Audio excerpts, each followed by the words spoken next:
is up. And we're good to go. We're good to go. An awful location for those trying to finish the climb. True. It is a little annoying. Also, look at this. I finished the pass. I don't remember the last time I've ever done this. Now, it definitely was in part because I bought the Killmonger version of it. The super special awesome fancy season pass as opposed to the normal one. But even with that, usually don't hit 100. So, and it's funny because I thought, like, the first half of this season I found to be very boring. But the second half I found to be very fun. So I guess it made up for it. Because, man, the first half was resident fucking sleeper for me. We need to do these, too, at some point today. I have a list of things I want to get done today. I want to do the season review. I made some cool graphics for it.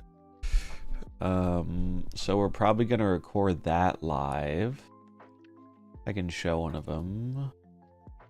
I would like to open that in this. Yeah, so I made some graphics with some star ratings. And we're going to go over the new season and make a video out of it. I think the season will be pretty cool. It doesn't seem crazy high on power level. It seems like the bad cards seem really bad, and the good cards seem solid, but not game-breaking. The more I've thought about Surge and tried to build it, the more I'm convinced it's a solid card, but it's not as busted as, like, I initially thought. Yeah, I think Zorn is just an interesting card in terms of, like, limiting things that can be played, and then you have the benefit of using it with, like, cards that actually want to be moved is kind of cool too. Might be a little high. 2.5 might be better, but I'm swinging high on him because I think he's a cool design for a 2-drop. All right, this is the deck I was testing out. Zorn can be the only 2-cost card worse than Gorgon this year. I think you forgot the Kappa. Why would Zorn seems like a pretty strong effect. Gorgon's good. I know, but this is something the human spider is incapable of understanding. He's the #1 Gorgon hater.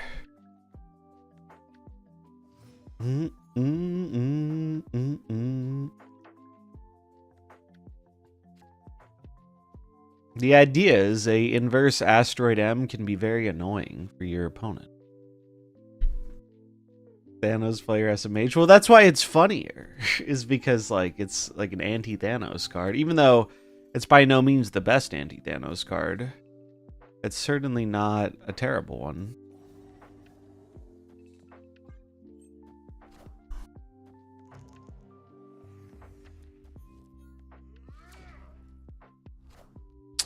Super Scroll. I would like to turn that off.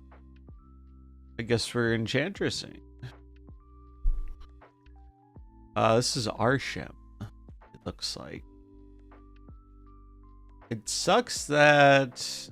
I'll just play the Sarah, I guess.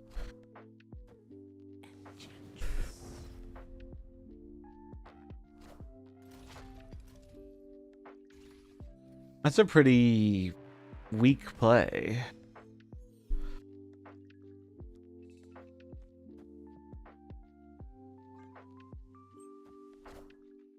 Watch him Galactus me. Isan.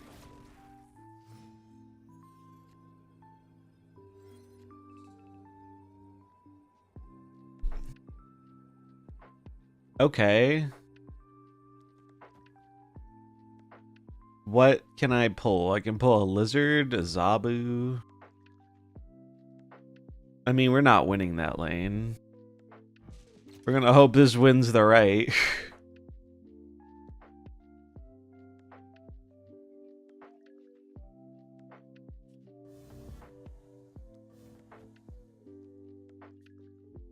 What is best for tie breaks? Best for tie breaks is probably either Red Guardian, Shadow King, or Malekith. Guess I'll do this. That's a lot of cards.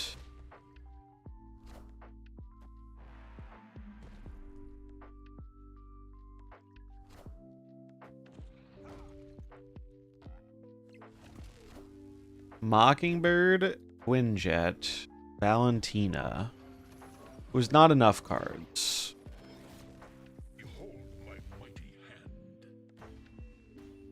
Was not enough cards. Looks like they just put Hydro Stomper in their Arsham deck for the mission.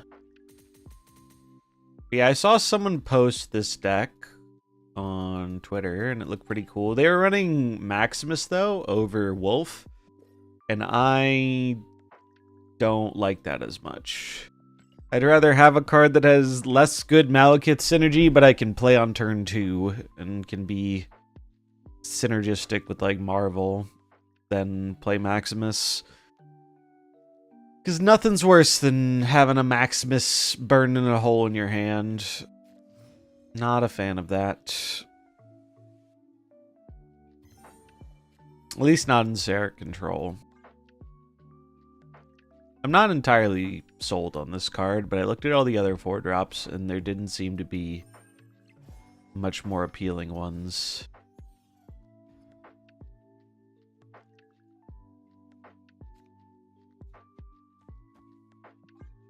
Wait.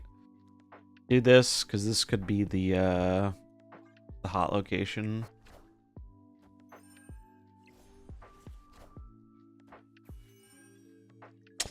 Marbles redeem. Cool. We'll do some marbling. That is annoying. Because I was going to bring back that space stone, but I don't get a draw. It's not nice.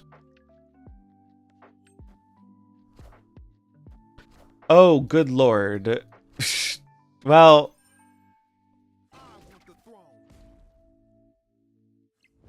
my earliest Marvels race, it just might be.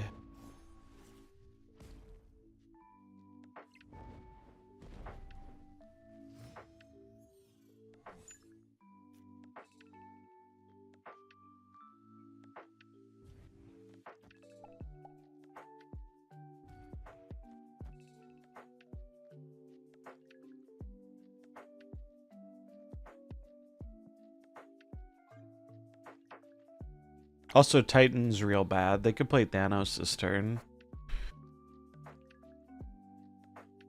which I do not like. Not really a fan of them doing that. What's up, Honor? How's it going? What's up, David? Do.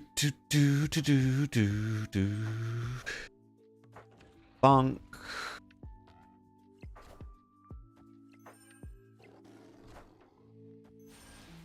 Three with Titan? Yeah. Because they got double Time Stone and Titan.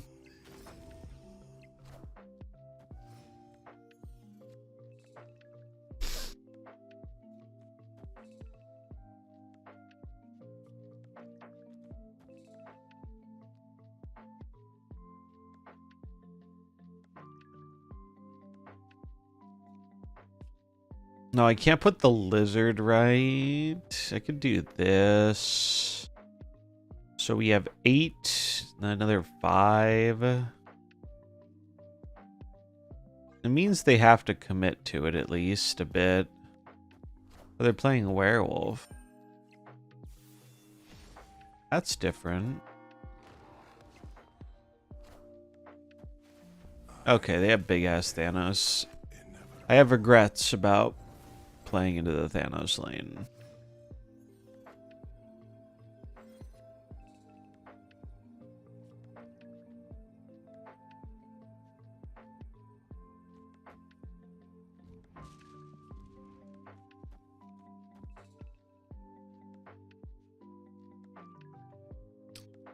So they don't have any more stones.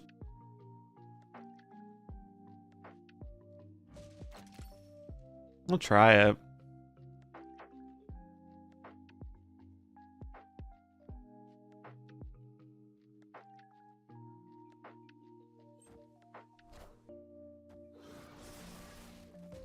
I was hoping they were going to go back to the left.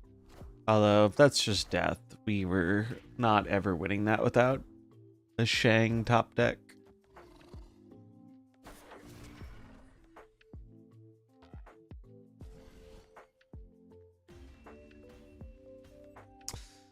Yeah, early stream. Early stream today.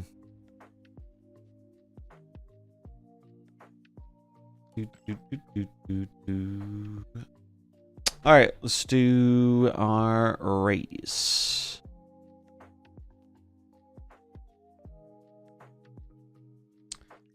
Is race time.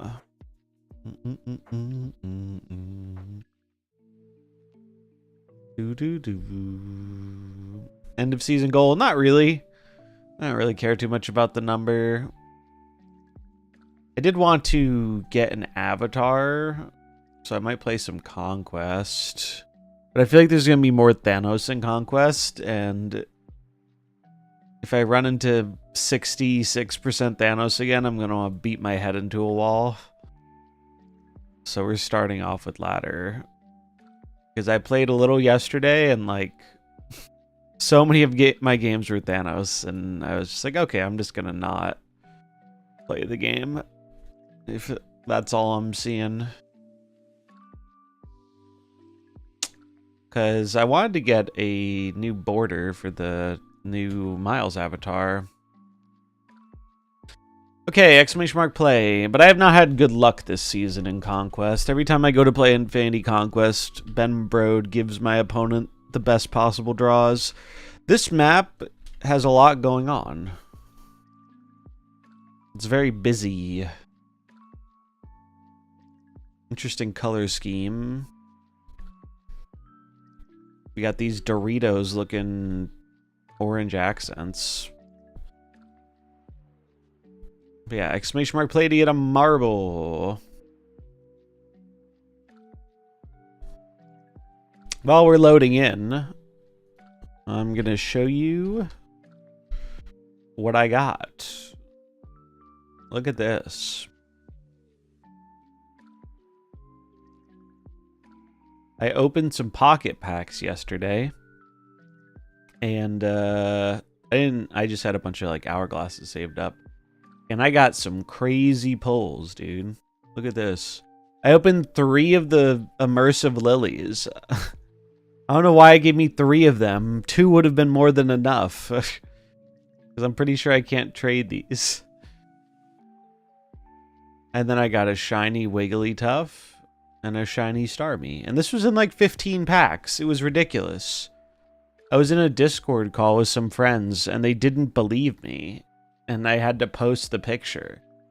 Like, they believed me on the first 2, and then the third one showed up, and they're like, nah, you're fucking with us. Like, they thought I was just messing with them. And I was like, no, man, it just happened. It's a beautiful art. It is. Does the shiny have extra effects or just for style points? No, it's just a rare cosmetic. Yeah, we can't trade them yet. I'm holding out hope that we can trade them eventually. All right, 60-second countdown. Get in if you want in to marbles. Yeah, it's just a very rare pull. It's very unlikely to pull it. So the fact that I got 2 shinies and 3 immersives is like absurd luck. Probably the luckiest 15-pack opening I've ever done. It's crazy. Keep it Cosmo. Hell yeah. So that was pretty exciting. That was a pretty exciting thing. All right. Speaking of exciting, we are going to dive into this marbles race. 10 seconds. Good luck. Pulled over 60 packs. No immersive. Ouch. I had bad luck last set. Last set was really bad for me. I got like nothing good. I didn't even fill out all the EXs last set. Not even close. So this set has been a little kinder. Oh yeah, if you want to join the marbles and you're on the YouTube side, you have to enter via the Twitch chat, because that's how the plugin, bot, whatever, however it works is set up. But you just have to type !play in the Twitch chat. Sir Flurus, off to a strong start. I have a hard time telling, like, all these marbles are in different places. I don't know which place is first. I have no idea.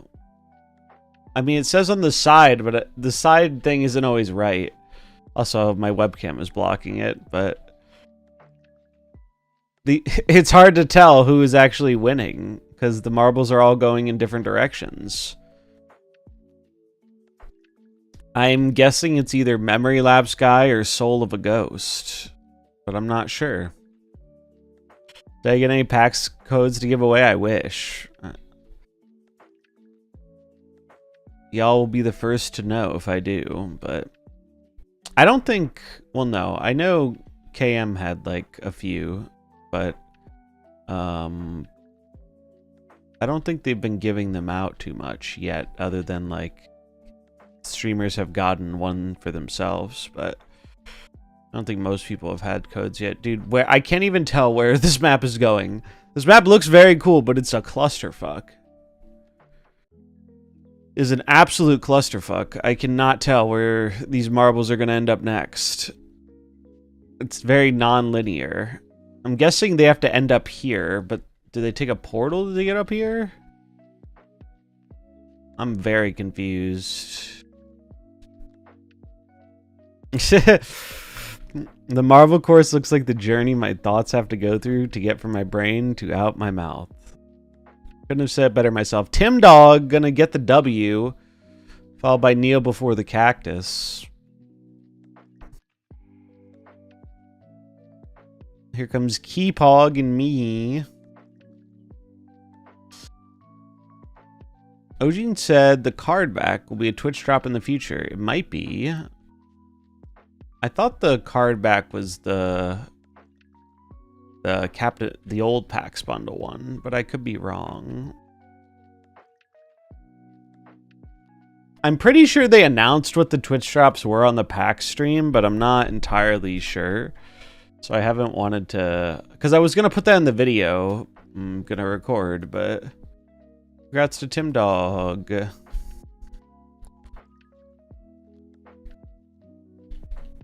Tim Dog 98 with the W. You love to see it.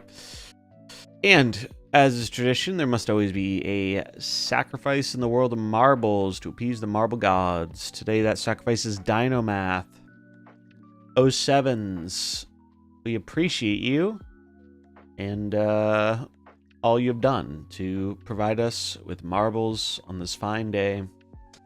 Good luck. Godspeed. See you on the other side, friend. We will not forget you.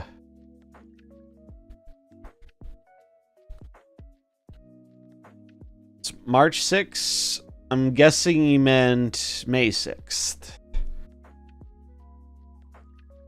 And that is Marbles. Thank you for playing. I hope you had fun.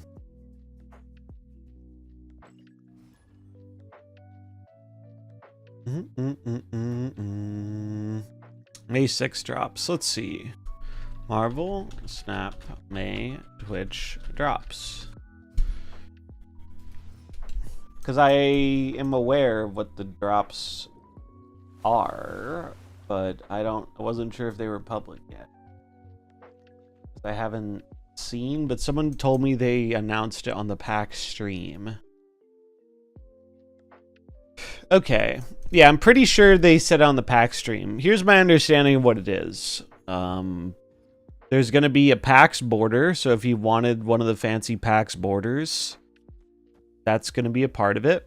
And I believe the other thing is the old Captain America card back from the last PAX bundle.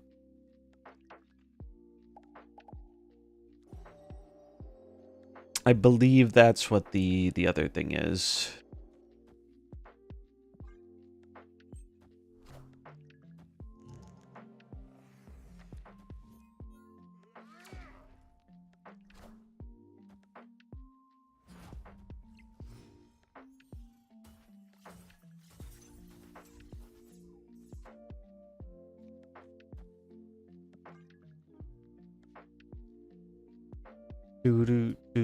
Yeah, because they also started giving out, if you guys don't know, if you haven't got it already, if you enter the code PAXCAP in the web store, you get the Captain America from the old bundle. So definitely do that if you haven't already. Free thing.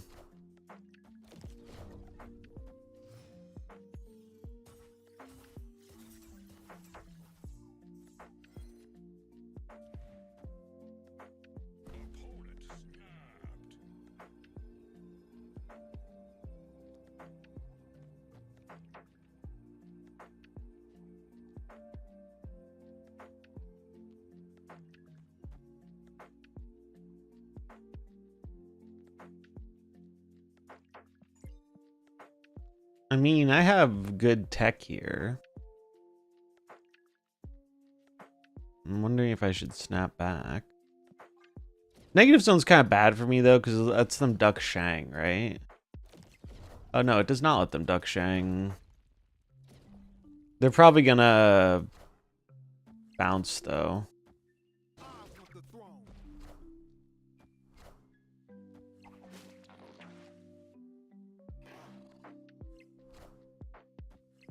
Move, bounce, fuck yourself with your whole throw priority thing. This is why I didn't snap. We do have a 50-50 here, though, to get Shadow King, which I think can just win us the game. So I'm gonna go for it, and then complain about it when we lose. Yeah, the Twitch drops have been all over the place. Do I even get enough to win here? They're gonna double Vulture. But as long as it pulls Shadow King, I think I win.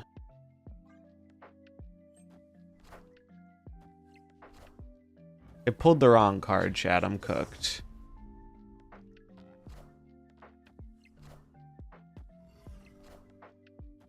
Okay, wait. No, I am cooked. Yeah, we would have won if it pulled Shadow King. Unfortunate. Unfortunate. 50% of the time, we lose 100% of the time.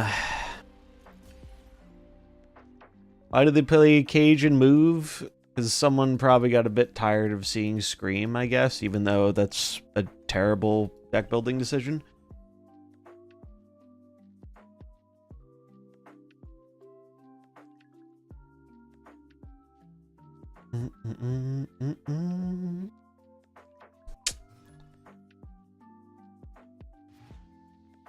No one ever said you had to be a good deck builder to be high ranked.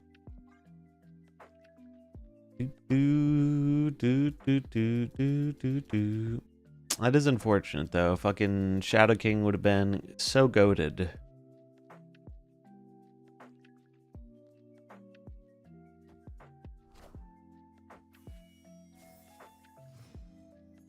Thanos, resident fucking sleeper. We're gonna swap, so I'll play this. It sucks we have to wait till the end of the month for an OTA for them to nerf Thanos' dumbass. I'm not too looking forward to a month of it. Not gonna lie. It is a very repetitive deck to play against.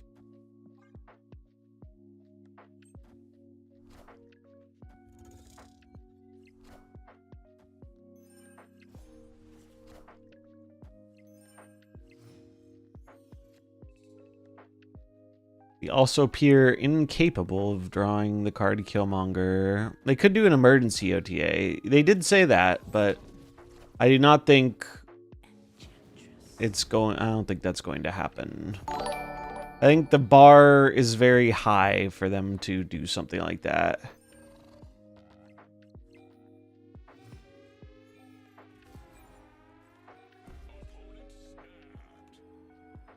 Dude, this is so annoying. They're gonna play Thanos on the right, and I can't fucking Shang-Chi it because I have somehow managed to acquire priority.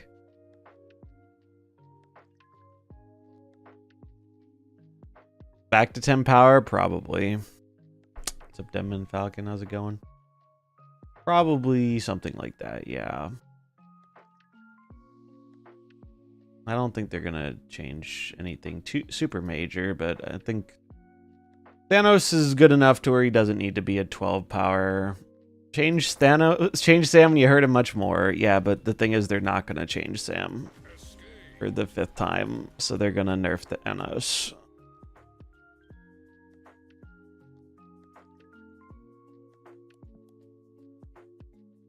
Can't we win with Sarah Marvel? Well, we have a 1 in 4 to find Killmonger. I guess we could find the Malekith, but if we don't find exactly Monger, I don't think we have a chance. So I'd rather not go for that. Although, no, don't we still lose to 12 power Thanos here? If we played Sarah here, we'd have 8. If we killed the Power Stone, we'd have another 3, 11, 16. I guess it's possible we win. Maybe the deck needs Ghost. I mean, sometimes you take Prio. I don't think Ghost is a whole lot better than a lot of the other cards in here. It's just been unfortunate timing with the priority.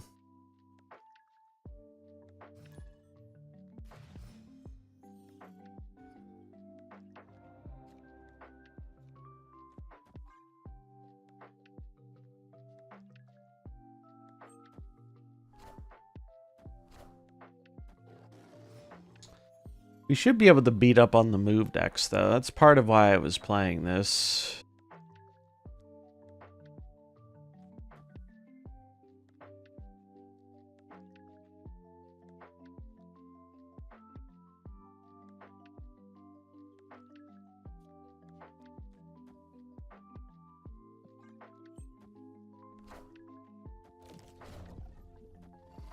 Oh, I'm ready to punch that. I'm ready to punch that harshly. That is a very, very annoying Shadowland. Not a fan. Also, game, are we gonna let me take my turn? Thank you. It's fine. Surely we find Killmonger. Yeah, dropping 500's wild. Kind of sad they did a Thunderbolt season way before the movie came out. Well, to be fair, that's... Also, I forgot. The ninja just completely fucked over my ability to stop the web. Well, don't we love the location RNG? Doesn't it make the game so fun and interesting? Isn't Ben Brode so incredibly intelligent?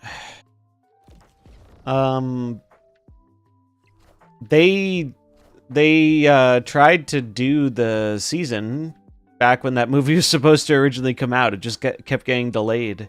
Apparently the Thunderbolts, or the... What was it? The recent season with Iron Patriot was supposed to be for the second time they pushed back the release date, and then they pushed it back again.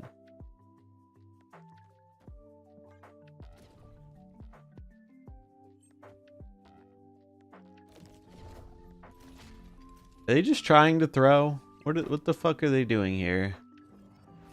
Are they setting up Heimdall? I'm very confused.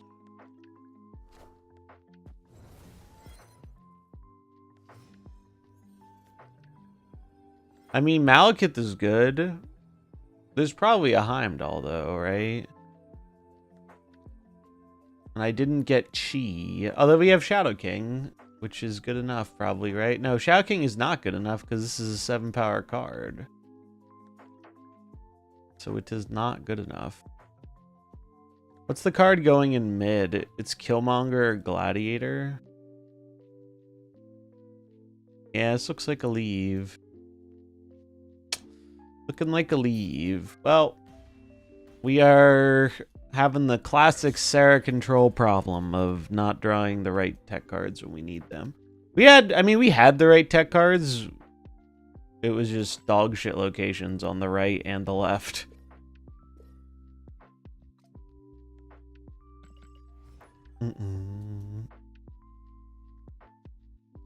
Would have been a pretty different game without those dog shit locations, but here we are.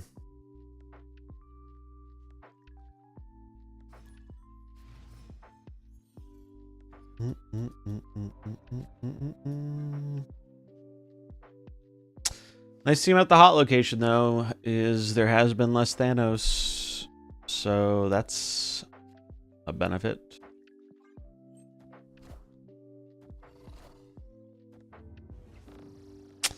Well, I'm gonna punch that.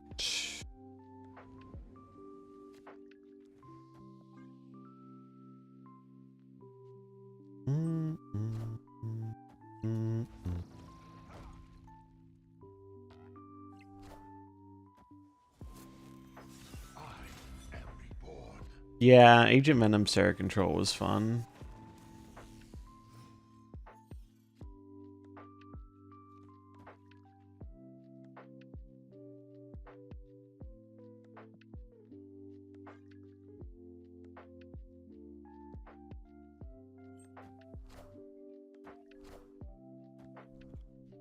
Alright, so they're gonna have a big-ass dude in the throne room. That hits my Shadow King, which is a little annoying.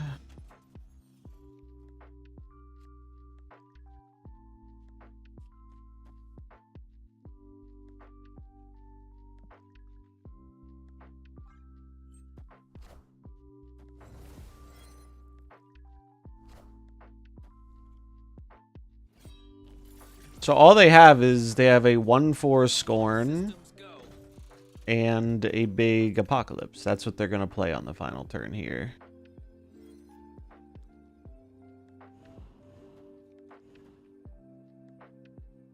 I have Prio.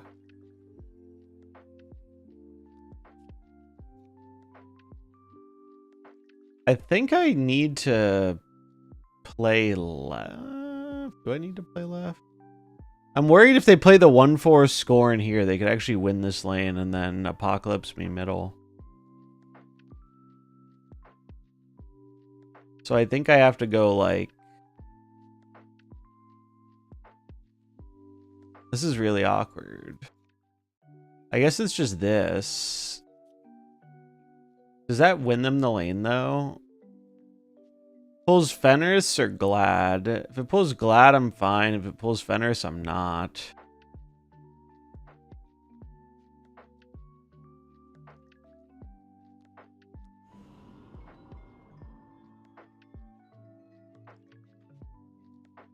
I think I have to risk it. I don't want to do this, but...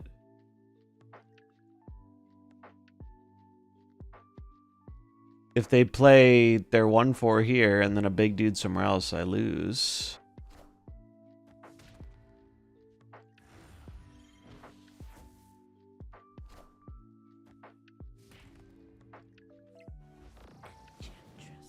Okay, they didn't make the smart play.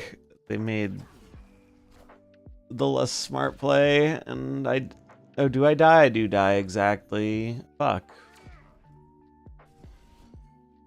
I guess that's my fault for assuming my opponent would make a good play when they're playing Corvus discard.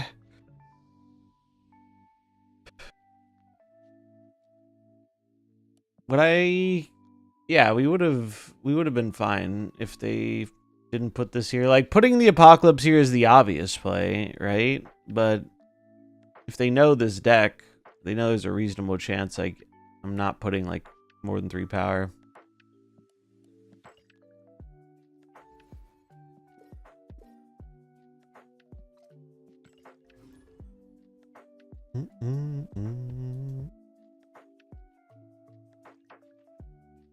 Yeah, I always assume. I mean, the quality of opponent has definitely gone down in this game.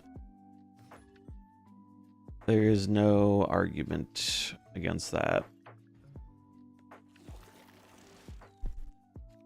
It is not as good as it used to be. Infinity Ultra find a deck where it's good. It shows up in a few places. Mainly the Hella ramp deck, or there is like a hand generation one with it too. But it's pretty fringe.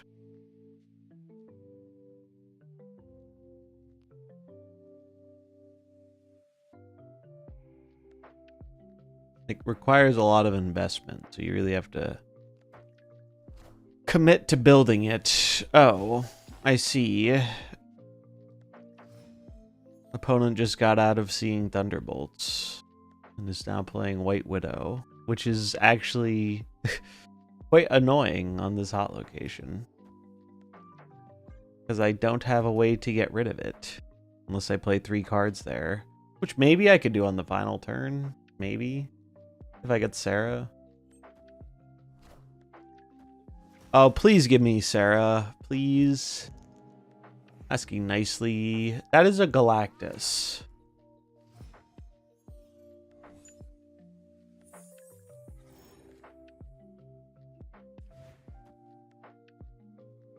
This shuts off my Miss Marvel. Okay, they just leave. All right, thank you.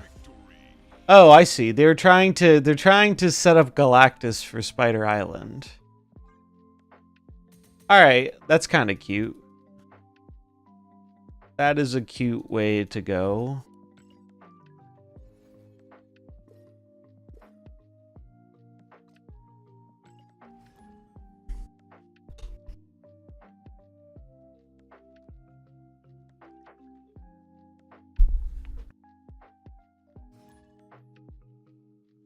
Was Dara playing that yesterday?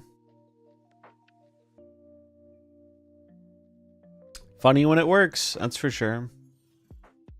It is funny when it works. Let me close some of these tabs. Too many tabs open.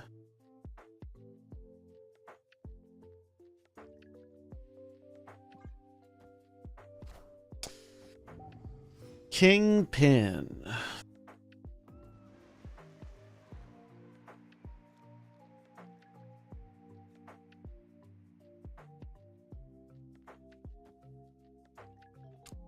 Does anyone know how Malekith works with this?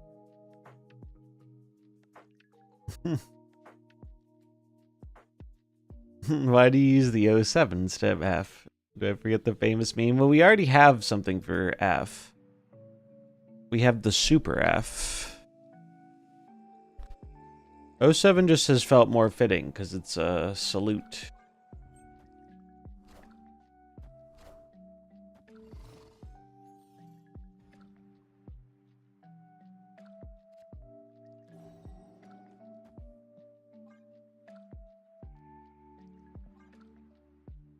Yeah, we'll do this.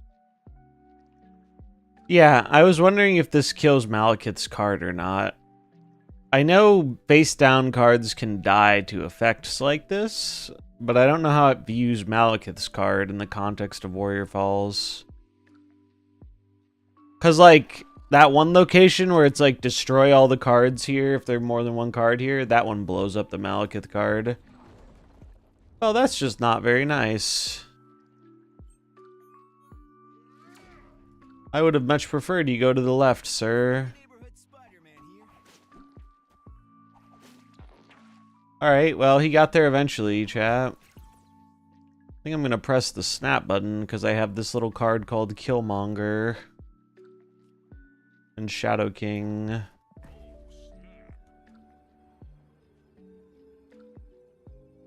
I think I still play the Malekith here, though. Because I have Shadow King for this lane. I don't want to put 2 things here because then I could get clogged by, like, Polaris. Okay, that I don't fully understand, but it's fine. Alright, their Polaris is cooked.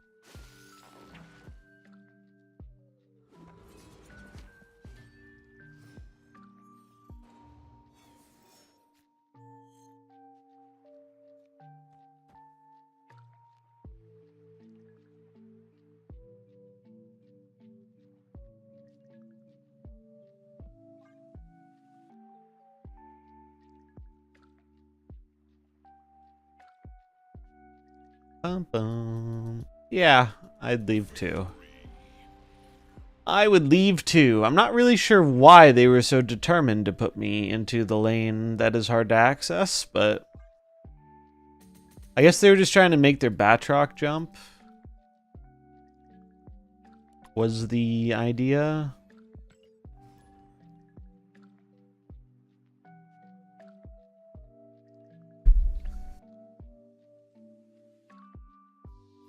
Yeah, I think Warrior Falls doesn't see the Malekith card because it's not revealed, but I wasn't 100% sure.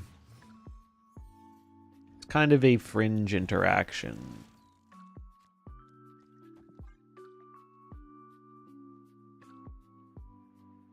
Bow, bow, bow, bow, bow.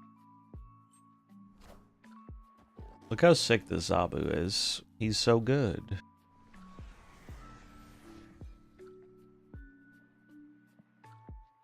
Surprise, motherfucker. DeCarlo with the raid. What's up, dude? Good to see ya. Thanks for the raid. Welcome in. Hope you had a good stream.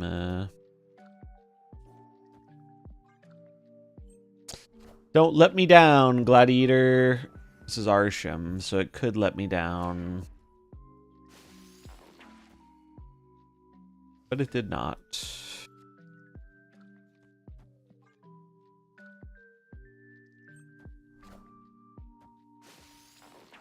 Fenris Wolf. Unfortunately, I can't activate that.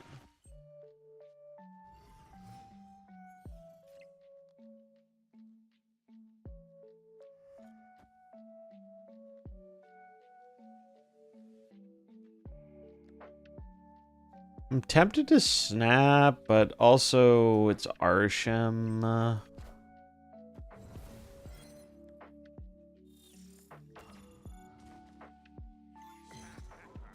Don't love that. Not a huge fan of that one.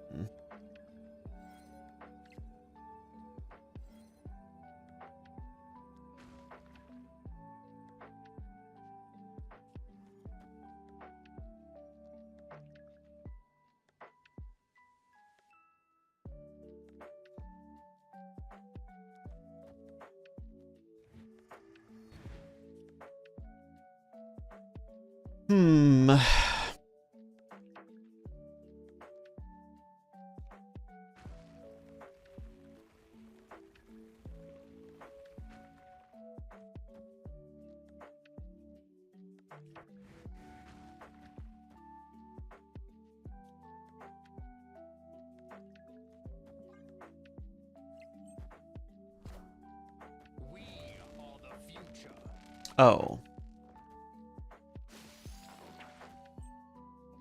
We might have died.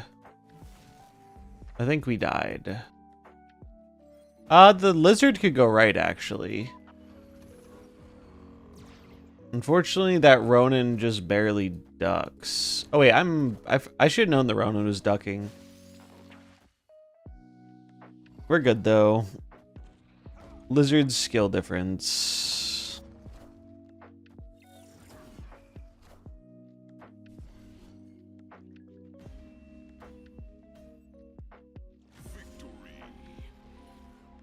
But yeah, Shang. Although, I guess looking at how the board state ended up, Shang was still good here because if that Magneto went middle, or not middle, if that Magneto went right, we would have needed the Shang. Yeah, the Ronin was awkward. For some reason, like, my brain was thinking about it like Devil Dino. I was like, as long as they keep cards in hand, we're fine. It's like, no. That is the other 5-drop ongoing card.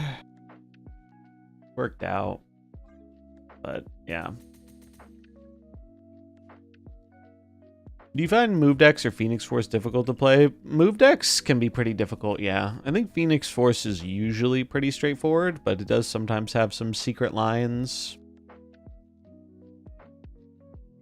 Yeah, we're just playing this. I saw someone post a Sarah control list that looked fun, and I made one change to it because I wanted to play Fenris instead of Maximus. but seems good for the hot location because there's a lot of people playing move decks, and I think this deck lines up pretty well into move decks. I keep playing into the unrevealed location since it is a hot location. There's a higher chance that this will be Spider Island. Is Anti-Venom a good replacement for Wolf? I would replace Wolf with another 2-drop. There are a number of them you can choose, but I would not replace it with like a higher cost card. I think having a 2-drop is important. All right, so it's Mr. Negative.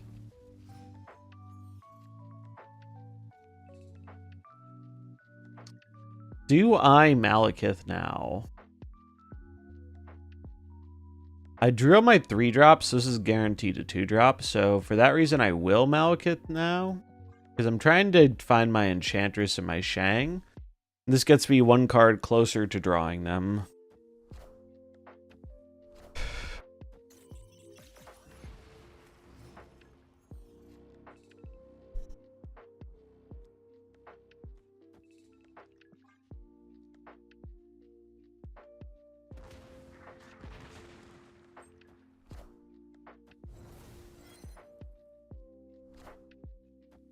So they get 2 negative draws.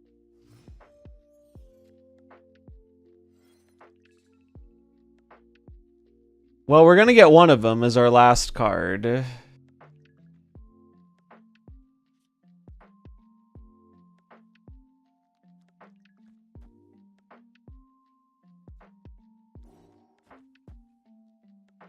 Do I need to play the Zabu?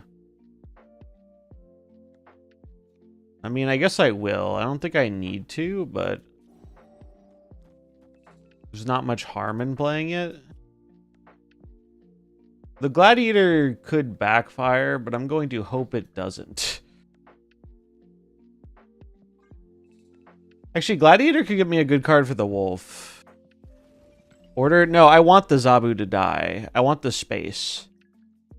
I'm fine with the Zabu dying. I don't think I need the points.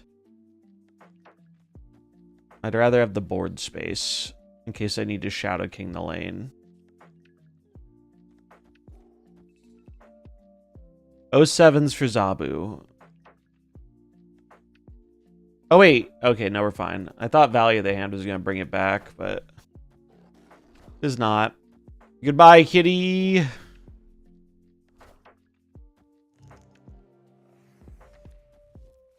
I am mad. I am big mad. And I'm going to lose cubes now.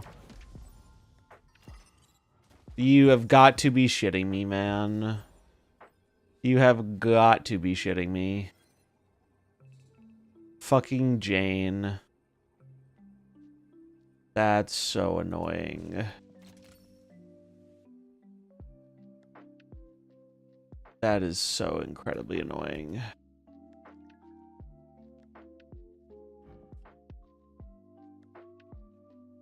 This is bad, man.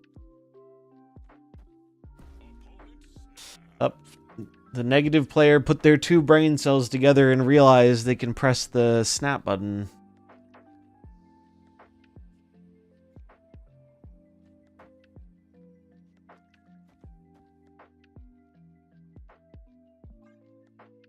This is what I get for killing the kitty, yeah. Oh, God, I love getting punished by one of the most brain-dead decks in this game. It's so fun and interesting. It's so fun and interesting, isn't it? Whoa, my opponent has 8 million power. They're so good at the game. It's crazy. God, dude. Losing 4 to a fucking negative drooler because of Mount Cringe. Oh, dude. Like, honestly, I'm surprised negative players just don't go play solitaire, because what they do is not playing a fucking card game.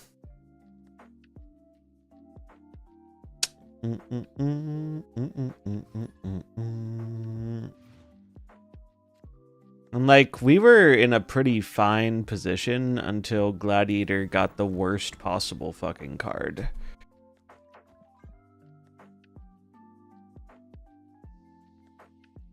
And with Destroy players, the difference is Destroy sucks, and also Destroy is, I think, significantly more thought-provoking than Negative, even though it's not hard to play. It requires more than one lone brain cell. You could see their brain cells struggling to work overtime when they realized, wait, I can press the snap button, and they can't leave halfway through the turn.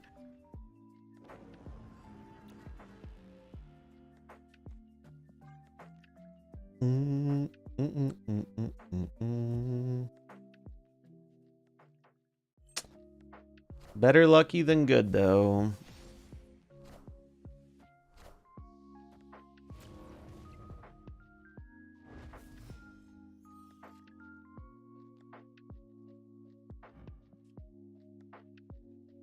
I'm just going for it. That feels like a Cosmo snap, but I'm gonna take it. Take it while I can. That or they're going for the White Hot Room. Okay. They're just gonna have 80 power Thanos. It'd be great if we could find this little card called Killmonger. Dude, it's crazy how these fucking Thanos players draw this well.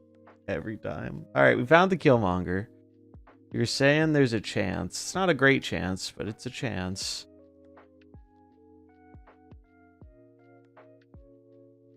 There is a chance. Gotta go for it now, I think.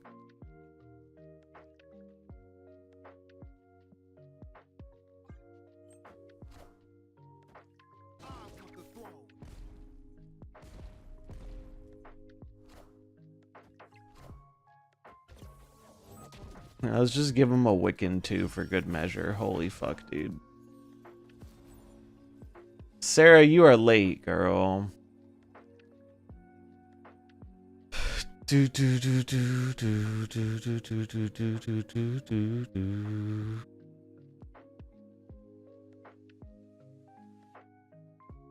mean, I agree Snap is designed to be simple, but I think the simplicity of playing Mr. Negative is much more simplistic than almost any other deck in this game. I could teach a fucking dog to play Mr. Negative. Alright, 12 would get them to 21. We are going to have 5 and 6. So we're adding 11 here. So we get to 23. If they play Thanos right, they have 12. I'm going to have 16. They don't have any stones. The main thing we would lose to here is if they go Thanos plus another card here. Or if they just have 4 power with the Thanos, I guess.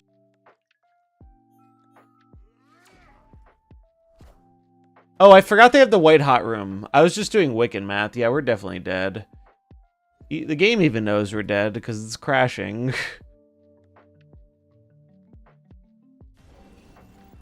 Yeah, if I played Red Guardian right, I would have won. I should have done that. I was just doing Wiccan math, not White Hot math. Oh well. Thanos don't have 18 million energy challenge. Impossible. Do, do, do.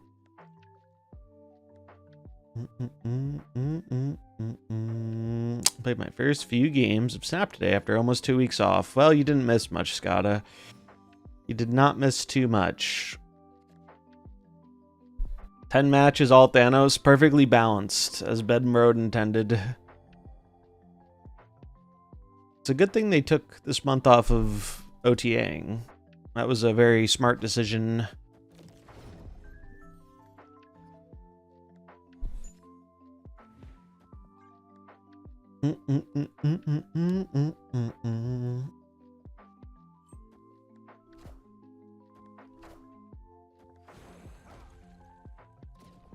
Web down.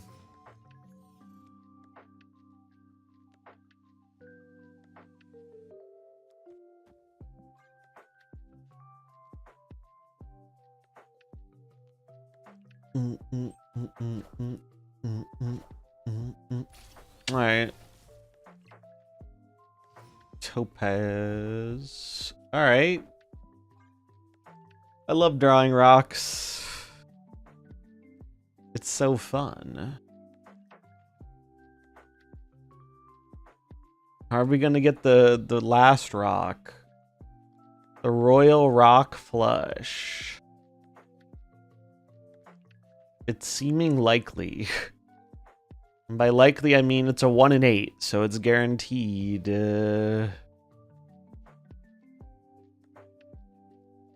Oh yeah, Cosmo was inspired by the Russian dog that got sent to space, right? It is sad.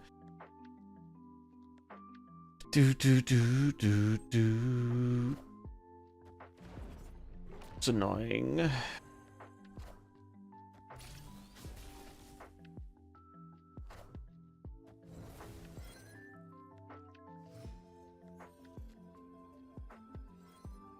Can we get some claps in the chat?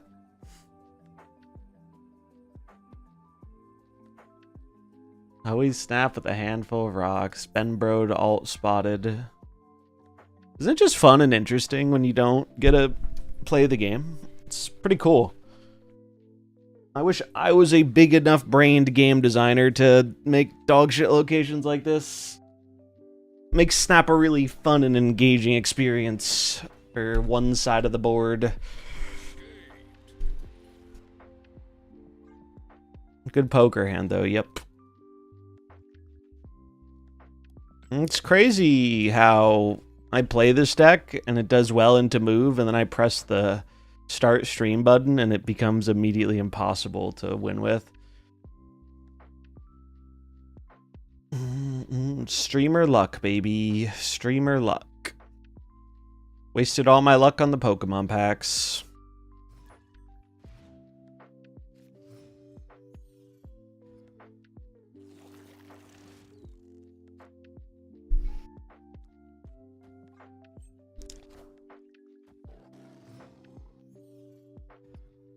We got all those rocks in a row, too. Yeah, it's crazy.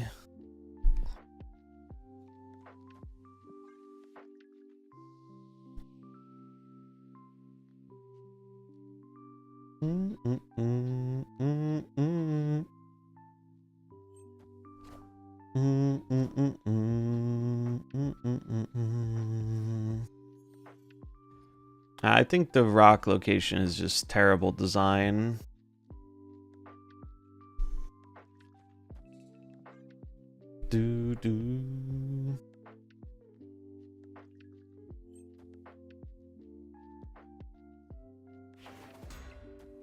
Yeah, it's funny. We were worried about Carter, but Carter ended up being fine in comparison to Thanos.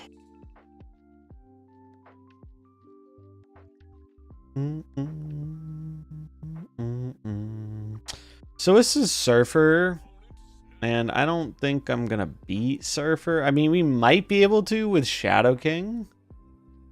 So maybe I stay. It feels a little copium, though, with Karmatage. I can't Shadow King both lanes. I think we're just going to leave the game and continue the lost streak. Do do do do do do. Turn 2 Pixie. Do all 3 of my 4 cost. Yeah. Bad luck is the MarvelSnap experience, baby. We're using our bad luck now, so we will not have bad luck tomorrow on the climb.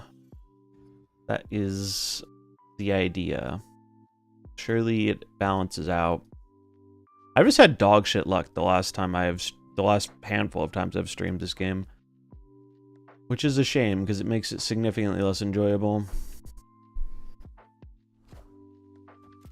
If it gets too annoying, we'll stop and do something not gameplay related.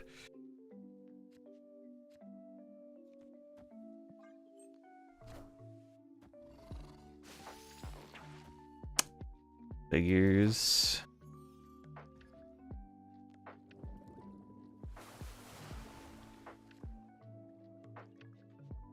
I'm going for it again. Surely we don't pull... Actually, I don't think they have anything big enough to get pulled here. I mean, I think I'm just going to keep doing this. I think I'm just going to keep doing this and try and get the Kunlun buff. I'm pretty sure this is just Ajax. Can we get one card to go left, please? No. No, we can't. I love 50/50s.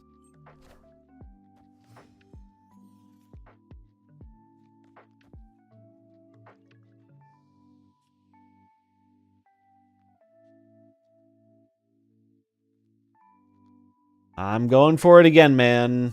I'm ready to be disappointed. I shouldn't, but, you know, surely we don't lose the coin flip 4 times in a row, right? That'd be like drawing 4 rocks in a row. That'd be crazy.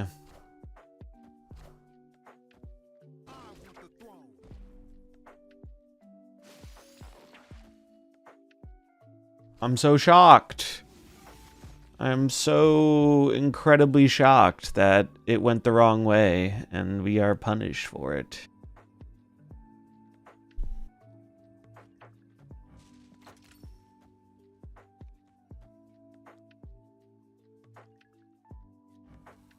Maybe winnable.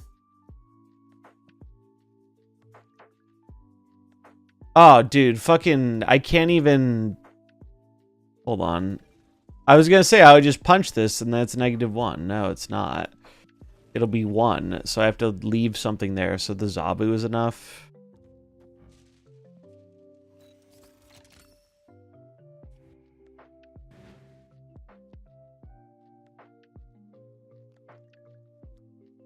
I guess I'd rather do this, though, just in case they hazmat or something.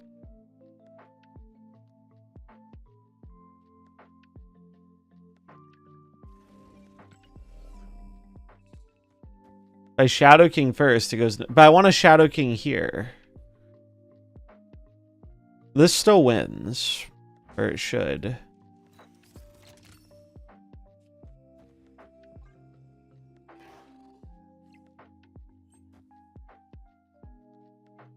Okay.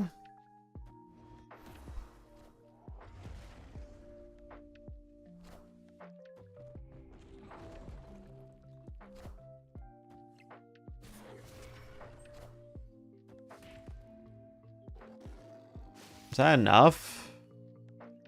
It's not. Is it? It's 5? Yeah, it is enough. No, it's 6. No, it's enough. It's enough.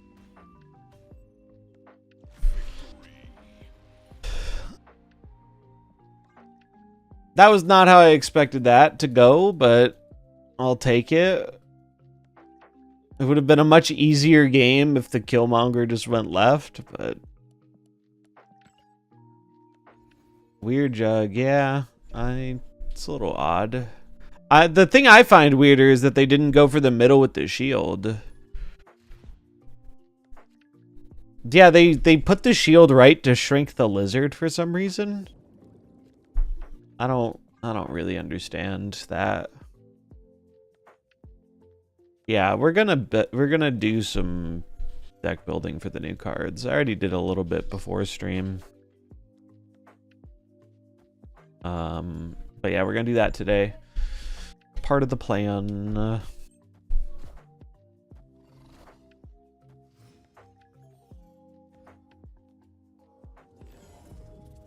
Okay. So it's Thanos destroy.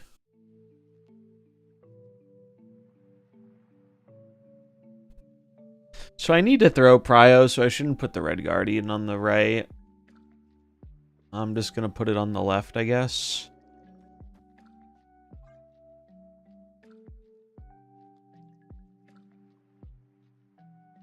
we're definitely risking the Glad. Like, it sucks, but like, what else are we gonna do, right? Alright, getting rid of the reality stone is good for me. Okay, actually, wait. Well, I guess this is fine. That has changed things a little bit, but...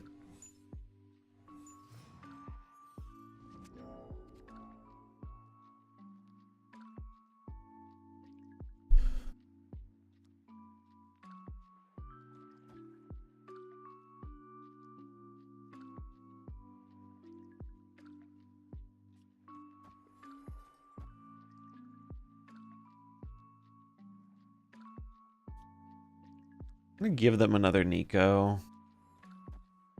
Draw a card.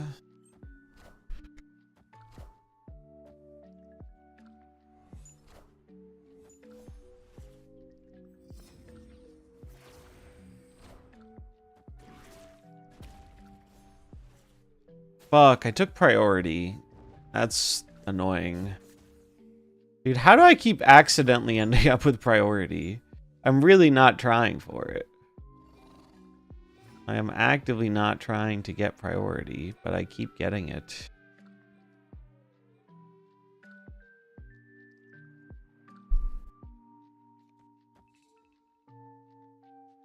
They're just gonna play Thanos here. Call out the Thanos and Chi. That would be a great thing to do if I had this little thing called not priority.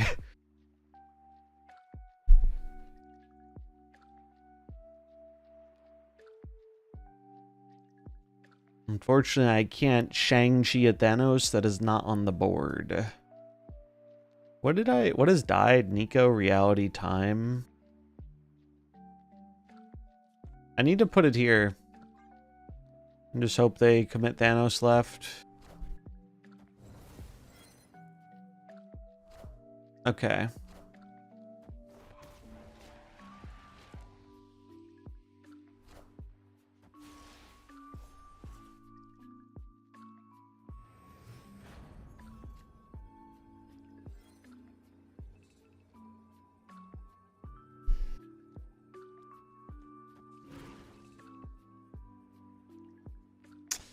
Surely they don't fight for the middle, right? They just go all in on the right, would be my assumption.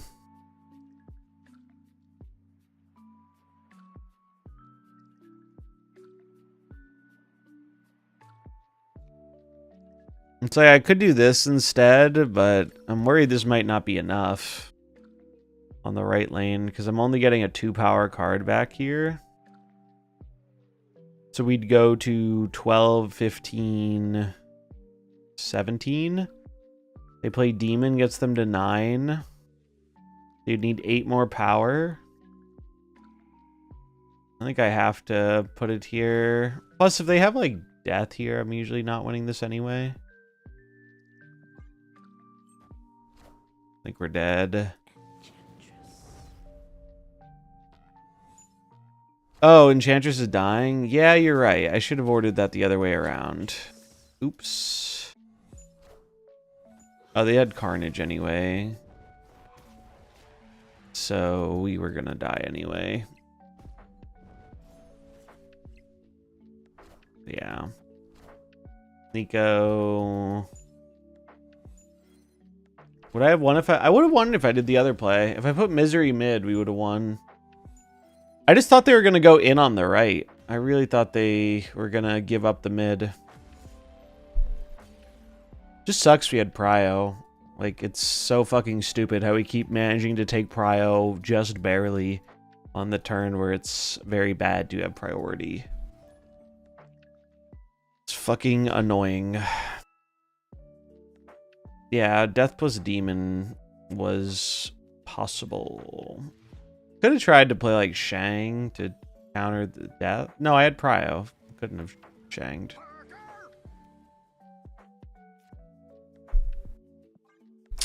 Things just haven't been lining up how we need them to, unfortunately.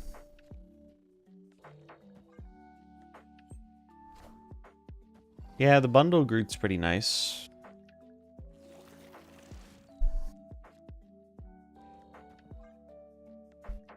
We have a good split on it. Best card in the What If season?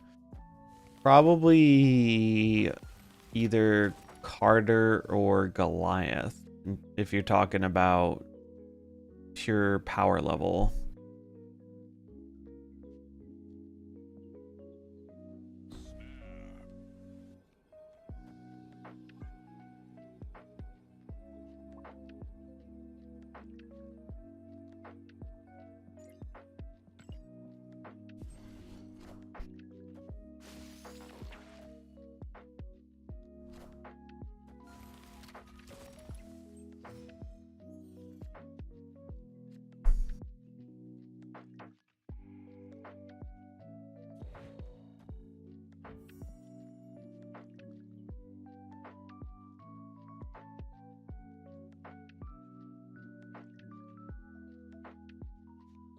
Or am I supposed to do this?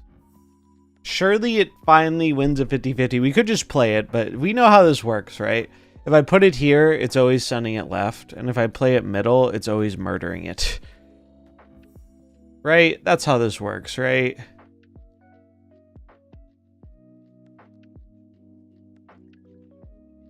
We're going to play it here.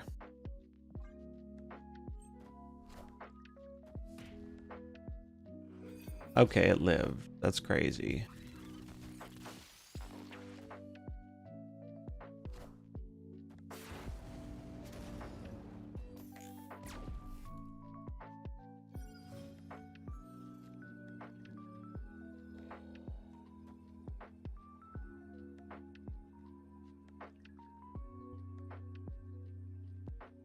Wait, that fucks up. No, it doesn't fuck up my Miss Marvel.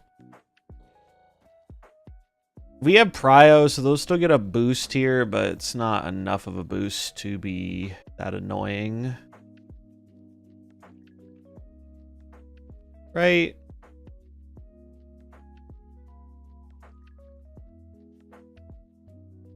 I'm wondering if they move the Rocket and Groot to the right.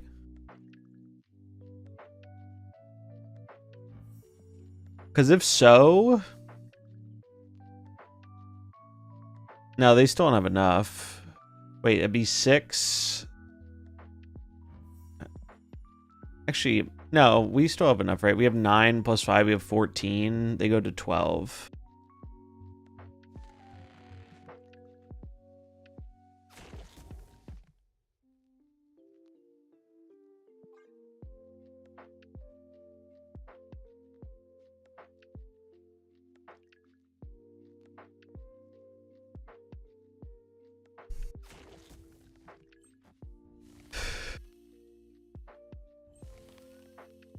What do they have?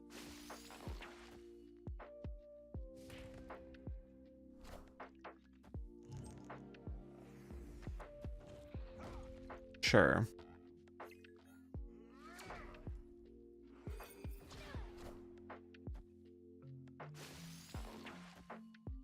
Nice try.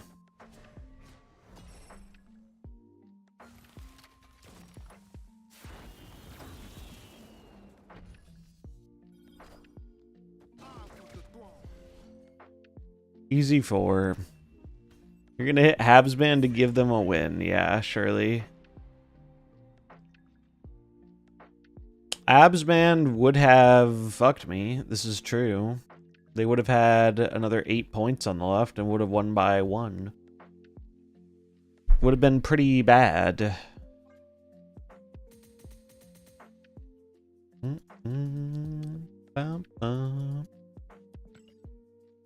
Would have been pretty not good for us.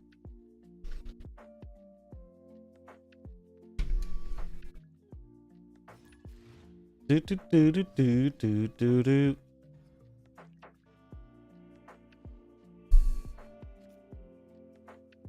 If you're just joining the stream though, we're gonna be trying a new schedule this week. Earlier streams. For most of the week. Tomorrow we're gonna start at new season time though. And then for new card day that isn't new season day, I'm probably going to do like evening streams. That's annoying.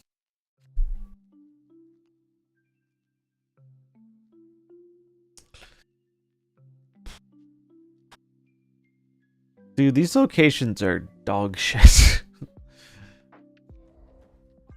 Guess I'm playing my Killmonger. Alright, well, we can silence that at least.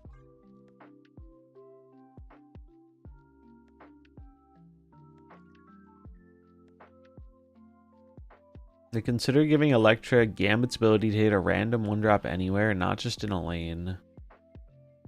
Or hit up to 2. Hit up to 2 would be wild. I wouldn't mind it hitting a random one. That would be better and worse sometimes. I actually have a deck with Elektra that I think is pretty fun.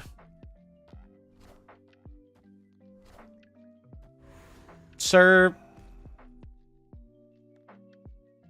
someone didn't understand the order of operations. Motherfucker did not learn PEMDAS in school.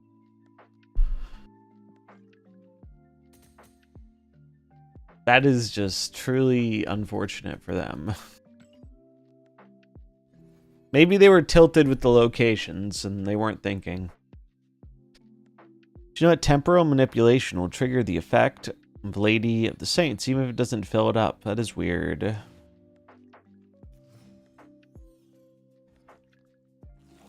Yeah, that was just the retreat of shame right there. We've all been there with the retreat of shame before.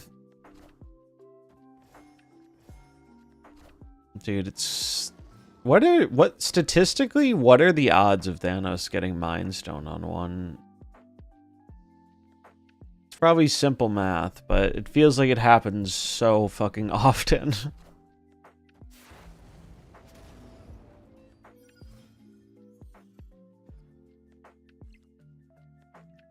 Alright, well, that's helpful at least.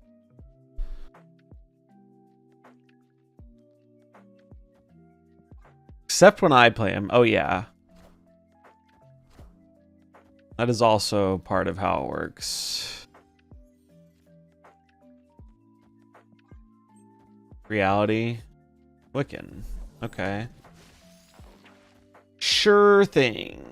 They're gonna play Big Man Thanos on the right, probably. We have a Fenris Wolf on the left. Oh, God. Chat. We hit the bug.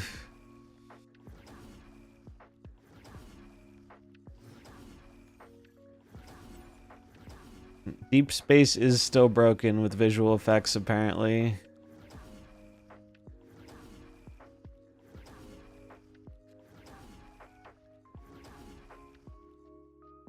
Alright, we're out. We're out. So, is there a way I can ever have enough power here? I'm not sure there is. For the right lane, that is.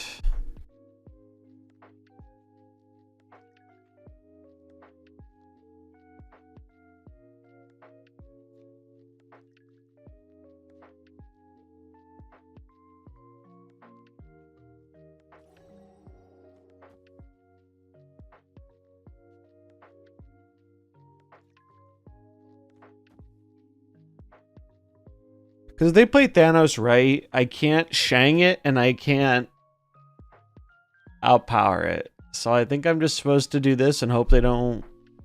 I mean, it's not looking good. If they play Thanos mid, I have no words.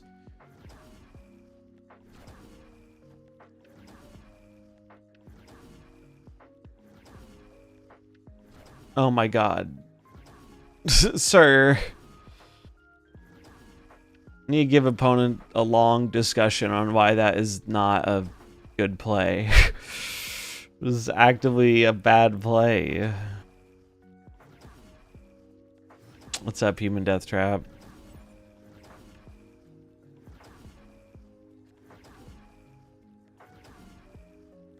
Unfortunately, I don't have great plays here either.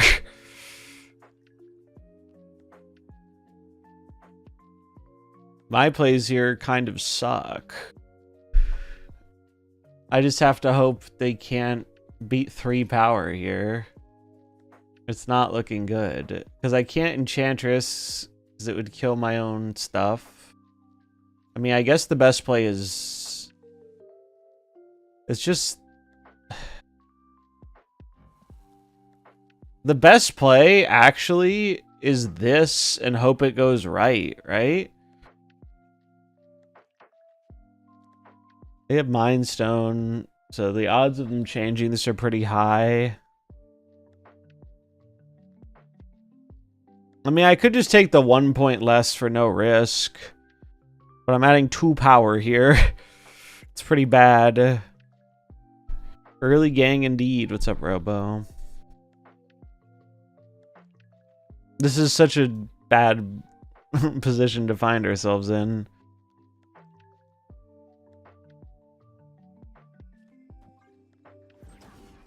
Alright, kill me, opponent. Just kill me.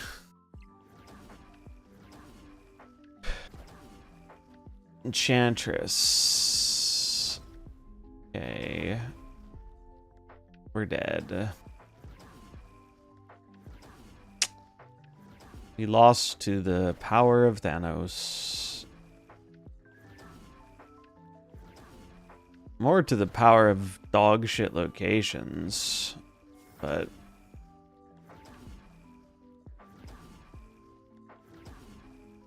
yeah, Malekith is tripping out a little bit.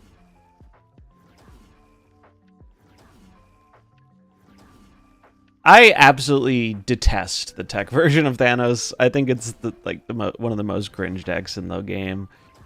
It's so fucking stupid. You can just put in 18 million. Tech Thanos to me is like, it reminds me a lot of the bullshit I hate about Tech Arshim. Except remarkably more consistent.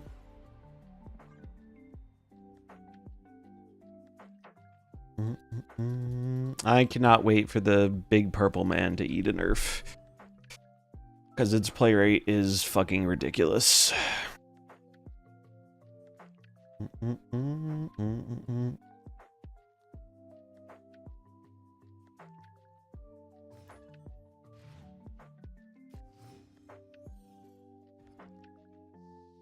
But I put the graffiti border on. I put it on Arrow, my goat.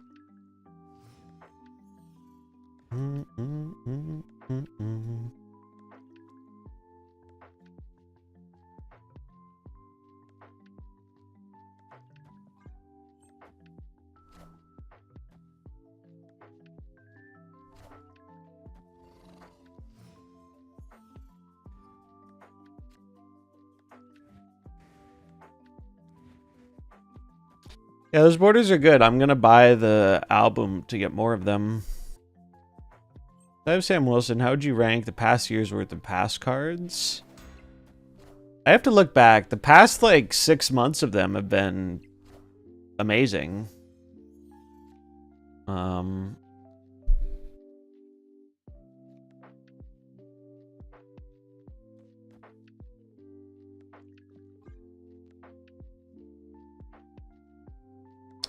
Minus this month, at least to begin with. Yeah, I mean, Carter started terrible, but she's pretty good now.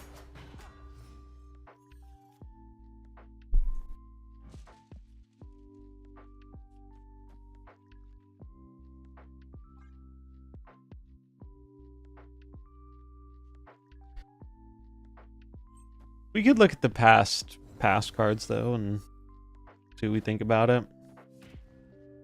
They got my Miss Marvel. I mean, part of me wants to just Enchantress them, but I don't think that's going to be enough to win. I guess I have to do math. Why must we do math? They're going to move the shield here, probably, so they don't have to overcommit, would be my guess. So, Shaw goes to 8. So they have 8 and 4. Why is this buffed? From Carter. Okay. So, 8 and 4 is 12. Plus 7, 19.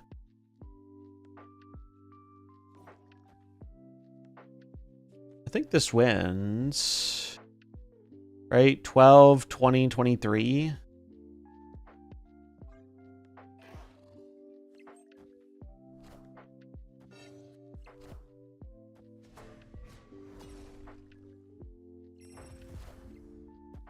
They lose A tier. Is that enough?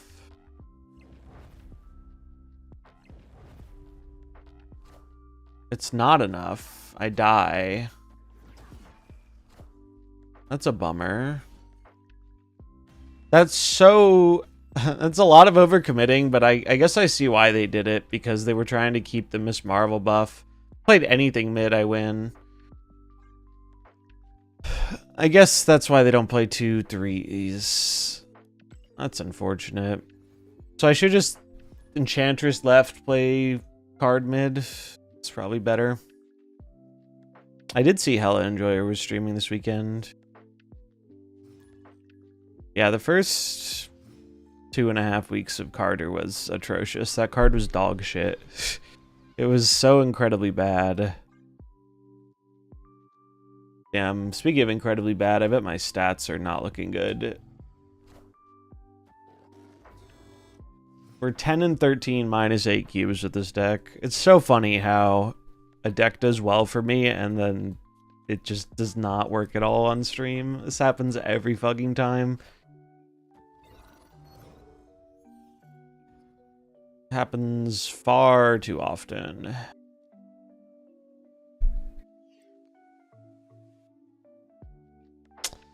Nethale with the raid. What's up, dude? Thanks for the raid. Appreciate it. Hope you had a good stream. Welcome, raiders. I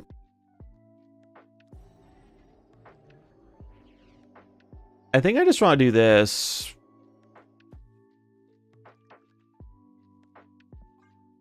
I don't want to play the Miss Marvel because then they can just move it. We're going to have to get the Fenris down. Alright, Killing Scream is good. But yeah, welcome everybody. I'm Zombies. I do snap stuff. And we're just playing a little bit of the hot location.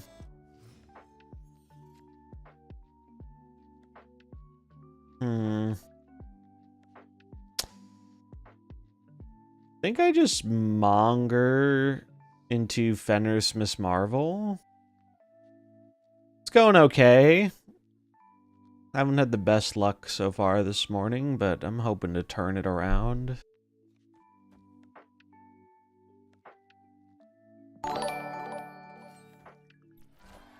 Samuel Wilson. Well, the good news is we have Shadow King for the middle. Thanks for the follows. Welcome in.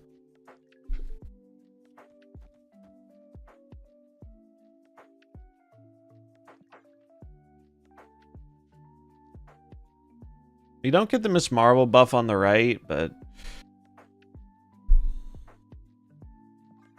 Actually, do I put it here? Maybe I put it here, and then we go Shadow King, Shang mid.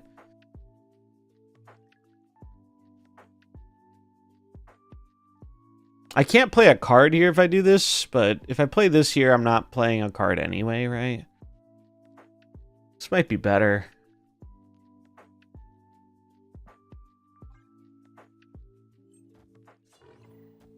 We'll see. Team anti-hot location. Yeah, I'm not a hot location fan for sure. Okay. I mean, that's fine because neither of us can play a card on the left now. Well, maybe fine's an overstatement. It might be okay. Fine is probably an overstatement. Because we don't actually have a lot of power here. It sucks you have Prio, because if they cannonball me, I can't activate this.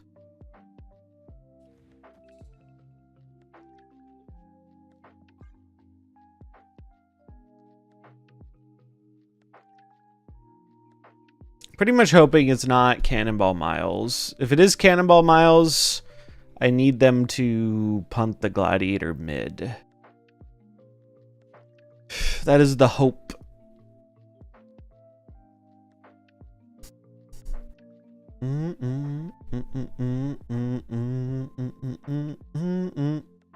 But yeah, we're gonna brew the new cards sometime today. Or tomorrow, new season tomorrow. Alright, looks like they have it.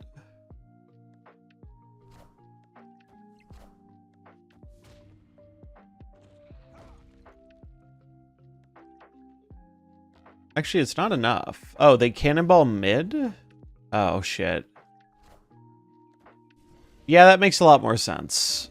That makes a lot more sense. I thought they were going to cannonball right, but they didn't even need to cannonball right. They just had enough power. Bummer.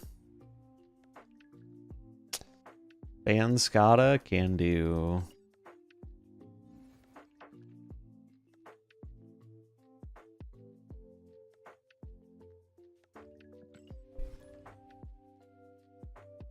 Yeah, Surge is cool. I think Esme will be fun too. Seem like fine cards. Honestly, we're gonna do a little season review, but I think this month is gonna be a bit lower power level. Like I think most of the cards are on the lower power level, lower to mid. I think Surge is probably the best one. Surge and SMA, I think, are the best ones of the month. It is unfortunate I have priority here. I think I have to pass. We can do double Sarah, so...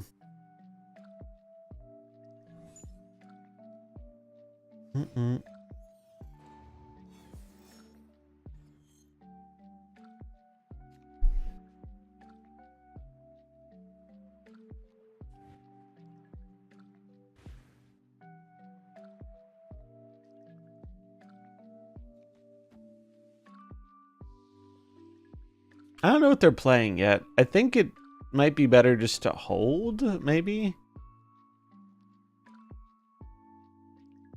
Because I have Shadow King and Enchantress. You could put this here. But then when I go for double Sarah, it's going to be awkward. I'm just going to hold.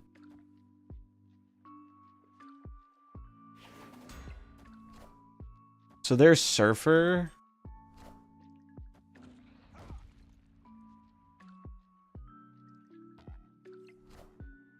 No, they're not Surfer. They're the Kitty control deck. Okay.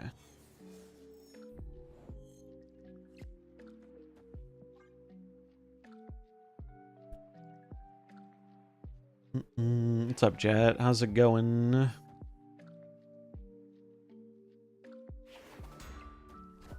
Kitty Pride. Gwenpool. What's up, Splat?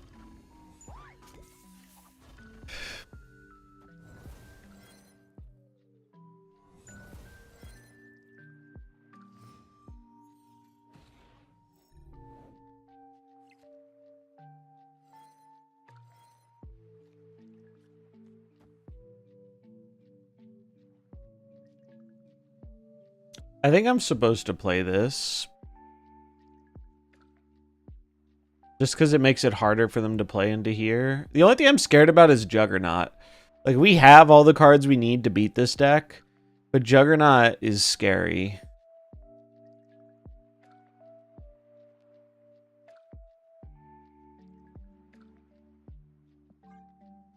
Otherwise, I'd snap. But I really don't want to lose to Juggernaut. It would make me very sad.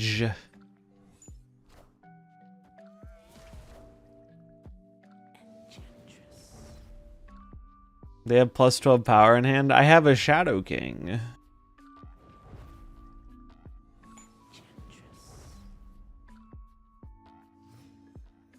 Oh wait, I am genuinely grade A stupid, aren't I? Although no, wait, I don't need the mana reduction. Like, this is fine.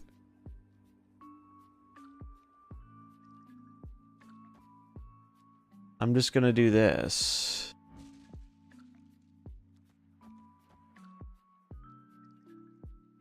It does suck it hit both Sarahs. Like, I was hoping the other one went right.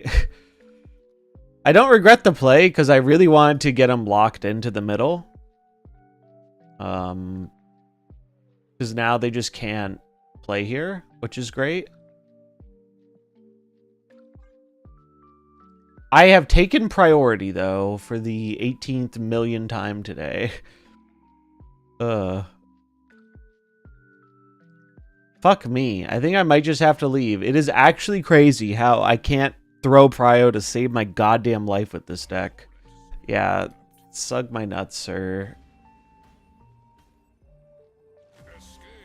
Dude, it's genuinely impossible to win a 50-50 in this game. It's actually impossible. If the fucking Enchantress goes right, we throw prio and they are 18 different types of dead. Like, it's actual such horseshit.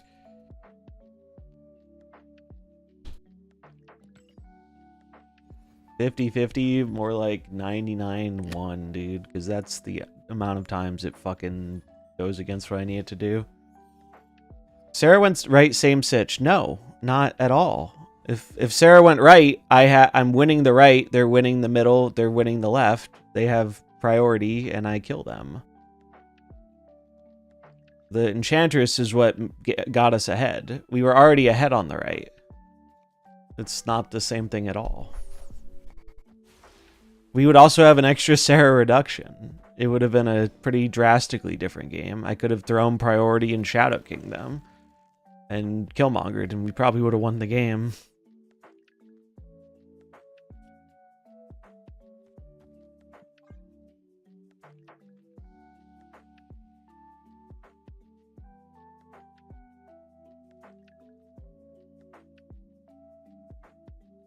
Ghost, yeah.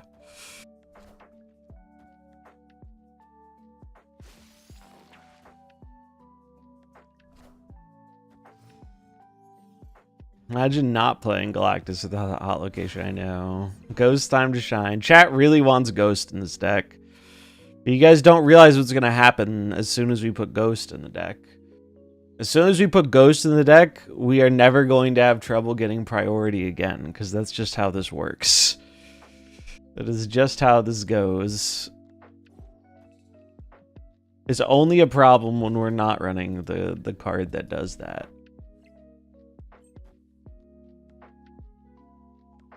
I did like one cost Ghost. Oh, well, I didn't think she was very good, but I did like her.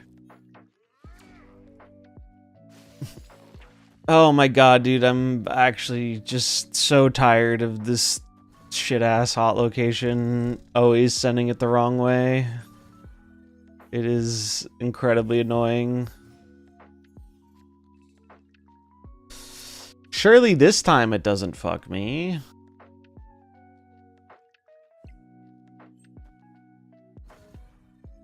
Surely not. It's actually crazy how Thanos always draws Wiccan. Yep, that's about what I expected. I guess I'm Killmongering, though. Oh, wait, we could do this. What is this? The lizard? We could do this to get him stuck. But I don't think there's any way we can turn this around. Also, they have this bullshit Smithsonian. Yeah, dude, I don't know why I'm playing this dog shit hot location when it's all fucking Thanos droolers. You'd think playing a deck with Killmonger and Enchantress and Shang-Chi would be good against Thanos, but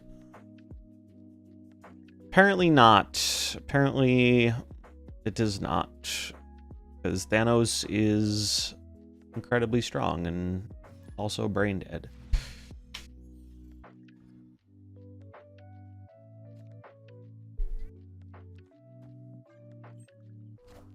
It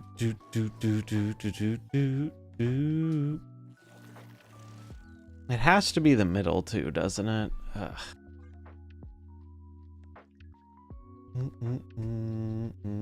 Yeah, we might change to Conquest to avoid this dog shit. All right, well,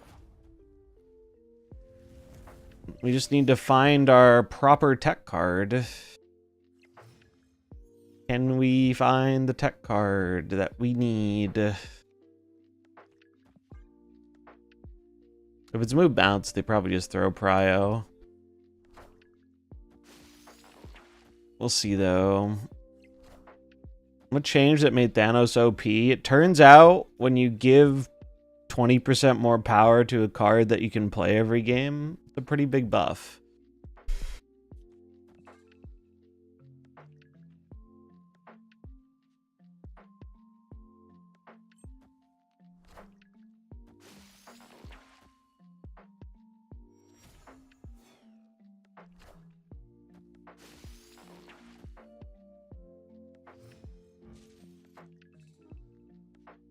I mean, I can't... I could go for it now. I think they're just going to pick these two cards up, and it's going to screw me. Is what I feel like is going to happen. But if they pick these cards up, I'm screwed anyway. So, like, playing my tech cards now versus next turn with Sarah doesn't make a difference. Because I don't have prio. So it wouldn't change that.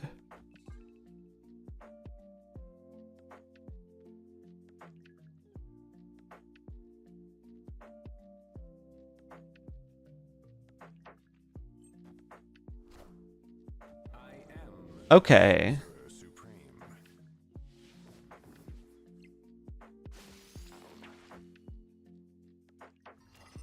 Alright, that's fine. That is A-okay with me, friend. Yeah.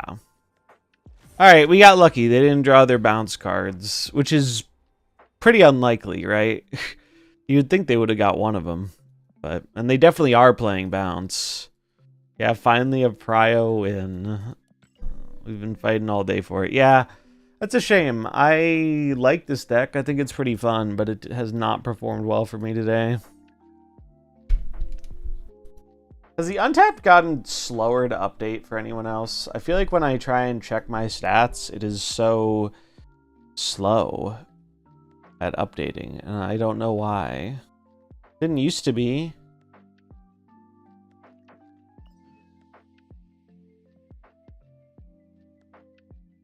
Yeah, I think I've just had enough of the holocation. I think I don't want to deal with it.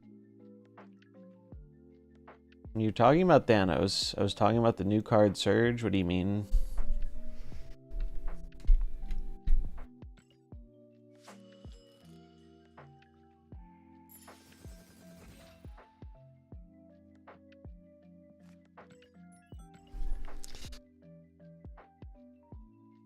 Yeah, why does an untap fucking update, man?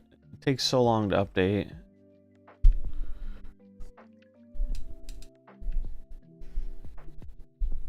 It wasn't like this when I was using it a few days ago. Thanos get 20% more power. No, I'm talking about when they buffed Thanos from a 10 power card to a 12 power card. That is the 20% I was referring to.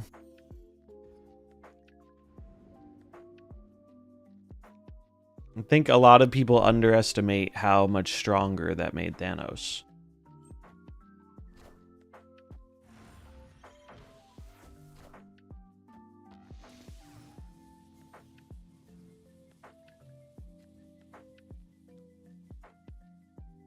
I think it made him a lot stronger.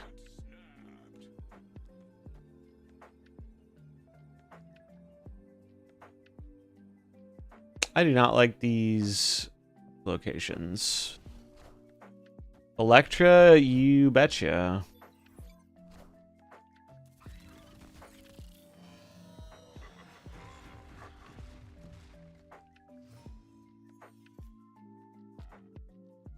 Also, this is the card I gave the border to. Look how nice it looks.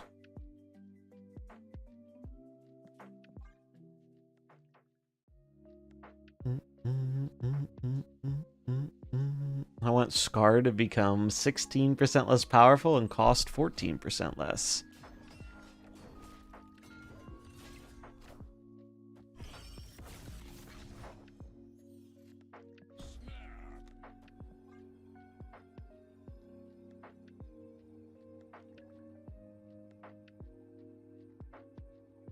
What are you doing?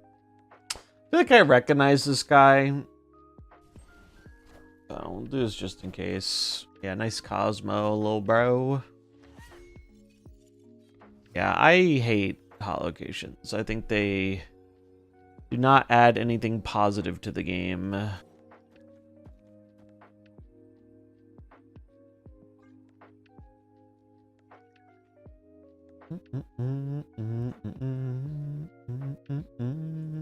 Giving up mid, pretty much. You have got to be shitting me. Are you serious? I mean, we're fine, but...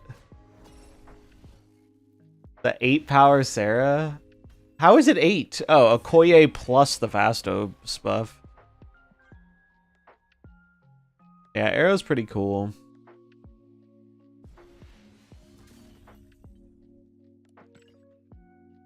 I wanted to play some mid-rangey bullshit with Arrow, and this deck looked like a good way to do that. Stefan was playing it, and I changed a few cards.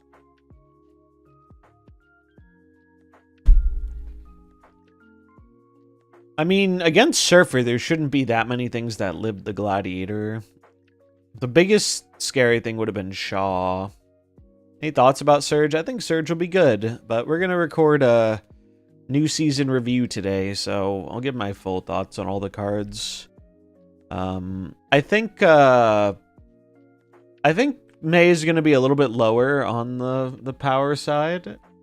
I think the cards that look decent to me, like Surge seems the strongest, Zorn and SMA seem decent, and I'm not very high on the other two. In fact, I think what's the reviving one? Elixir, right? Is Elixir the one who revives? I think that card is really, really bad.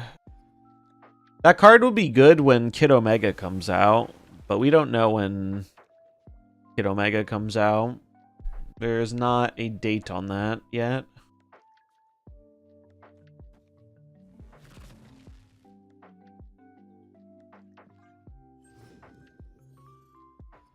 Although I've seen in some of the data mine stuff, it looks like that might come out next month, which would be cool. Yeah, this deck is fun.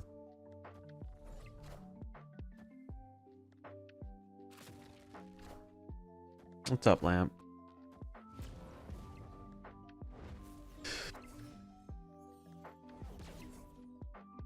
What did they play last? Was it speed? Or strain? Actually, doesn't matter. It does not matter.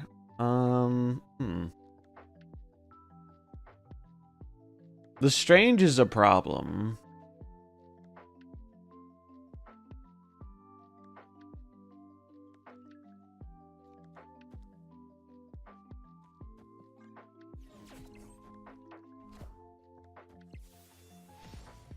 Oh my god.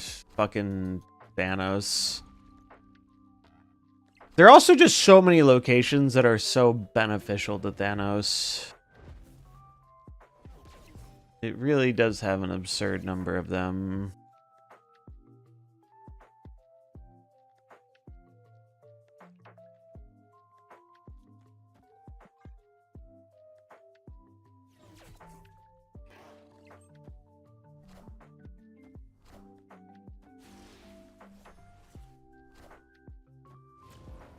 We're very dead.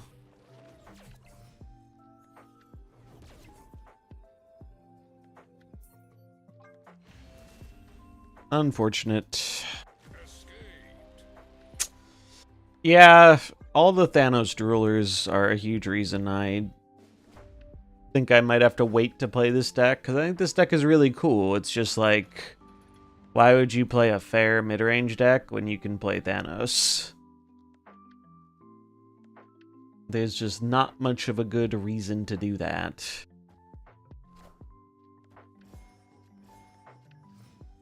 Oh boy, Mind Stone on one.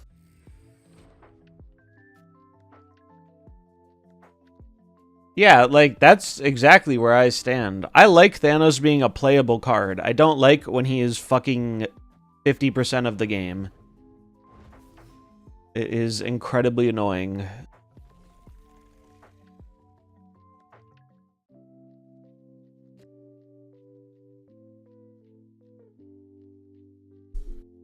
Like, I would rather Thanos be playable than not playable. It's like any deck, though. If you face too much of it, it is not enjoyable. The Thanos nut draw is so miserable, too. Because they just get to do such ridiculous things.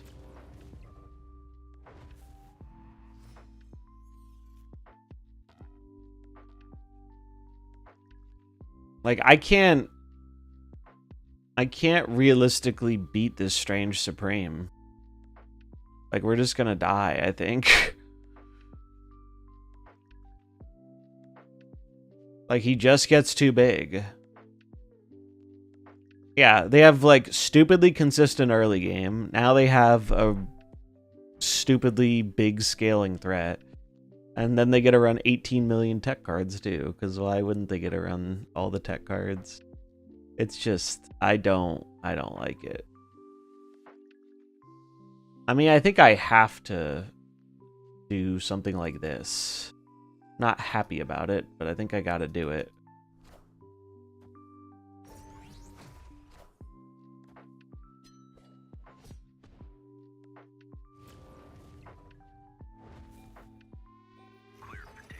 Alright, well, they won't be able to play... well, it's not guaranteed, but they might not be able to play... Thanos here. No, they already played the Mind Stone, right? So they just played Thanos here now. So I lost to 50-50. Actually, it was less than a 50-50. I needed Elektra to kill this stupid stone, or Strange to eat it, and neither of those things happened. But if they play Thanos, I can arrow it. That's what we're hoping for. That's the play. Okay, they just played Thanos mid because I guess our opponent is not the sharpest crayon in the crayon box, I guess. Although if they have Power Stone, I lose anyway.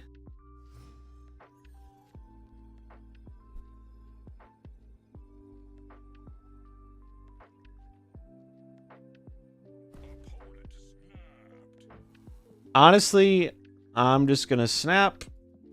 And if I lose, I will go to the next game. Because I don't... It's Silver Conquest. Who gives a shit? The season's ending.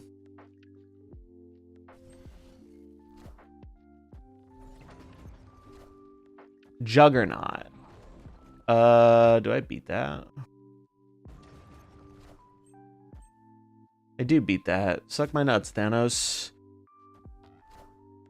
Unless Gladiator throws the game. Gladiator threw the game, chat. Don't we love that? Don't we love Thanos playing like absolute dog shit and getting rewarded for it? I should have silenced the Gladiator, I guess. I did not think about the mines. This is the kind of luck we have on this stream.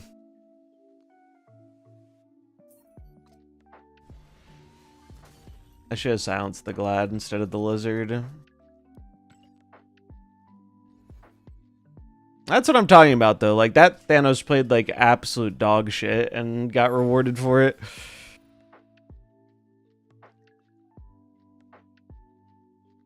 Do do do do do do do do. Like, playing a Shang-Chi deck is any better. The Thanos deck is also a Shang-Chi deck, my guy.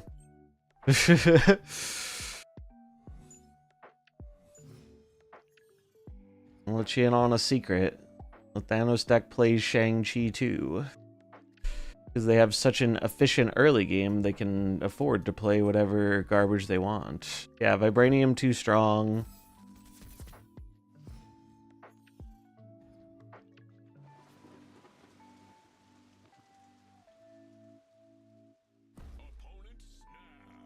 That feels like they're going to play the card Acid Arrow in the left lane, so I'm going to try and Juggernaut them out so they can't do that.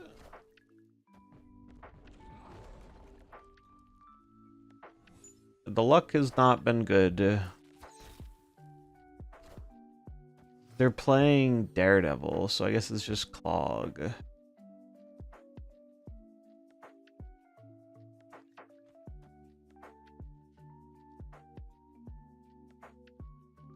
Let me try and play around getting clogged here.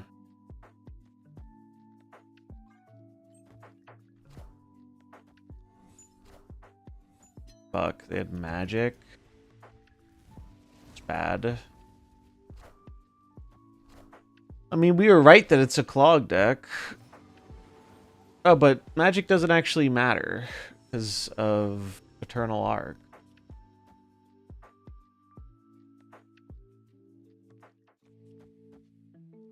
It's probably overcommitting.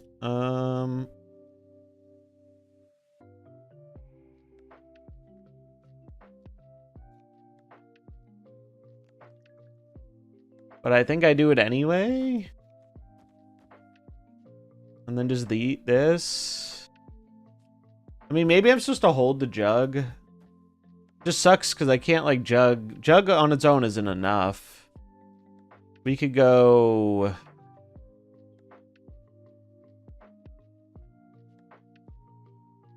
We could do this.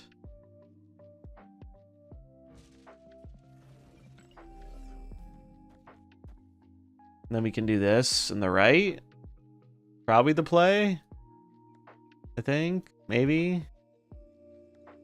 Maw. No, I'm holding the Maw.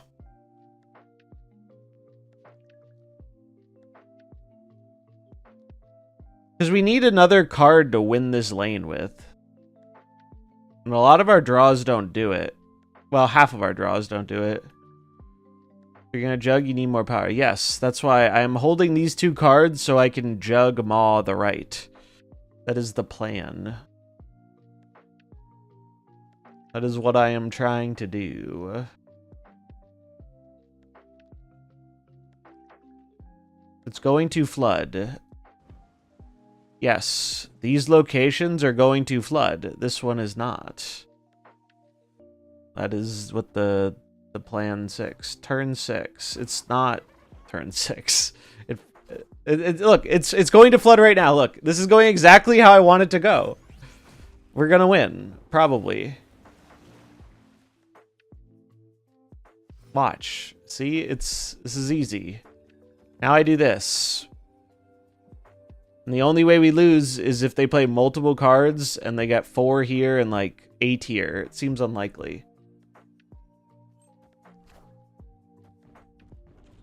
See? It worked out just fine. This is why I did not play the Juggernaut. Easy.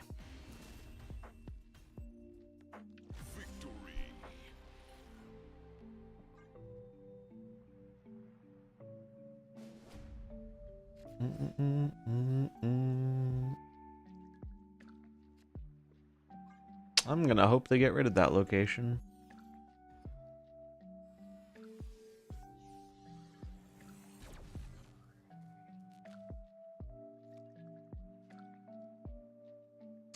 Why did he stay? I mean, they're playing Daredevil Hobgoblin. So, I don't think they're the most astute Gigabrain Clog player. Those are not cards I would normally recommend in Clog. Maybe they're low CL. No, they're 23k. They get Ares, I get a Goblin.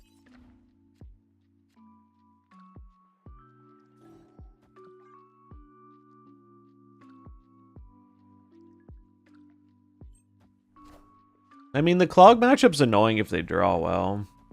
I don't love that.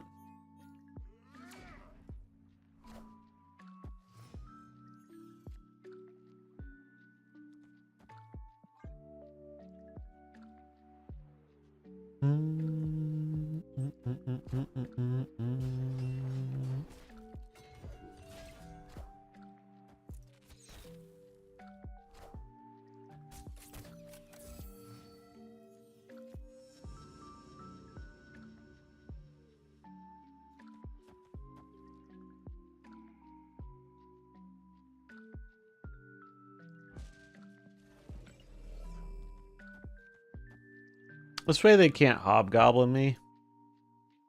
If they have like debris, this is annoying, but if they have debris, this is annoying if I go jug too, so.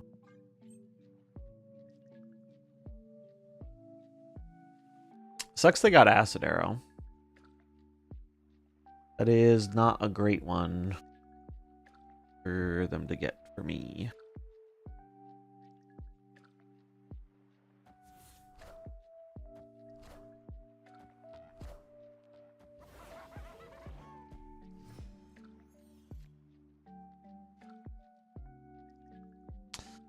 All right, chat. Pop quiz time. Does anyone know if this still works? You used to be able to pull the goblin with arrow. I think you still can. I'm not sure if I should, though. I think I should just clog them.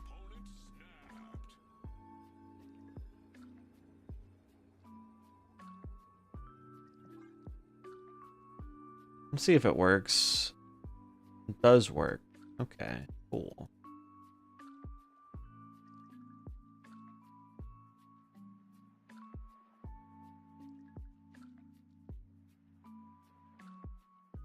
I wasn't sure if that was an intentional. Oh, come on. Fuck. Wait, what? Oh. Well, that's bad. We're gonna have to leave. The Blaker Statman. I will fully admit, I forgot that they hadn't triggered this yet. So that's on me. That one's on me.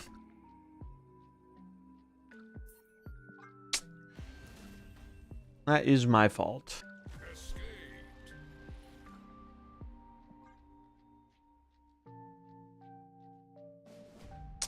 I should have Hobgoblin left. Hobgoblin left was a better play.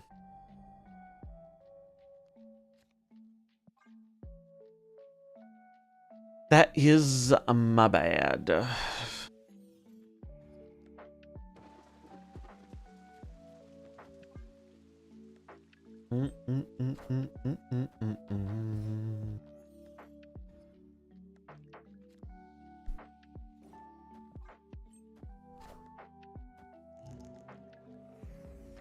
No! Oh my god, dude. These gladiators are so fucking annoying.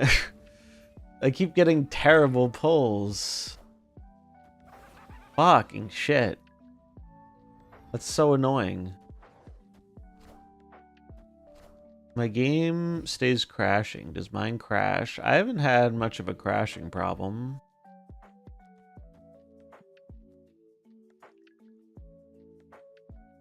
It's turn 4. Octopus.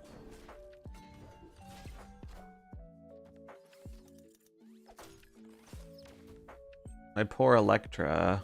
Arrow off the top, please. Not arrow. Alright. Don't reward the clogged ruler by giving them more cubes than they need. That's the thing about Clog. It's pretty good at winning games, and it's pretty terrible at winning cubes.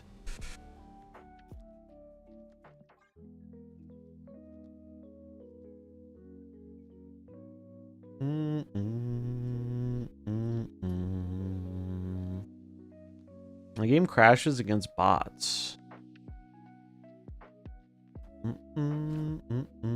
Yeah, I don't know. I haven't had that issue.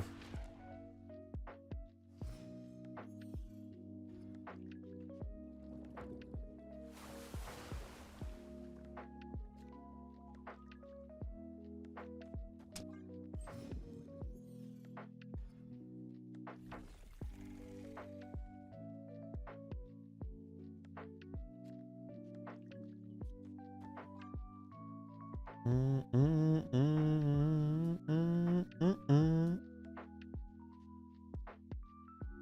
on, Negasonic. Get me some value, baby. See you, Daredevil. Are you ready for Electra value? I'm ready for Electra value.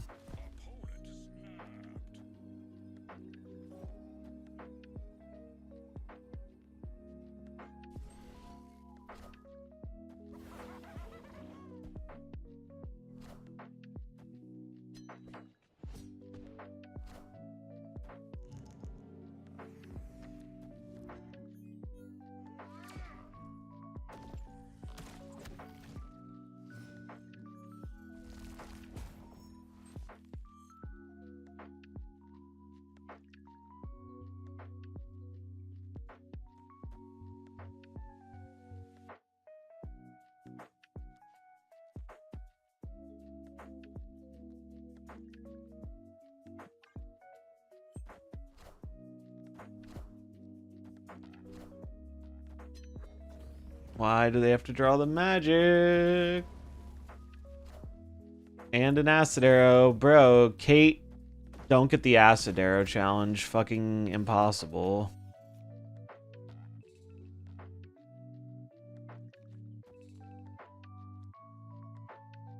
I basically, what I have to do, I think I just have to do this. And hope that they get pulled. If I get Clog, I can't win. So I think I just have to do this and hope. And we'll play these next turn.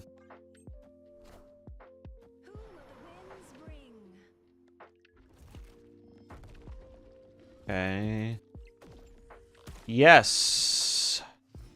They're just dead now, right? Are they just dead now? They flip first, so yeah, they're just dead now. I'm just gonna take them for 4, because if I snap, they'll probably leave. They have 2 cards. They have 1 card in their deck. I have 2, so Ares seems better. Guess I'll activate this in case they C-ball me.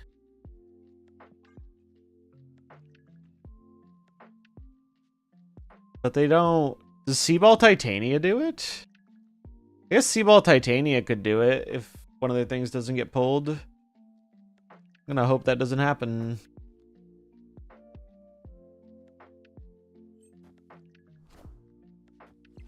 There's C-ball. There's Titania. No, but we have their demon, and they're gonna get pulled. They did get the only pull that doesn't immediately lose them the game, but they still lose tie breaks, so we're good.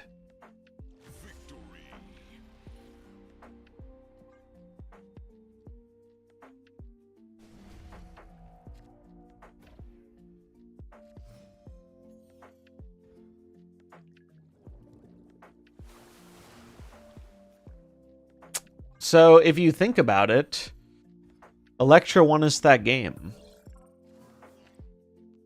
Electra killing the demon and getting us a demon back is what won us the game there. All right, are we ready for the 3rd acid arrow off of Kate? I'm ready for it.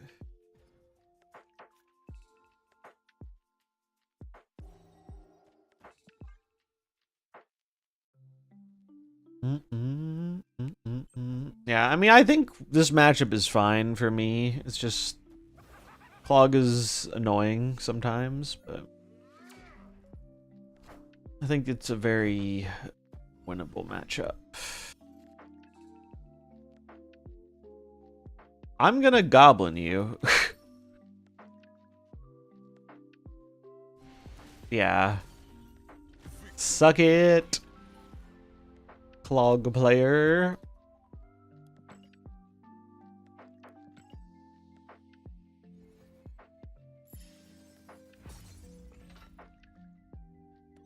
I have to do those weekend missions soon, too. I guess I have until tomorrow, though. What time is it? 11:20. So maybe around noon or a little bit after we'll do our season review. I can't imagine they're gonna go out of their way to add more to Clog, but my title fits me perfectly. It sure does. Never lucky, baby. That is me. Lucky is something I'm not allowed to be.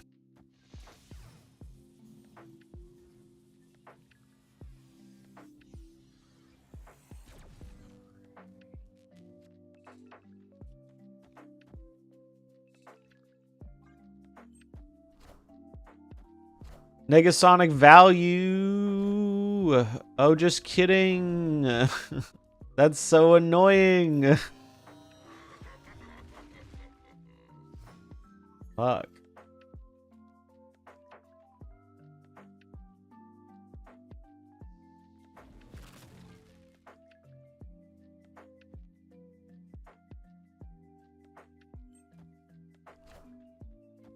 So it's Surfer.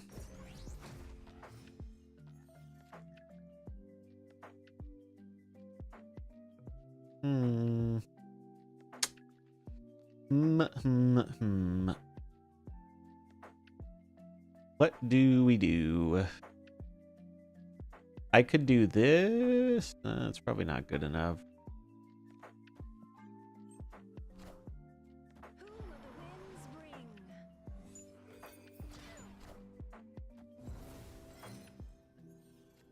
Any Juggernauts? No, no Juggernauts.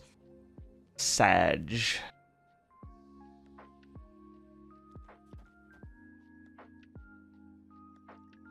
I'm gonna do this and hope they just go for right. Cope with me.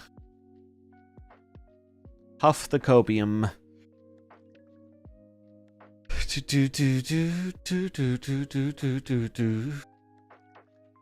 Although the cards left in my deck are not very big, so this Ares might not even hit. I have 7 power. It's not great. Maybe I just leave. Maybe just leave is better for one. Show them less of my deck. Oh, these aren't exactly surprise cards. We'll try. Ah, they played mid. Fuck. Oh, we did still hit the Ares, though. If that's just Surfer, we might be okay. Let's go. Is it Surfer? Let's go. Next cards I'm looking forward to most next season. Surge, SMA, and Zorn. Surge, I think, is the most interesting card. The other two, I think, will be fun to build around. And Prodigy and Elixir, I'm not really that interested in. I wish we had more Series 4 cards coming next season, but if you don't know, the ones we got this season were actually supposed to be next season. They just released them early for the packs, which was cool. I like that they did that. Thought that was a pretty neat thing to do. All right, so we have a flip for priority here. This actually could be very impactful. I get Prio, which is great. But now we have a decision to make.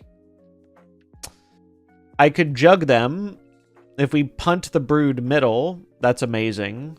If we punt it right, at least it's not in the Baxter building and it clogs them. Or we could kill their Brood. They still get the Broodlings, but then I bring it back as my own Brood. I think I'm going to do that. If it's Shaw, this is big value too. So I think the Series 4s are going to be resuming next season. It's just we got them early. Because the ones that were supposed to come out next season, they released with the snap packs. Those are supposed to be the May ones.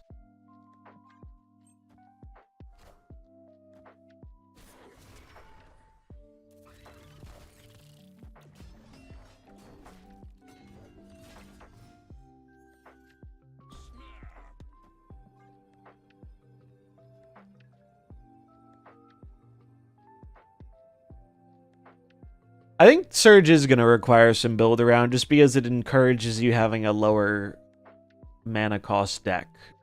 Because you don't want to have high cost cards in your Surge deck, because if you draw your high cost card after Surge early, you don't get to do the thing. We're going to brew some decks today. It's on the agenda. Does the Surge card retain the bonus if not played next turn? I believe so, yeah.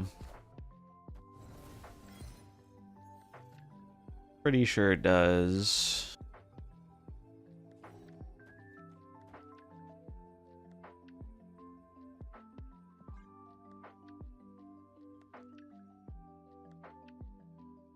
Isn't Cobra in the upcoming Chibi album? It is, but it's possible they might swap that out. They have done that before.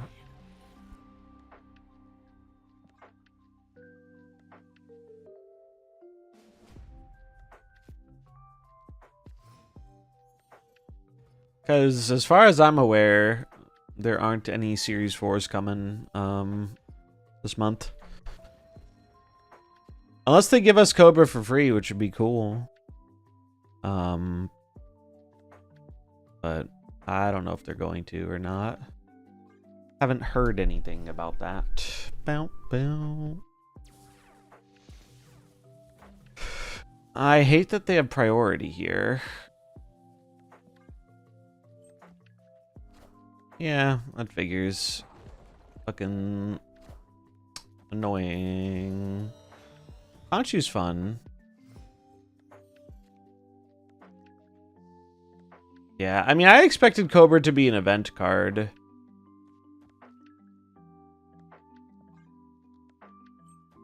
There's Galacta. I'm gonna arrow that, I think.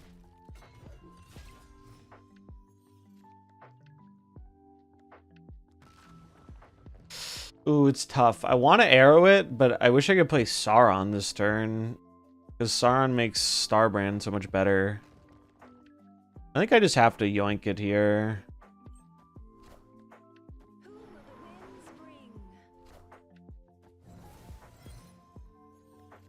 Because now it's hard for them to get a lot of power here.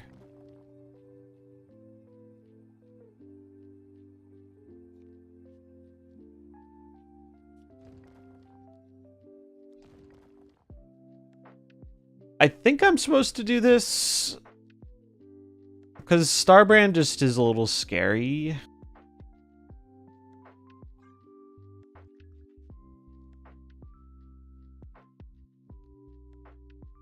Oh, if they brood mid, one of them will die.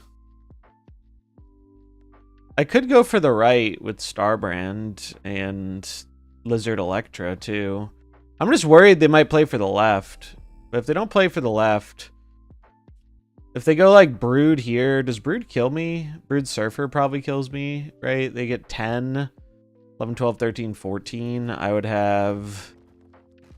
I also have 14, right? 6, 12, 14.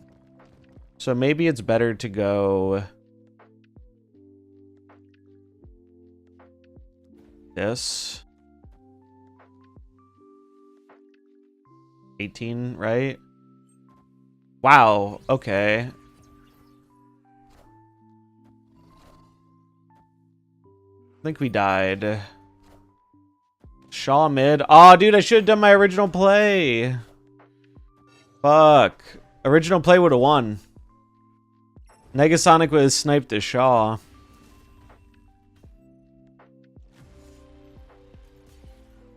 Actually, if I just played Negasonic... No, we still died. It had to be the first play.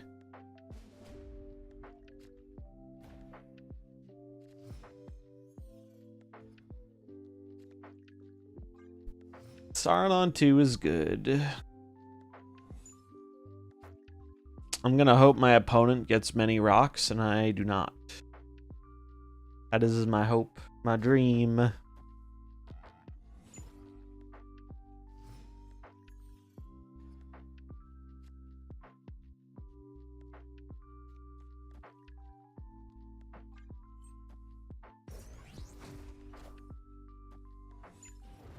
Alright, well, I know what lane I'm not playing for.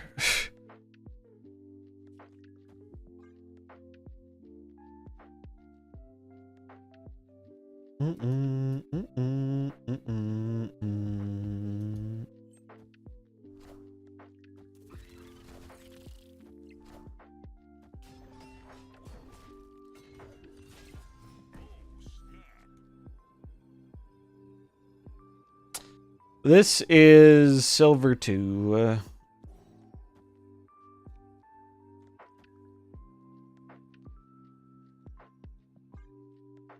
Silver 2 gaming.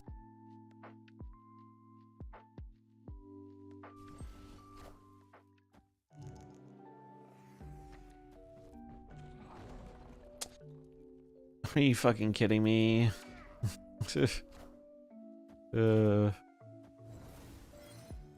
Alright, well, this still wins this lane.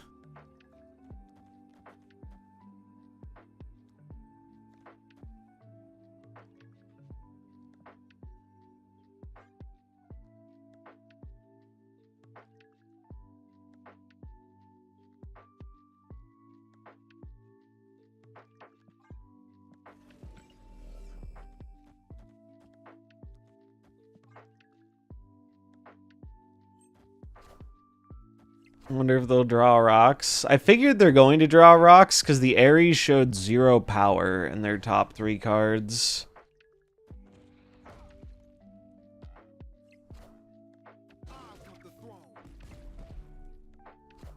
They want the throne, and they can have it.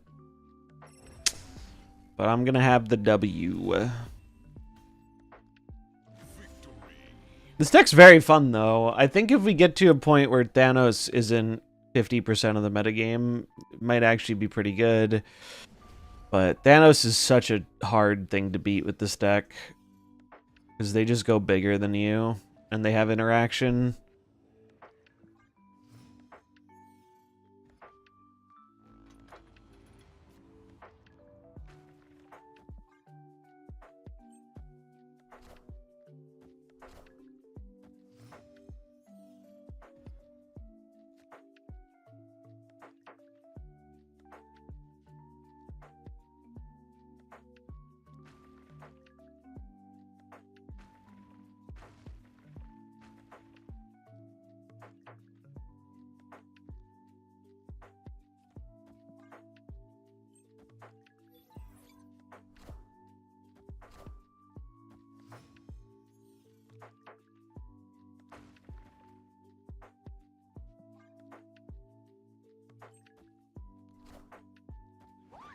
Gwen.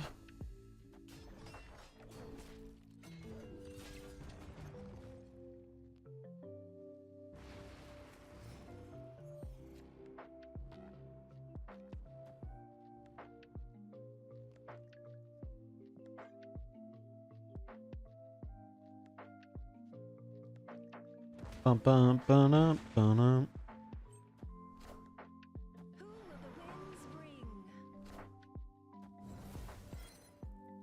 All right, I think we're good, probably. Oh, now we're definitely good.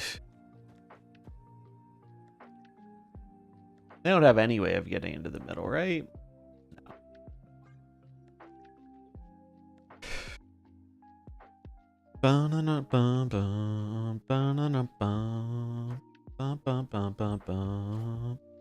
Yoink. How does it feel, Silver Surfer player, to get juggernauted? How does it feel? The tables have been turned. I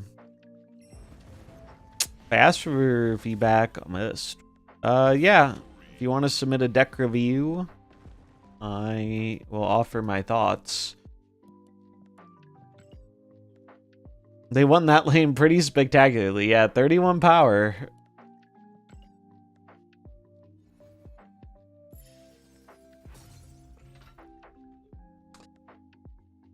Chillin'. Advancing our way through. This deck is very fun to play, and I think it is a pretty reasonable mid-range deck. It's just the Thanos matchup is fucking rough. Because they just play a lot of power, and they have interaction, and it's difficult. But versus other mid-rangey decks, like Surfer, we did pretty good. All right. Send me the code, Scouta, and I'll look at it. I was playing this on the weekend, too. Rank 79, I feel I'll never get Infinity ever again. You'll get there. Just gotta believe. You sent a picture on Discord. That works, too.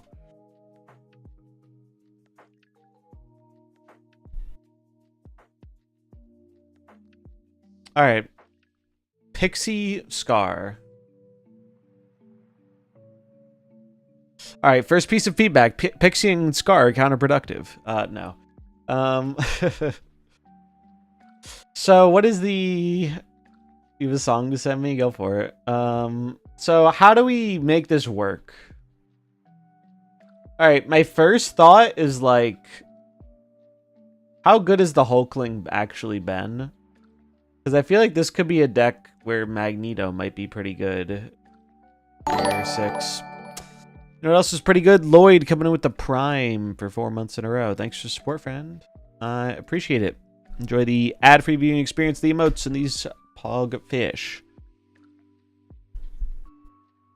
Good when I hit with Pixie, bad otherwise. I mean, yeah, like, I think Pixie already is very unreliable in terms of getting good hits, so I think I would want a more reliable 6-drop.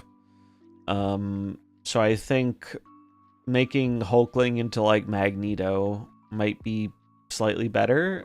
Also adds a little bit of a surprise element. I also don't love the Sage. I feel like Sage is kind of clunky in a list like this with so many high-cost cards.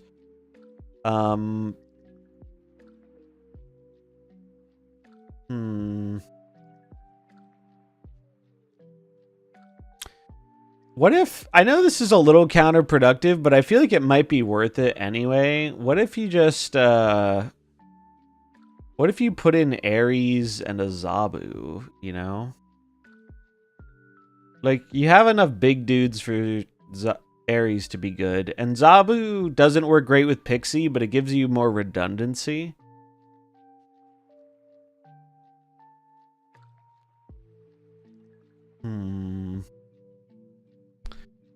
That's kind of what I'm thinking. I also think Mobius is not necessarily super needed in Pixie decks. Like, I know he helps your bad flips, but like, I think if you get bad Pixie flips, you're having trouble, you know, winning the game anyway. What is Squirrel Girl doing? Squirrel Girl is giving you things so you can play Cull Obsidian. Without Squirrel Girl, you can't play Cull. Well, if you don't want to add an Ares, I think the main thing I would consider is something in that Sage slot. And I also think Mobius isn't... Well, yeah, so... If you put in Ares for Mobius and... I mean, you could go all in and put in Crossbones, but I don't blame you for not liking Crossbones. I feel like I would just lean into making it more of a Surtur deck and then have Pixie as a high roll element rather than it being so... It feels like you're making a lot of concessions for the Pixie, and I think you should make less concessions. I think you should just put in Ares for Mobius and maybe Zabu for Sage. You could put a bigger dude in instead of Zabu, but like... I feel like putting in the Zabu, one, it gives you another good thing for your Pixie to shuffle. And two, it gives you a better backup plan if you don't find the Pixie. Because you'll be able to play 3-cost 4 dudes. And also the Magneto. Magneto over Hulkling. Those are the suggestions I would make. That is what I think I would do if I wanted to make this better.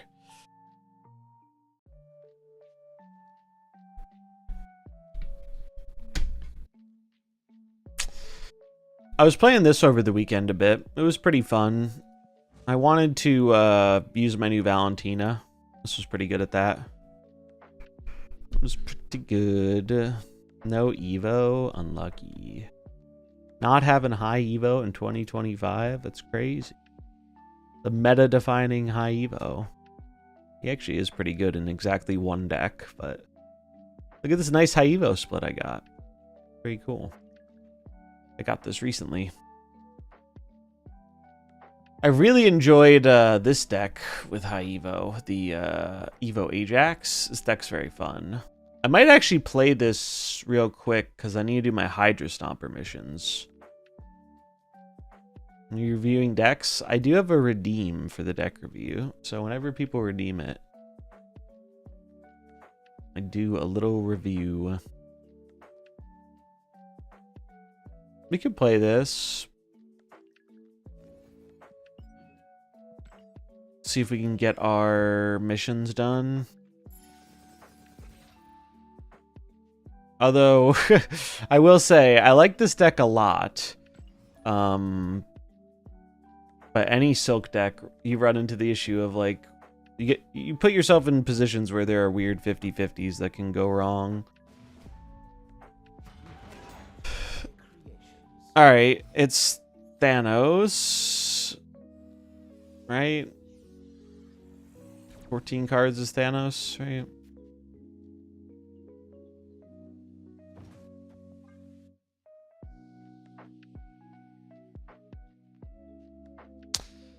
Or the chat's theories on Surge and which deck she'll be busted in. I'm leaning towards low-cost stuff, so you can keep chaining the Surge.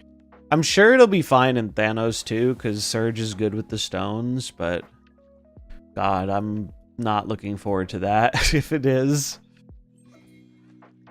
I know a lot of people have been talking about the Agent Venom deck. I think it'll be fine there, but the Agent Venom deck isn't a deck that needs the mana as much, I feel like.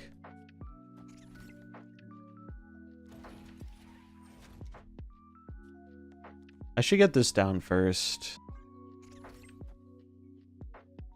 Also, I shouldn't have put this here. I should have put it on the right. That was a mistake. Although, we would have just moved it back to Sam probably, so it didn't really matter that much. Proud new Galacta owner over here. No big deal. What's up, Emma? I'm happy Galacta finally showed herself. I know you were waiting for a while.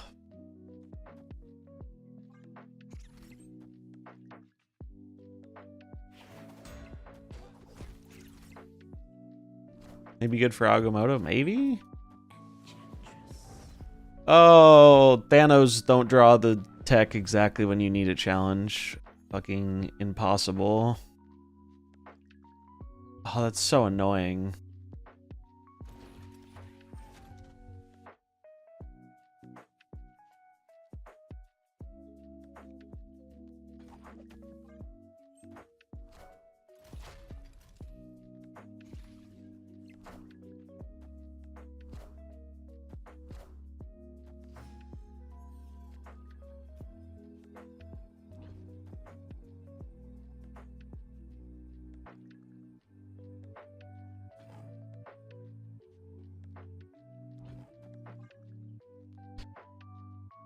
So they can play Thanos plus Stone. That is their best play.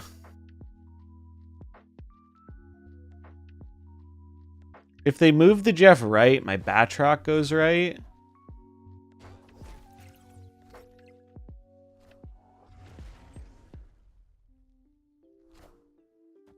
Nice. Did my opponent just make a play that died to... No, it wasn't dead on board, but... After getting her, I just kept playing Victoria Hand decks. Victoria Hand's a lot of fun. I tweeted out a Victoria Hand deck this weekend. I liked a lot. You might enjoy it. It's... I wanted to play Valentina, so I booted that up.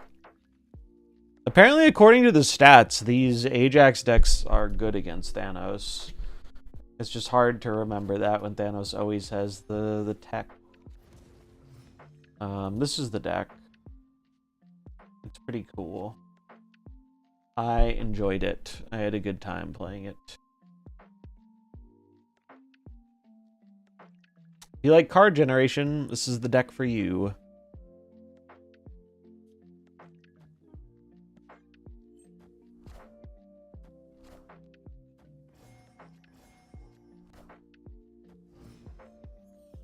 Wonder why they're running Bob and Jeff.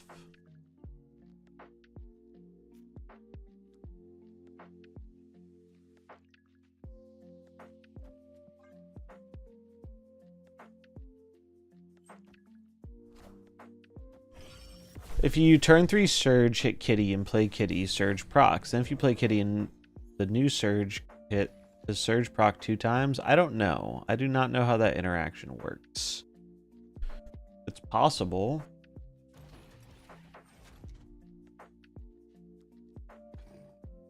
I want to control where my power is going, so I should probably just give him the big suck on the left.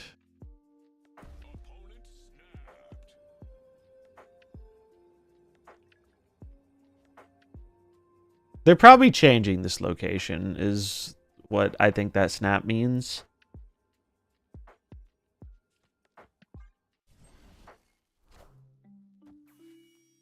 Could be wrong, though. They could just be snapping big Thanos. Oh, they're like a Thanos zoo? Okay.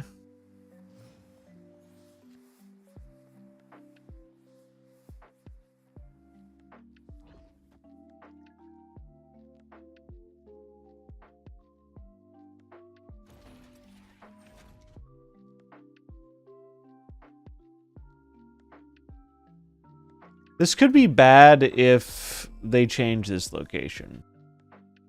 So perhaps I'm supposed to go like this, this, this.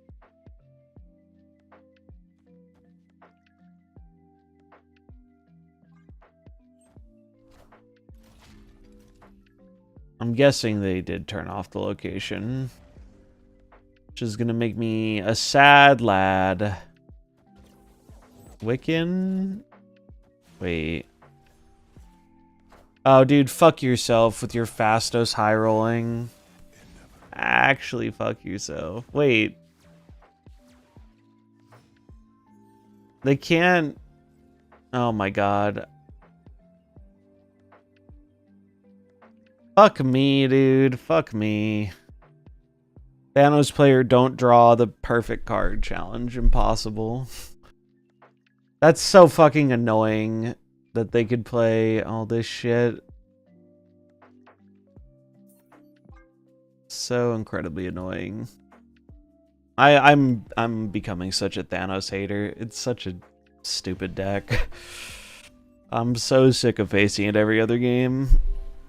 Even when you put in mediocre cards like Marvel Boy and Jeff and Hydra Bob, the deck is still just so silly.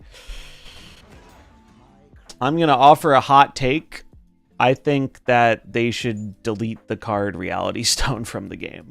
I think Reality Stone should not do what it does. Second Inner has a habit of like being like, well, we care about preserving the location variance in our game. That's why we nerfed Nocturne, but we're going to let Thanos have the best and cheapest location changer. Yeah. Oh, I still hate Arsham more. Arsham fundamentally is just like my least favorite thing. It's not even close. But anytime a deck gets like overly popular, it's just fucking annoying. But yeah, I don't think Thanos should have the best fucking location interaction in the game. I think that is silly. Not deserved. Is Arsham popular? Not really, no. Arsham is not too popular.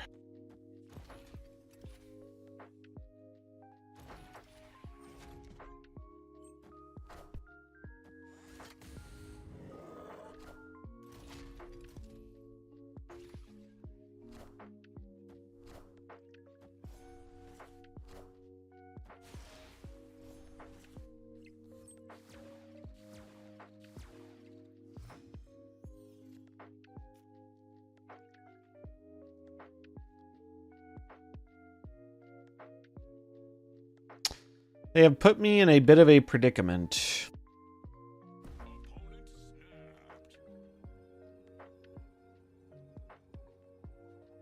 Dude, it's crazy you can put fucking Adam Warlock in your Thanos deck.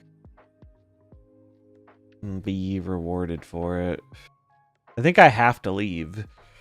I think Ajax is not good enough here.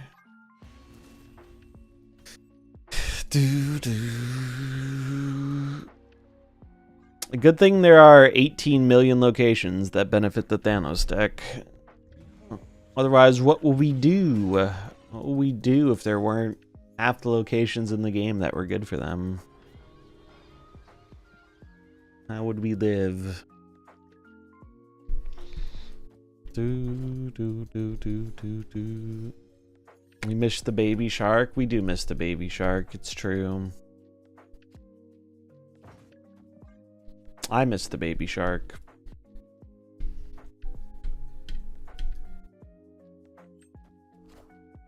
Yeah, Strange put a pretty big damper on Monger being a good Thanos counter.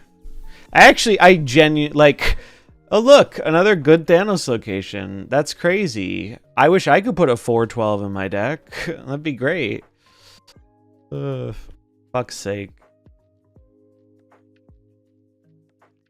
I mean, we have the good draw, so we probably have to go for it.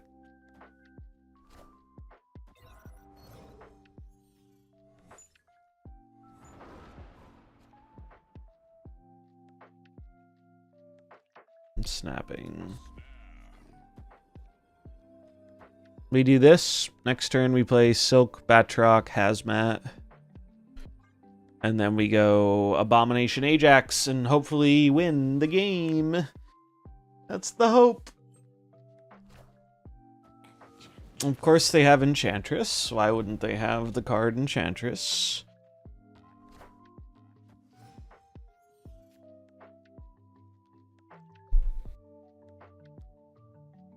This could backfire. I'm gonna hope it doesn't. I'm gonna hope it doesn't, because I'm pretty sure I have to do it this way. Oh, I should have hazmated first. I should have had hazmated first. Well, it kind of did backfire, but I might be able to win through this, just because this requires them to commit Thanos to the right. And if they commit Thanos to the right, I think I can win the other lane.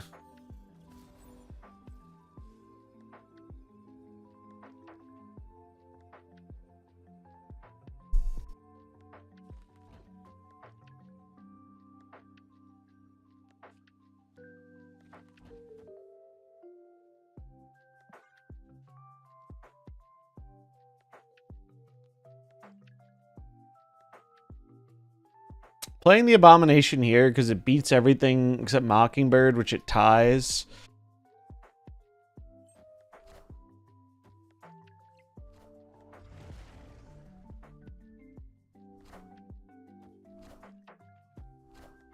Nice.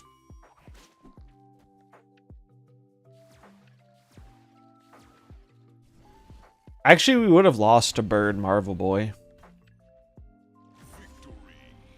We would have lost to Bird Marvel Boy mid if the Silk didn't go mid.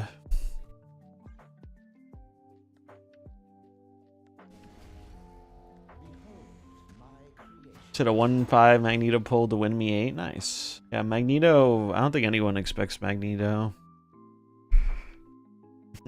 Yeah, if only this Thanos player had Mobius. They didn't get the memo that they should be running more tech cards.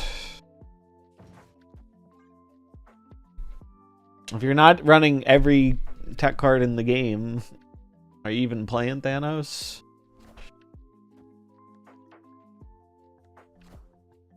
So they're just trying to clog me with stones, I guess.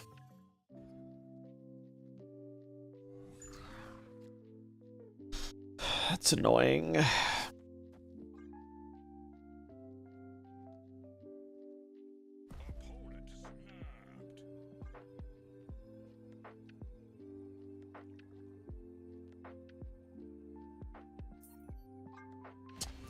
Nah, our board is too clogged up here. They're giving us a bunch of dog shit. They probably have an Enchantress they're gonna try and get us with, like... Not worth staying in there.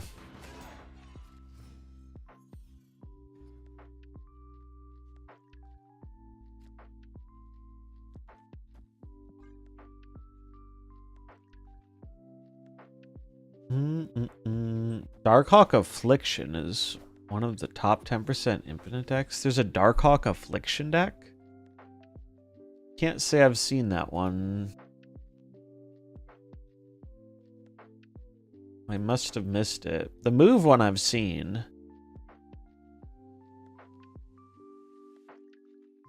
This is really bad. This is what I'm talking about when I say fucking... There are 18 million fucking good locations for Thanos in this game. Alright. That's just a leave. That's just a leave. Bad hand plus good locations for Thanos.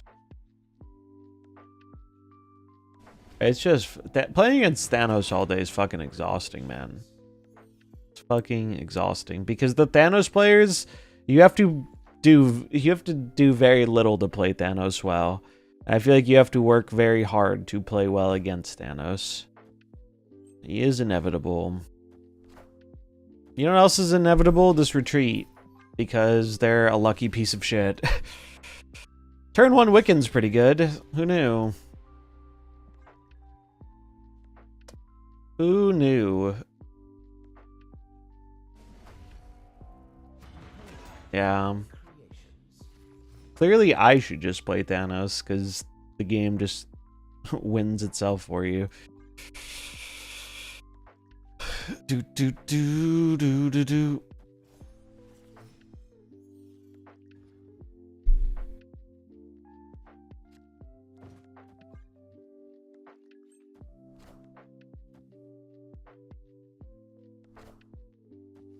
Man, why did it have to be Power Stone? Power Stone was the only stone that gets them prio there.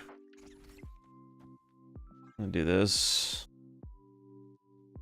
Can you try and make a purposefully bad Thanos deck and see if it still wins? I think our opponents kind of got us beat on that front. I think most of the cards they're running in there are not very good for Thanos. Or they're like a significant downgrade compared to normal Thanos. But it's good enough.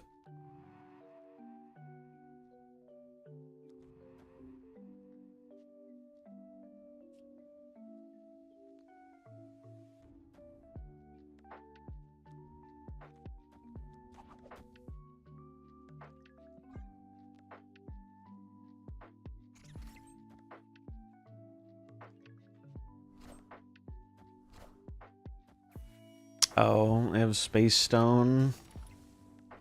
Well, that means they have to at least commit the Thanos. The right.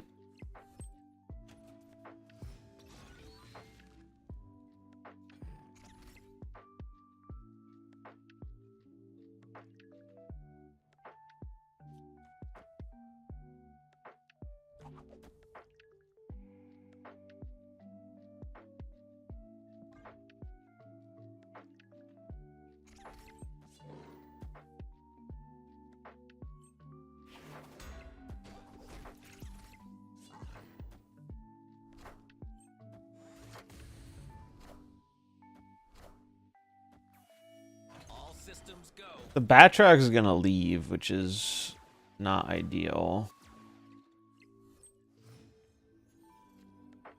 We drew Ajax though, so believe I just do this. Yeah.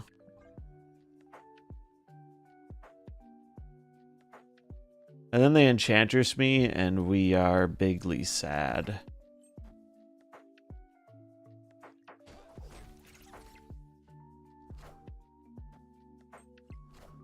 Yeah. Although it might not be enough.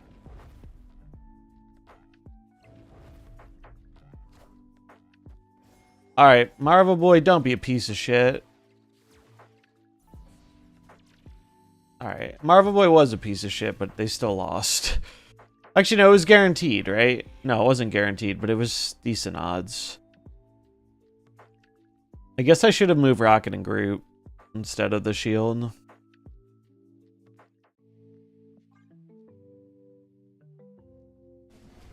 Yeah, I mean, I think it's incredibly hard to play Infinity Ultron into a Thanos meta.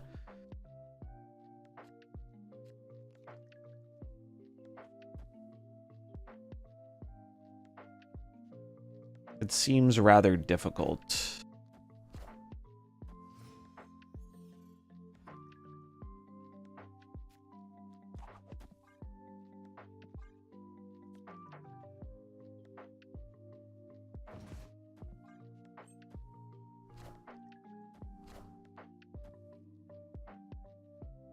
Surely they don't have Space Stone this game, surely.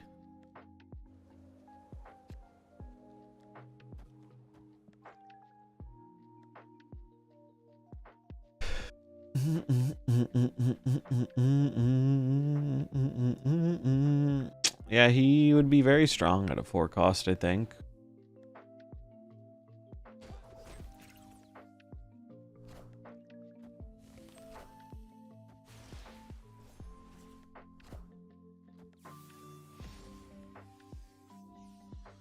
Okay. Alright, well, we still denied him the draw, which is good.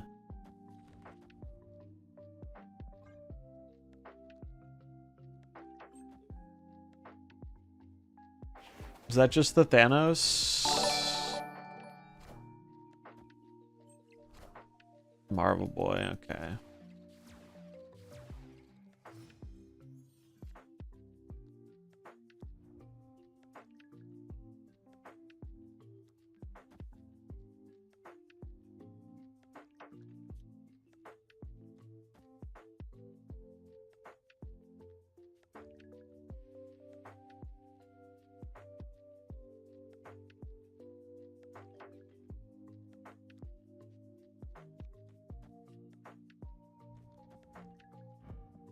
Oh, it's turn 5. I thought it was turn 6. Alright, this is winnable.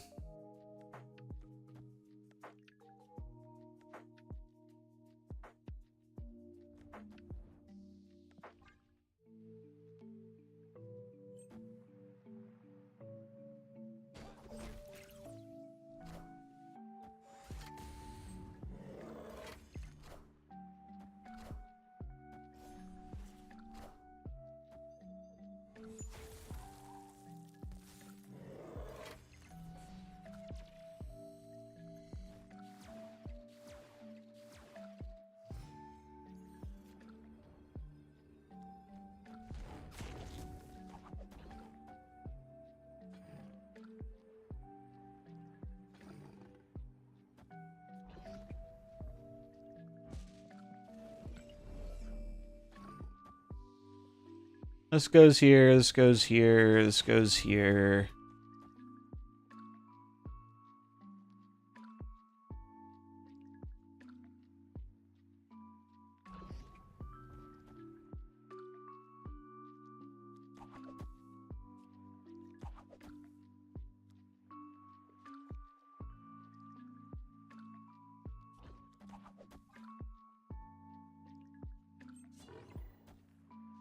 I'm assuming they got Enchantress.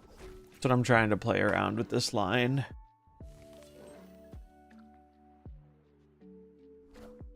Shang-Chi.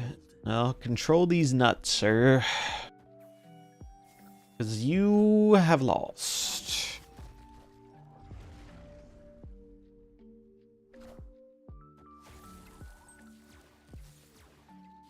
I thought I had Prio, but I did not have Prio. That's why I played the Silk where I did. Otherwise, I might have put it mid. Actually, I couldn't have put it mid. I didn't have space. Yep, this was good. Can, in fact, beat bad Thanos. Yep, all it took was them playing, like, 3 unoptimal cards. Only, you know, a fourth of their deck had to be weaker than normal. And they still almost beat us. It was pretty close.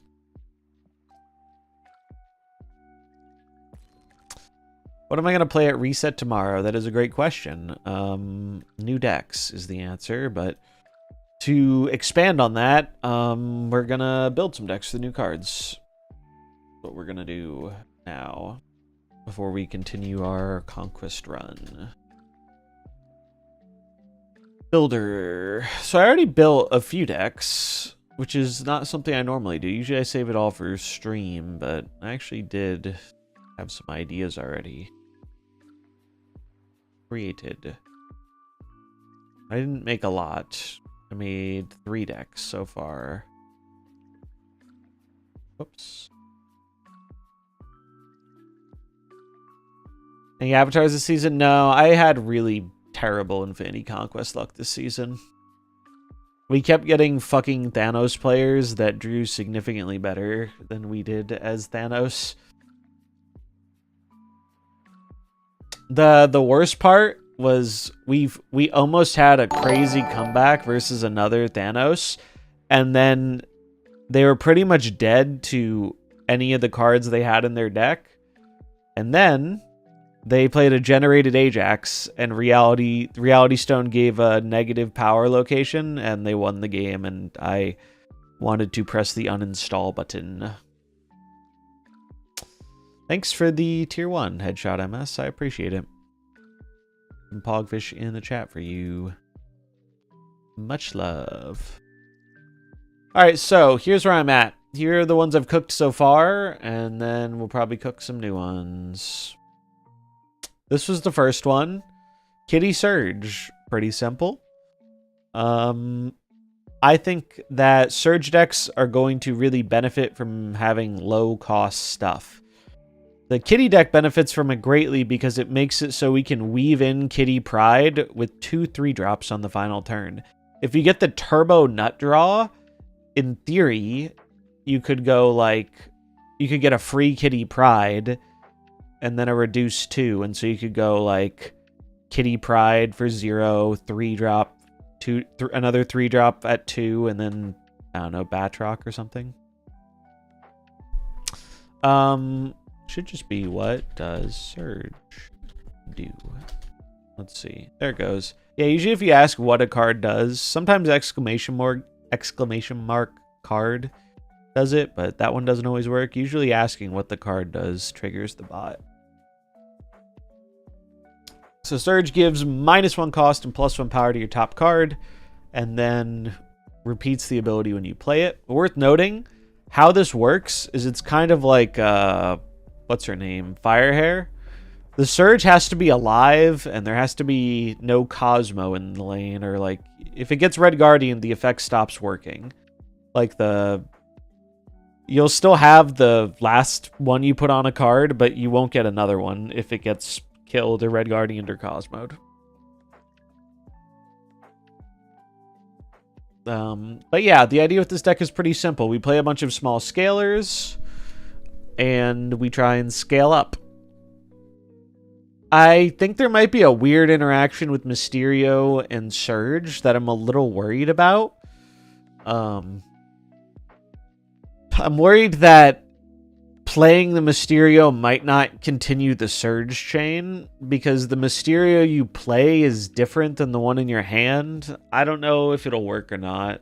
But yeah, this is just like a small ball deck that can easily run Agent Venom and tries to play a bunch of cards and do that stuff. My biggest concern with this deck is I don't know if it goes tall enough to beat Thanos. And I'm really displeased that we're going to have to wait till the end of the month for the next OTA. Because I have a feeling, just a hunch, Thanos is going to be the best deck in the game for most of this month. And its play rate is already a bit absurd. Let's check really quick.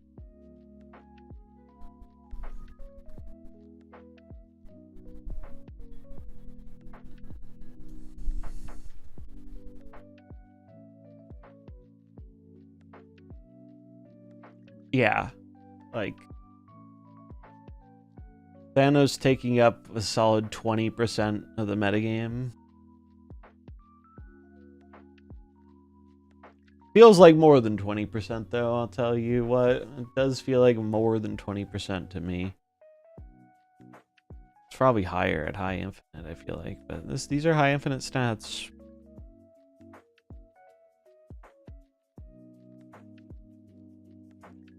Yeah, that's why I'm thinking the card you play is an illusion and not the real Mysterio, so I'm thinking the interaction might not work, but it's still worth it to run Mysterio, I think, in this deck. Just because Agent Venom Mysterio is really strong, it's good with Bishop. It seems pretty good. We can get our scalers pretty big, we can move the Batroc around the board with Rocket and Groot, or Juggernaut, or the Shield. Best Ajax list? I think the best one is the one I was just playing. This one. This is the one I like the most. If you see a lot of mirrors, though, traditional Ajax is probably better with like Luke Cage and Malekith, but I like the flexibility of this one. It's very fun. Do you feel Surge will fit well into Thanos decks? It should be fine into Thanos decks. I think Thanos decks on average have a low enough curve, and the big high roll with Surge is like 0 cost stones are incredibly stupid. They're good enough to where people are able to run Fastos in Thanos. So I think Surge is going to be an easy slot into Thanos, and I am not looking forward to that. I am not super looking forward to that. Usually anytime a deck gets to like a 20% play rate or so, it's a good indicator it's going to get nerfed.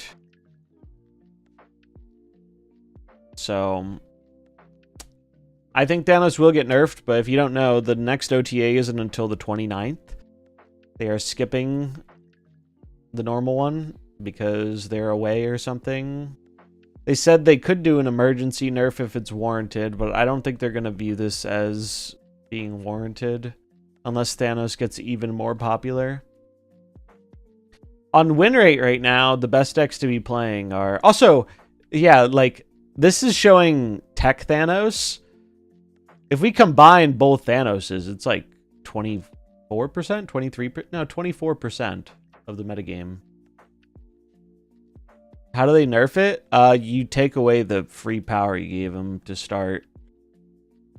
You make it so this card is not a 6/12.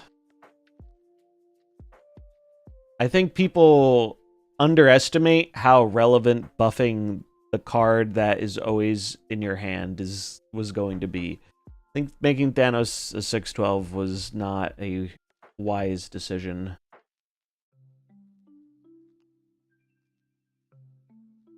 They could probably also undo the Bluestone nerf too if they really want to. It depends how hard they want to swing. But that I just expect a slight power reduction. Thanos will still be very strong without it, but it's just very dumb when like he is consistently like a 5/12, and that is so much better than most 5-drops in the game. And he has the upside of being harder to Shang-Chi, and he can be a 6/22. And I just think that is silly. I also would love if they changed Reality Stone, but that's not a realistic outcome, I don't think. I think it's very unlikely. I also wouldn't be surprised if this card got nerfed. Which, I don't think this card... It sucks. I don't think this card's actually that overpowered. But I think it is really dumb how strong it is in Thanos. Like, it is just so much better in Thanos than any other deck. I think the tech cards plus Strange is what is carrying this version. And, like, Thanos is just a good backup plan. Like, the ongoing one has better stats. But the ongoing one, you can target more effectively. Also, please, for the love of God, do not put this card in your ongoing Thanos. It's so bad. It's so fucking bad in your Ant-Man ongoing Spectrum deck. And yet people continue to do it. People cannot learn.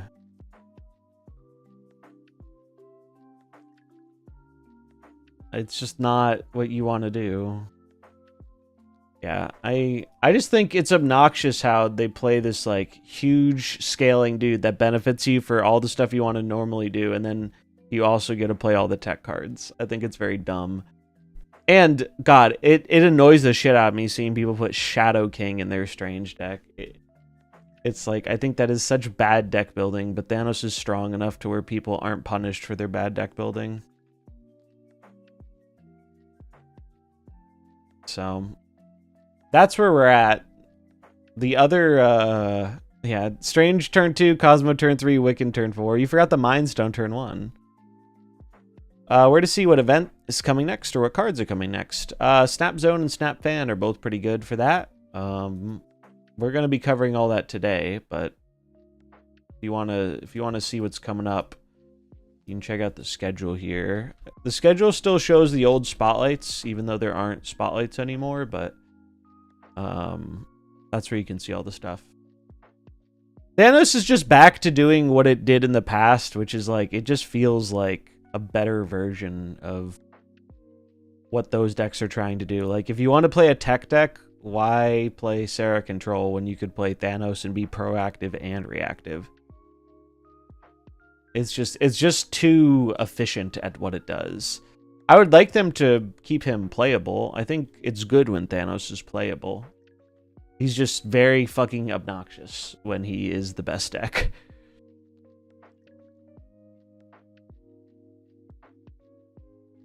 So yeah, this was the first one I thought of with Surge, and I did some SMA builds.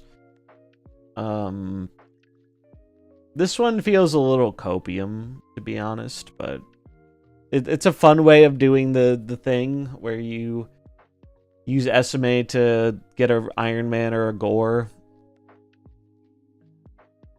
The Kitty looks a little weird in this deck, but Kitty's literally just here to give you something to do on the turns you're floating. She's a weird character to pick for a card instead of the Cuckoos altogether, I guess. But yeah, I think this is a neat idea for a deck. You know, you got some high roll for SMA. A lot of your other 3-drops are beneficial to get off of her too. Like, you don't mind a 3/4 Sage or a 3/4 Mystique or Cassandra. And even your 2-drops, you don't really mind them costing 3 and having 4 power.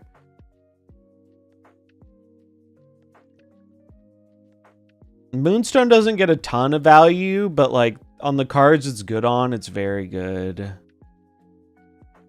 I played you earlier with Thanos Fastos. I'd be able to see my perspective once you go offline. Yes. That should be in the VOD. I don't even think you have to wait for it to going offline. Were you the one who had the Adam Warlock one?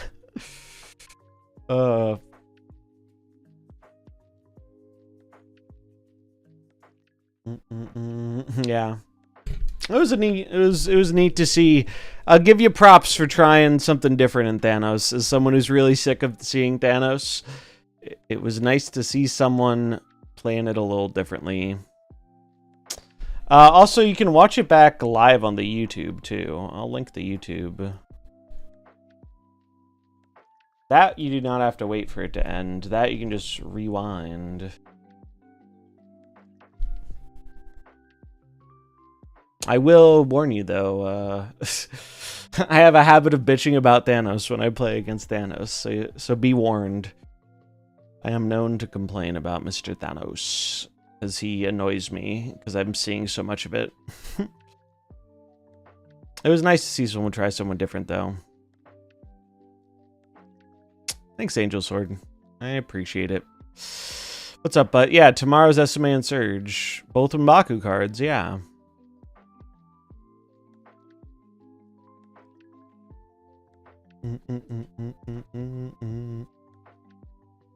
Yeah. I think this is something people probably know, but it's worth disclaiming that, like, if I'm bitching about something in a game, don't take it personally. It's just helping me remove the annoyance from within myself. It's a stress reliever.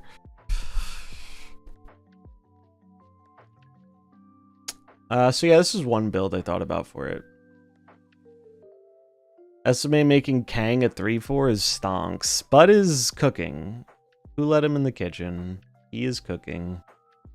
This is the other one that I put together. Now, I want to be clear. I don't think she's like an amazing surfer card, but I think there is like a reasonable justification for it in a build like this, which is you have a lot of good hits.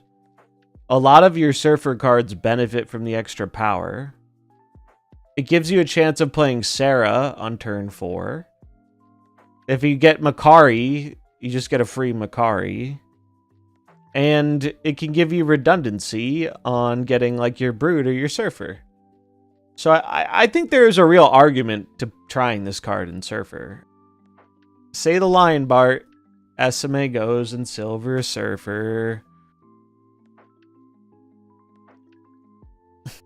So yeah, I don't know if it'll make for the best Silver Surfer deck or not, but you have a lot of synergy in this deck. Captain Carter becoming 4 power. It also makes the card 3 capital cost. No, that doesn't work. That is not how that works. It does say capital 3, but it isn't how it works, yeah. No, as far as I'm aware, there is not a modification in the game that changes base cost. They answered a question about it. But yeah, there is no card that currently changes the base cost of another card. So SMA is the season pass card and Surge is the new card. So 2 M'Bakus, yeah. You could get another copy of M'Baku. You could get a 3/4 M'Baku, play it, blink it, and then have 2 M'Bakus pop out at the end. Think about that. I thought it was draw a card and make it 3/4. No, it's getting a copy. It just gives you a copy. It's pretty good. I think this card's one of the better cards of the month. I think it'll be fun, too, most importantly. I think this seems like a very good, fun card. Or a very fun card. Good, maybe. But fun, definitely. What's up, Lou? So, yeah, this is the one I'm honestly probably most interested in trying. I put in Gorgon because I just wanted some way to hate on Thanos a little bit. And other people are going to play SMA, so this like hates on SMA too. How does Mobius work with this copy? If you have Mobius and SMA copies a cheaper card, it will get the power, but it'll be put back to its normal cost. So if you SMA M'Baku and have Mobius, it will be a 1-cost M'Baku. It's like Pixie.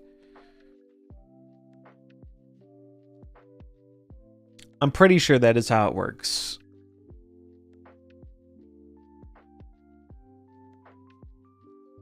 Because I know the capital C cost thing normally means like set costs, but like you can't. It's not gonna make it.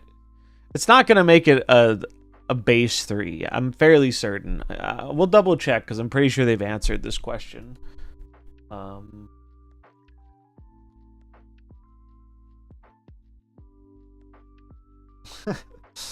Splat. I just got the song you sent me. The name of this song is gunpenis.mp3. That is definitely probably the funniest thing I've downloaded in a long time. All right. What am I looking for? We're looking for the team answer.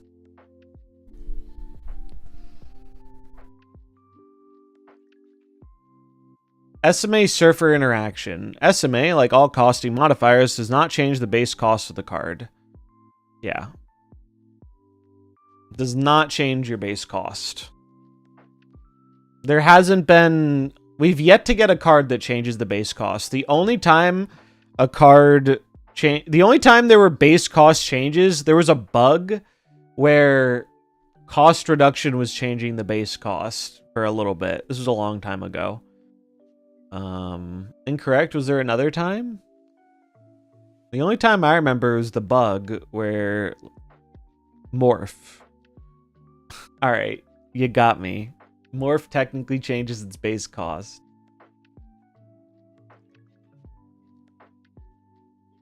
You got me. Malekith? Malekith? What do you mean? Malekith doesn't... If you reduce a card with Zabu, Malekith can't pull it. Malekith looks at base cost. Oh, you're right. There was a bug with that too. Yeah. Malekith used to be bugged and he could pull a Zabu card. Yeah. I remember that. So there were two bugs then. There was the Malekith bug when he first came out. And I don't remember when the other time was, but the other time was just like randomly one of the patches made it so when you like negative flipped cards or Sarah'd cards, it was changing their cost. Base cost. But that didn't last long. They fixed it pretty quickly. So now we know. I like how we got a preemptive don't nerf Thanos post.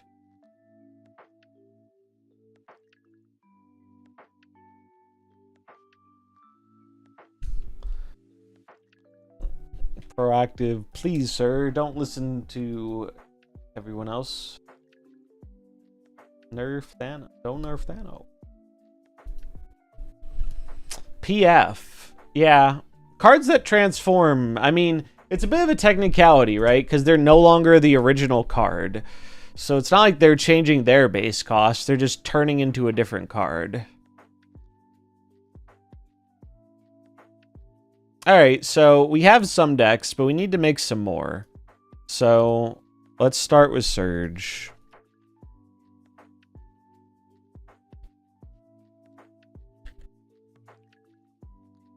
So what do we do with this card?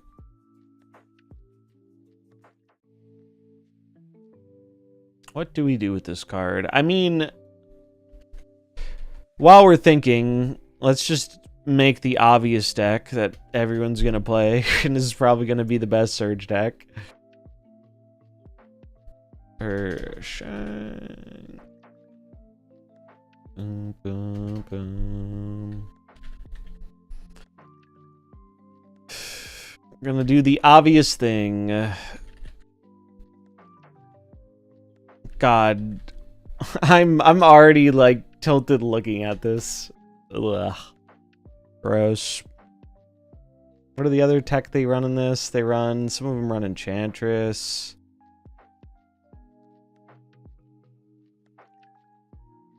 Just look. Thanos. What am I forgetting? They run Iron Patriot, Red Guardian, Goliath.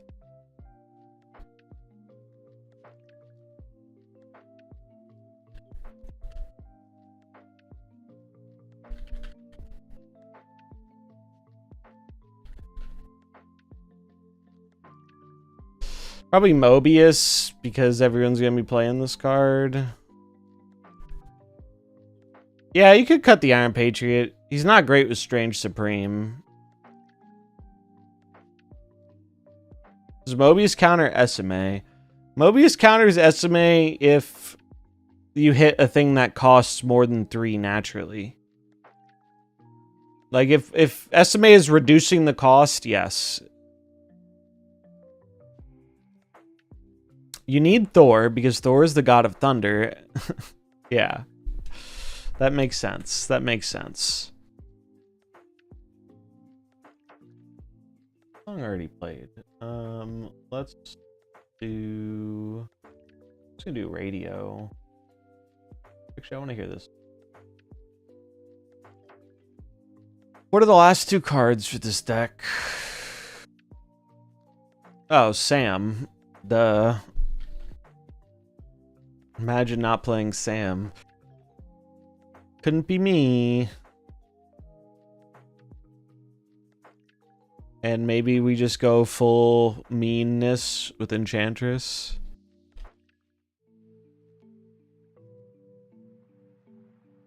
Yeah.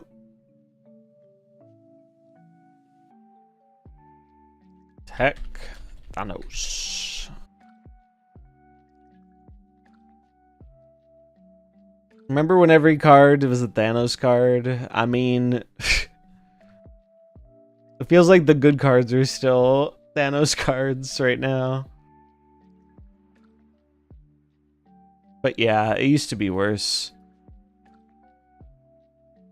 They need to nerf his big purple ass. That's what they need to do. I'm actually so tilted that we have to wait a month for an OTA. It sucks. Because I don't think the new cards are going to be strong enough to disrupt this meta very much. I'm really not optimistic about it.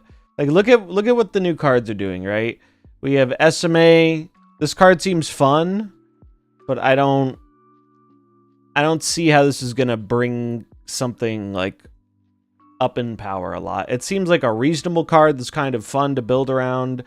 You know, you throw an Iron Man or a Gore deck, like, you can do something cool with this, but it doesn't seem like you're going to be doing that consistently enough to crush Thanos. Plus, even if you do that, Thanos is going to play their tech cards and shit on you. So I'm not confident in that. Surge, I think, is just going to be better in Thanos than a lot of other decks. Prodigy doesn't seem very good to me.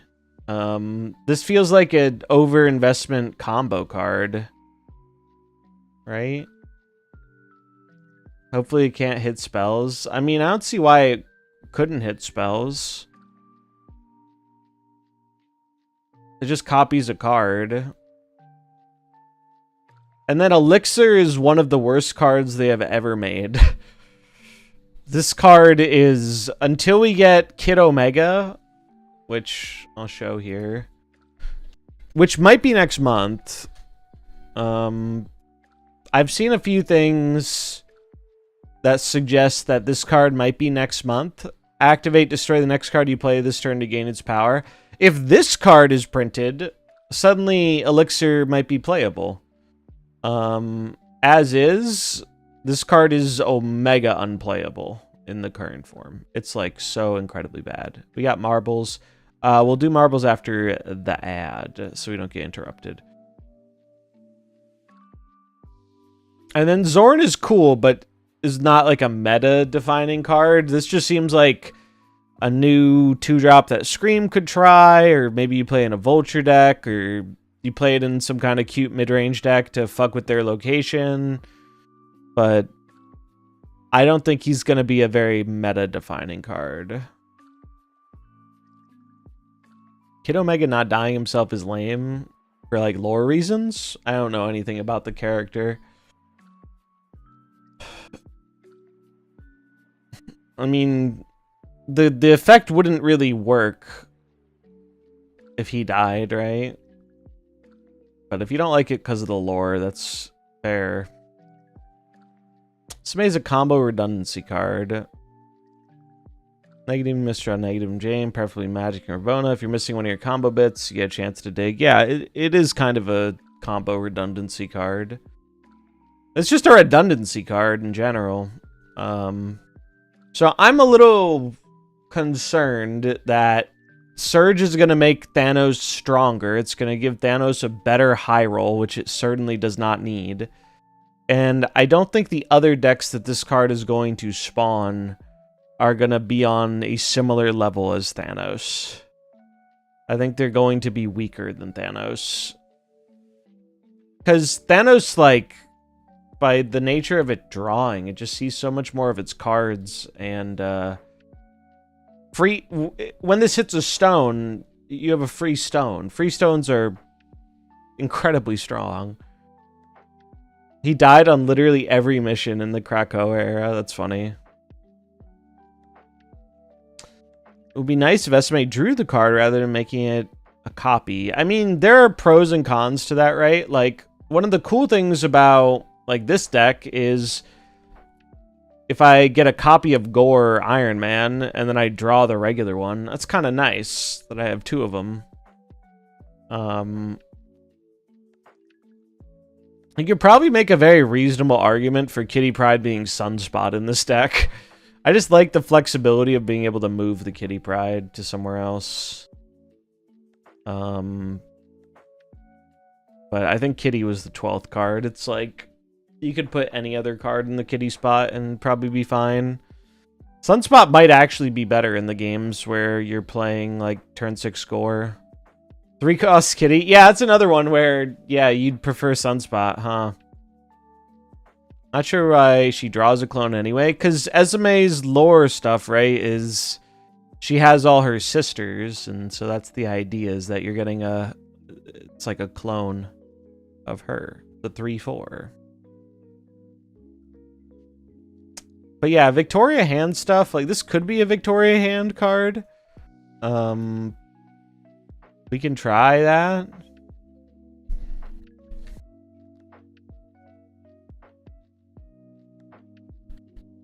The sad part, though, is I feel like it's just a lot of the time worse than Frigga, but there are moments where it should be better than Frigga. I was thinking of just building like a generation deck. Basically the deck I was just playing, but well, not just playing, but this deck, this one. I was thinking of just playing this, but replacing like the Shang or the Kahori.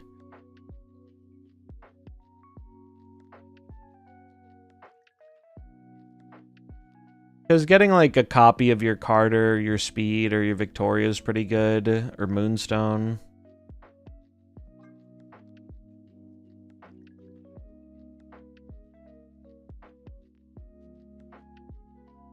Valid deck code. How nice. Quinjet.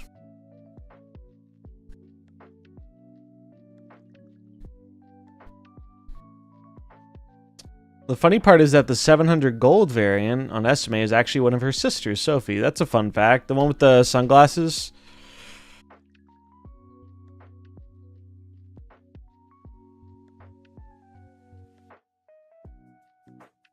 Alright, so we have this. We need Iron Patriot.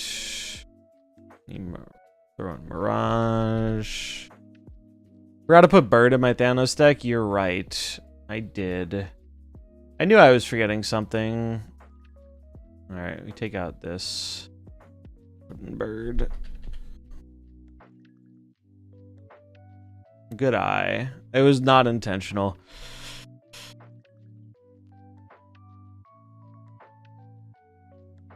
Okay.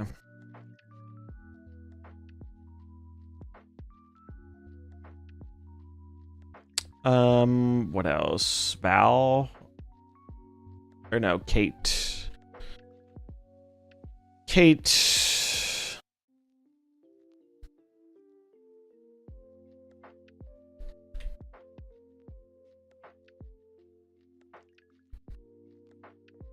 Maybe I just cut the Valentina. What was the other card? What's her name? Kahori.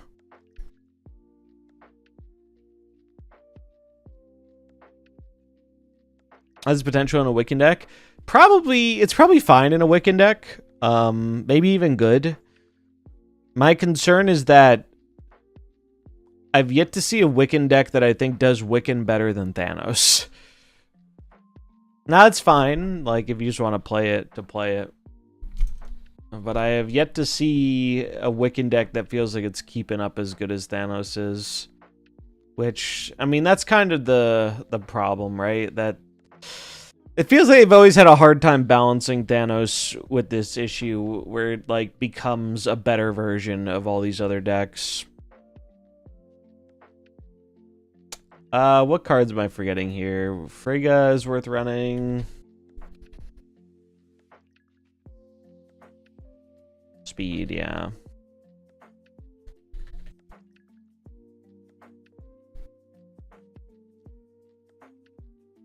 And what was the card I'm forgetting? Carter. I want Carter. So we're cutting one of our 2-drops for SMA, which might be a little questionable, but 4 2-drops is still a lot. I don't think I want to... If I cut another card from this deck instead of the 2-drop, it would probably be Frigga, but I think Frigga is just too good to cut in this deck. So, I mean, you could cut Kahori too. Like, if you don't own Kahori, I think you can play this deck without Kahori just fine.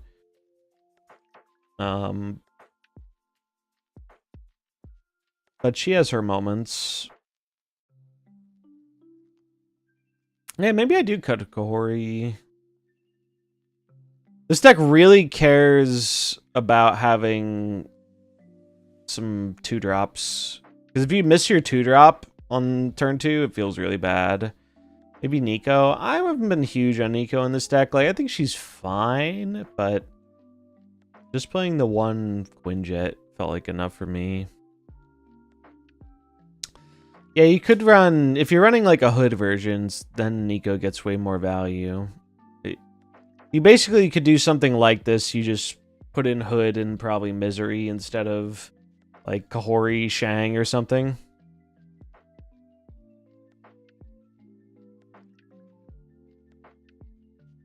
Also, hitting a Hood with Esame is not bad.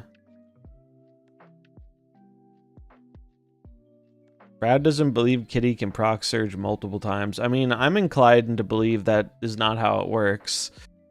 I think how it works is very simple. You give your card an ability.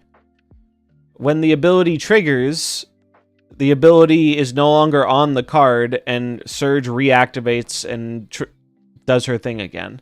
I think it's that simple. I don't think they would have made it so Kitty can re-trigger this infinitely. That seems like a not good design.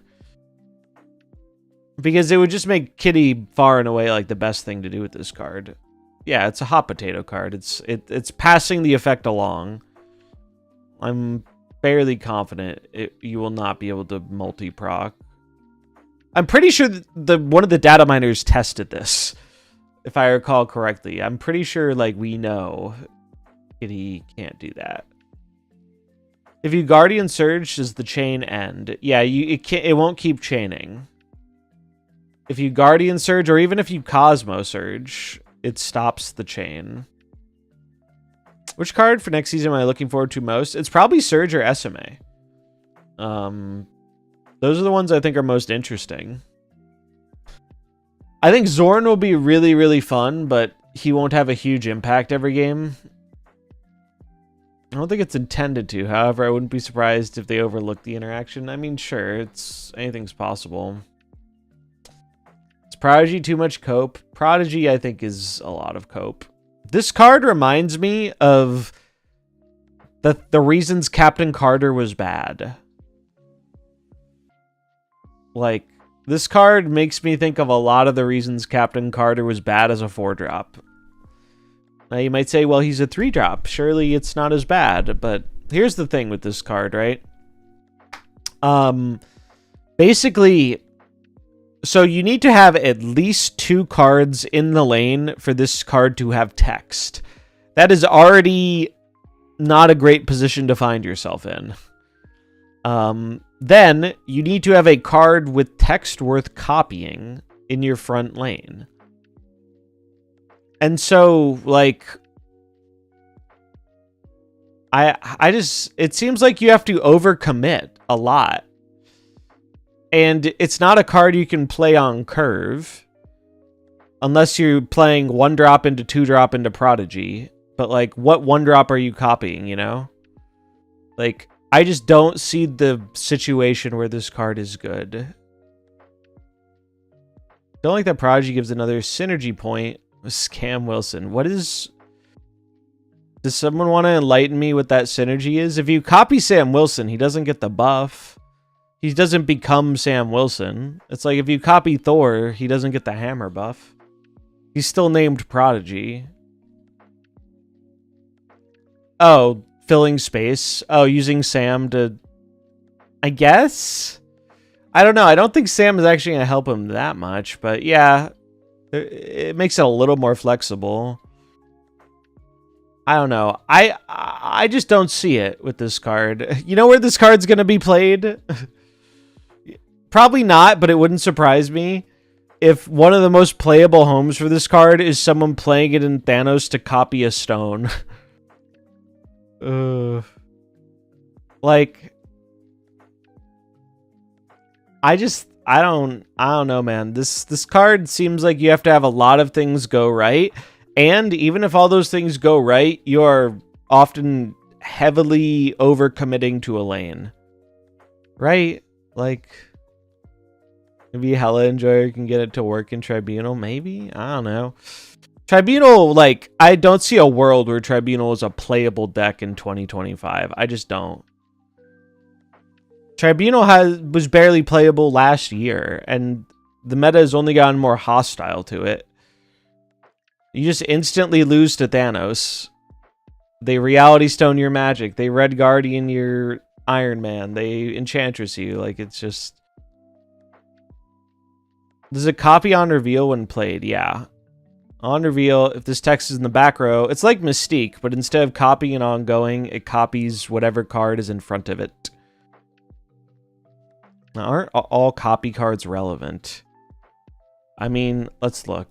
If we type in the word copy, let's look. Here are the copy cards. Mantis, bad. Mirage is pretty alright. Multiple Man, not as bad as I think people think he is. Morph is usually pretty bad. Mystique is good in the right deck. Frigga is good in the right deck. White Queen is bad. Copycat is good. This is good pretty much only in Surfer. Lad used to be really good, but isn't played a ton anymore. This card is pretty fringe outside of Galactus. And this card is bad, and this card's pretty bad, and this one's really only played in some negative or destroy lists. So I don't think... Here's the thing, though, is you have to... Mystique was there, but you're right. Some of them are missing. Moonstone and Onslaught are missing. Moonstone is a good one. Onslaught is a powerful effect that is kind of too slow for the current meta. And Nico. Nico's good, but I wouldn't call Nico a copy card necessarily, just because Nico is so multi-purpose. Anyway, I am not a believer of Prodigy. I think Prodigy... This is a card that maybe this card will be good later on with more support. But, like, what deck wants this? What deck are you like, yeah, I'm pumped to play Prodigy in? Because I have no idea. You need so many things to go right. And even if it does go right, you're, like, overcommitting. Like, it might be good later down the line, but it needs to be a deck that, like, either the combo you're doing with it is so powerful it's, like, game-winning, or you need to have some, like, 1-drops and 2-drops that are really strong to copy. Because most of the time, you're not going to be able to copy a higher-cost card with this card. Also, most of the time, you can't play it on turn 3, and that's why I think it is not a great card. It's a bad tempo play most of the time. It makes you hardcore invest in a lane. So, like, it's neat. It's a cool effect. Does he get affected by Odin or Spectrum? No, he's like Mystique. His text changes. So, he gets the text of whatever he copies. Tribunal. I don't see this card meaningfully moving the needle on Tribunal. What does this card do to make Tribunal stronger at what it's doing and not get blown out by Tech Thanos? Like, more Ironmans. I just don't think it's going to make Tribunal that much more playable, but we'll see. That's it. That's probably the best use case of it I've heard, though. Even though the deck is not good, it's like I can see why you might try and use this in there.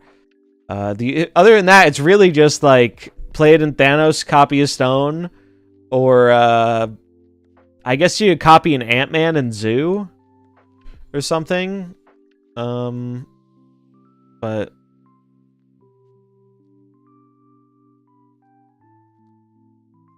turn all cards here into the same ongoing. That's true. Yeah, I can't think of a place like this card just screams clunky to me.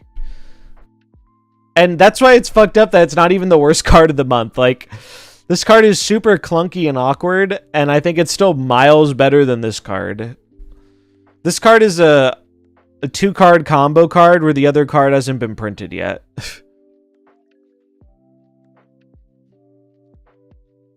Elixir is a buff for exactly Jack. Go next, yeah. Is it? I guess, yeah. I guess with Phoenix Force Misery stuff, maybe. Where's Omega? So, I noticed on the schedule, I don't know if this is accurate, but I looked on the schedule on the website. They had Kid Omega listed as next season, but I don't know where they got this information from. I don't think it's confirmed anywhere. And SnapFan doesn't have it either. But I'm pretty sure it's listed on Snap Zone.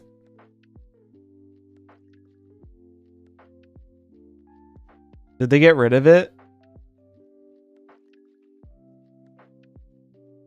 No, they just have a bunch of them listed here. Yeah, see, look, they have Kid Omega, and it says it's releasing mid-month, part of an event, but I don't know where this information came from. Because as far as I've seen, it's not in the data mines or on SnapFan. It says Cobra and Kid Omega are coming in an event. The new Series 4 cards next month, according to this, are Helion, Mercury, Astral Projection, and Jennifer Kale. And wait, there's no way all of these are releasing next month. There's no shot. They're putting out 5 of them. I think these are just placeholders. I think they're guessing. I don't think this is accurate information. Because they're just 2 event cards and 5 Series 4 releases. There's no way. I think Astral is going to be their first. So this is a skill. It's not a card that stays on the board. It gets banished.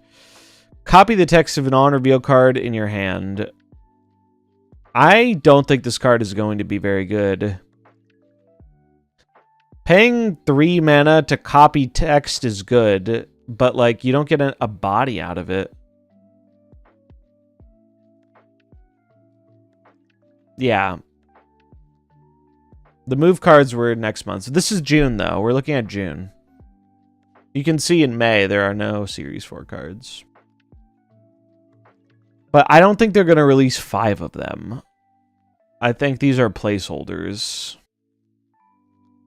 This guy gives you... This guy I'm sure they release because they want a card to pair with Merlin who gives you skills. So, like, this card seems likely to be released. I'm hoping they release this one. Activate Psylocke. Seems good. Seems a lot better than regular Psylocke for a lot of decks. Astral Protection seems not great. Like, the thing is, there are strong on reveals you can copy, but paying 3 mana for no body is awkward. Like, think of the most powerful on reveal effect you can think of. Like, what is the biggest, strongest on reveal effect on like a 6-drop? Like, one of the best ones would be like Doctor Doom. And it's like, okay, you paid 3 energy, you got 2 Doombots. That's not too bad. Or Zola. Zola's a good one. Galactus. I don't think that would work. I don't think Galactus works. The only way Galactus would work is if you were giving the lane power some other way. Because I'm pretty sure he checks the text. And he's like, oh, I'm not alone. But yeah, there's not a lot of... This feels like a very niche combo card. Maybe it gets stronger over time, but I don't know. Mercury seems like it could be strong. Move this once. Ongoing enemy cards here can't move. So some hate for all the move. That's pretty decent, I think. And then Helion, I think they soft confirmed this one. For next month. 5/8. Next turn you can move cards to this location. I think this card will be very strong. Hellion. I think he will be strong.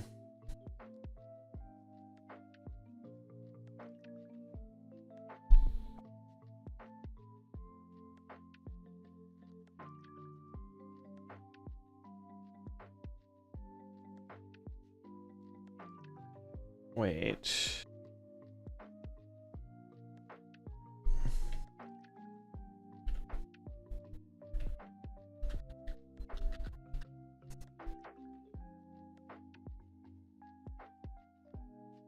Oh, it's a different artist.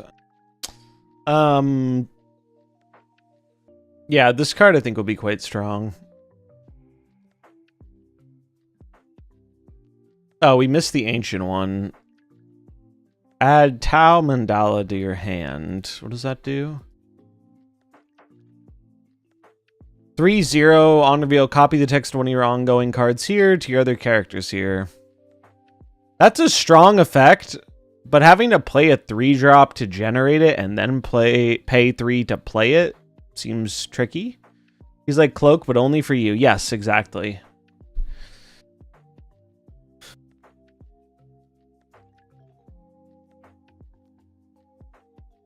So I'm not sure about this one, but I'm curious how many of these actually end up releasing, because there's no way they're releasing 5 Series 4 cards and then 2 in events. So I think these are placeholder dates.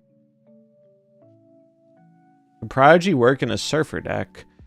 I mean, with how Surfer plays out, what are you trying to copy? Copy a Shaw, I guess? Like, I think it might be playable in there, but I don't think it's going to give Surfer much of a boost. Like, Surfer has so many good 3-drops. I think having to play, like, a clunky one that requires specific positioning seems awkward. Yeah, like, you don't really want 2 Shaws in a lane, right? Because then your opponent's going to give up that lane or play a tech card to stop it. I mean, I guess you could play it on the final turn so they don't know, but, like, most of the cards I don't think are really super worth copying the text of.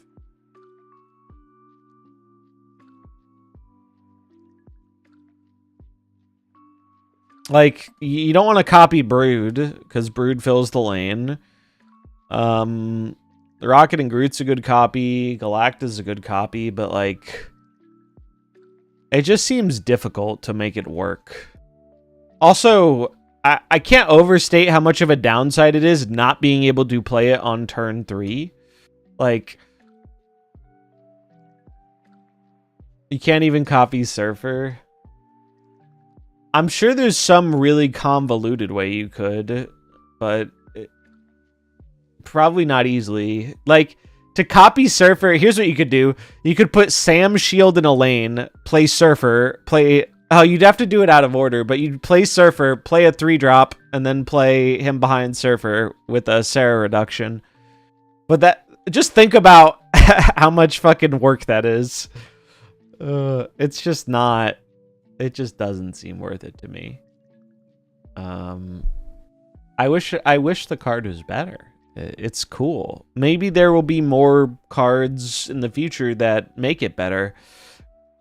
But it just seems clunky to me. I guess we should do the season review. Since we're talking about the card so much, I might as well record my overall thoughts. Oh, I never played Marbles. Someone redeemed Marbles and I forgot to play it, so we should do that. There's an ad running though, so I'm going to let the ad go. I'm going to run to the bathroom. We'll get back. We'll play Marbles. We will then do our season review. Let me download the stuff for the season review.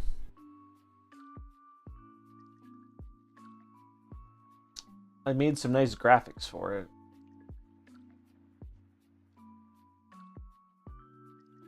Hey, I love Infinity Ultron. I'm his #1 defender.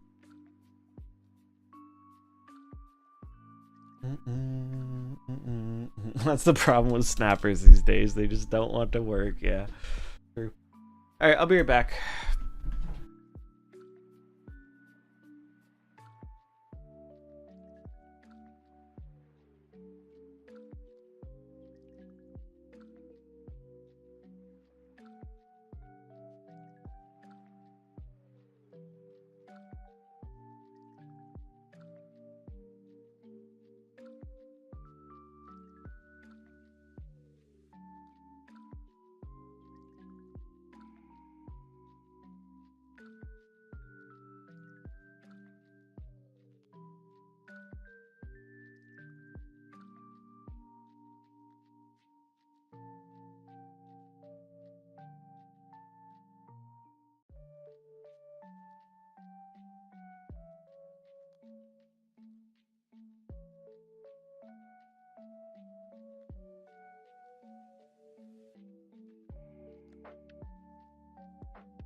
Okay.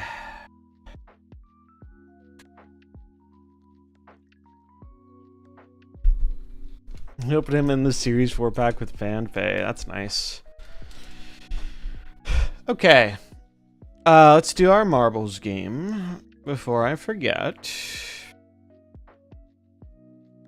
So marbles, then season review, and then we'll see if we have any more deck building ideas. That is the agenda. If you're new here, this is Marbles. It's where chat races to the death in the form of marbles. Dr. Darkheart with the tier 1. Thanks for the support, friend. I appreciate it. Let's get you some Pogfish. Enjoy the ad-free viewing experience and the emotes. Hello, I like money. Race. Community. We'll do a high death rate. Many marbles will not survive, but that is the risk we take.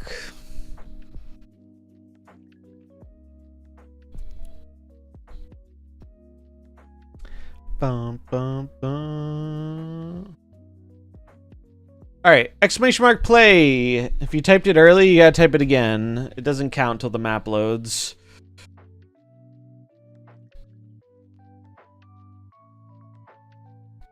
Everybody get in here. It's marbling time. You love seeing some first-time chatters for marbles. It's always fun. The rules are simple. I'll run through it while we're getting people in. Everyone has a marble. These marbles are going to race. The goal is to get to the end. And if you get to the end first, you get VIP for a week.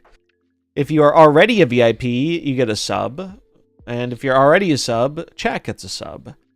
If you are last place or do not finish and get last as a result of not finishing, you have 12 hours in the timeout share. And if I get last place, the chat gets 5 gift subs. All right, let's count it down. 1 minute before these marbles are on the roll. We'll play the marbles song too, since there are some new peeps who probably haven't heard it. We have 25 racers. Love to see some good participation. This is a high death rate map, so many of you will not make it to the end, but that will only increase the glory for those of you that do.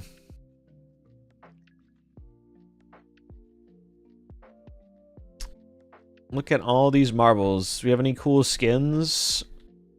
You might notice some of the longtime chatters have skins. I love this one so much.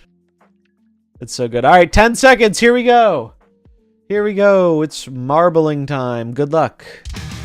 An exclamation mark boost in chat to give your marble support. Here they go.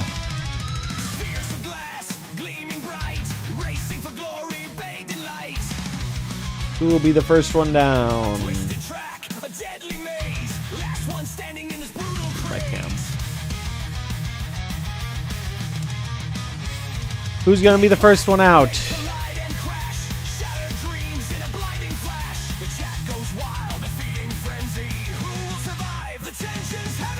Marbles. Wild Juice is our first one down. They have a nice little lead. Can they maintain it, though?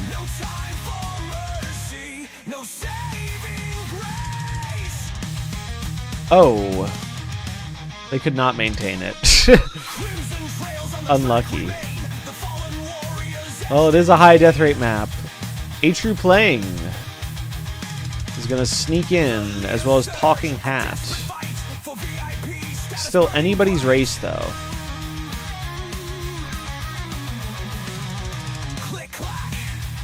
Vinnick taking over. Down the stairs they go. My marble's catching up, too. Go me, go.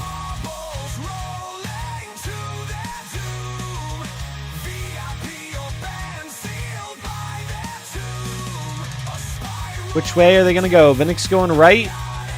Me and Talking Hat are going left. It looks like it doesn't really matter too much. Oh! Oh! Someone put explosive barrels on the track, and there are immediately 4 casualties.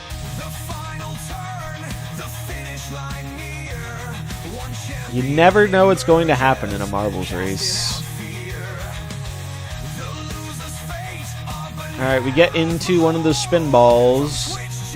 These ones are known for getting marbles pretty caught up in them. Usually it takes another marble to kind of bump into each other to get out. Marley Green, though, might be able to make it out. Using that exact strategy, Marley's going to be the first one to make it out.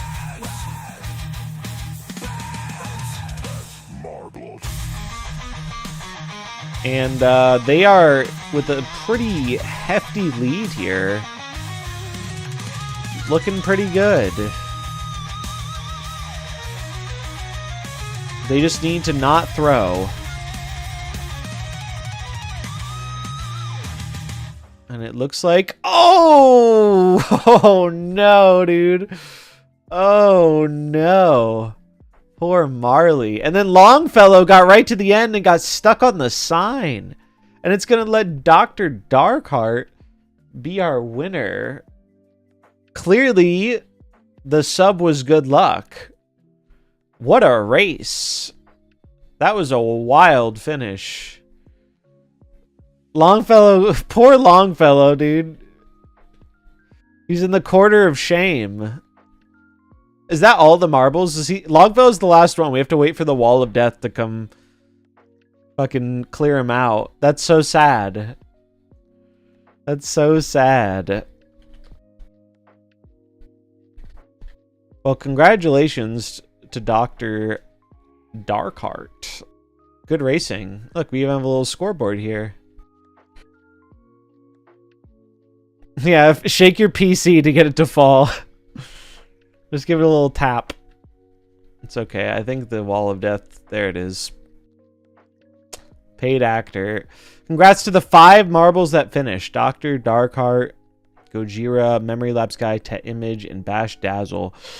And we must have a sacrifice, and today that sacrifice is going to be Pixie. So 07s to Pixie. Give them that salute. We appreciate their sacrifice and all they've done to allow us to have marbles on this nice day. So we wish them good luck. Godspeed. We'll see you on the other side. Thanks for playing. Better luck next time. And that, ladies and gentlemen, is Marbles. I hope you had fun. Thank you for participating. Something we do pretty regularly here. All right. So, now, I think I'm going to do the season review now. I need to get some images here, though. This is... I don't need this open. I need the other tab. Let's see. Where did I get that image from?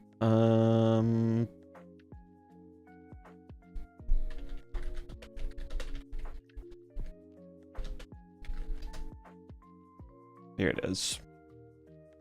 All right, so we're going to switch to this scene. Whiteboard snap. And we'll get the images up here.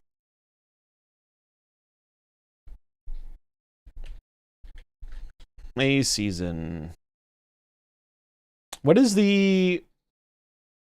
Anyone know what the bonus card is for this season? Is the White Queen the bonus card for the super extra ultra premium season pass? Or is that Rock Slide? Oh no, it's Rock Slide. Rock Slide is the super premium according to this. Looks like White Queen's just in the pass.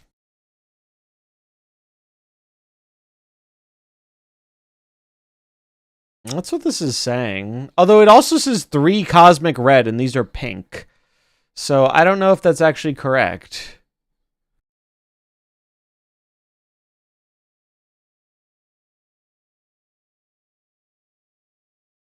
Let's check Snap Fan.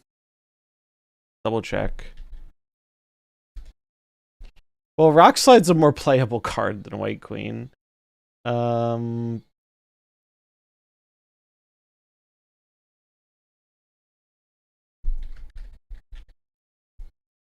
Let's double check.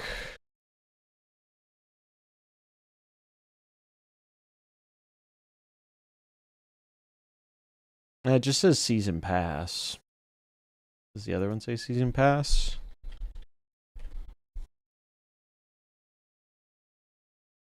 It's not about playability in this case. Yeah, goon ability.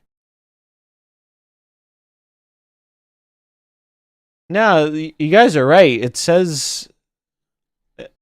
So I don't know which one it is. Here it says it's what the White Queen. On Snap Zone it says it was the other one. So I don't know which it is. But it seems like some of this information is outdated. Because it also says red borders, but the borders are pink in the image.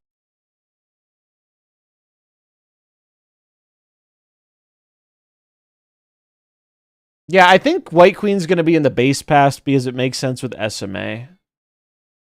I'll just mention this in the video that it could be one or the other. We've seen conflicting sources. I think it's going to be Rock Slide. Did they show this in the video? I don't think they did. Oh, and I need to grab the image from August for the packs. The White Queen was in the video? Okay, I think that's in the past then. EK August. I'm going to use their pack graphic. That way we can tell people what is in the new pack.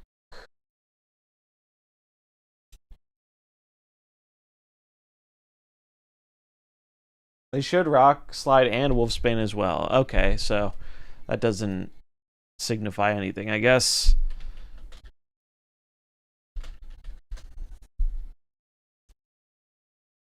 Okay, let's do this. So hide this. Get up our images.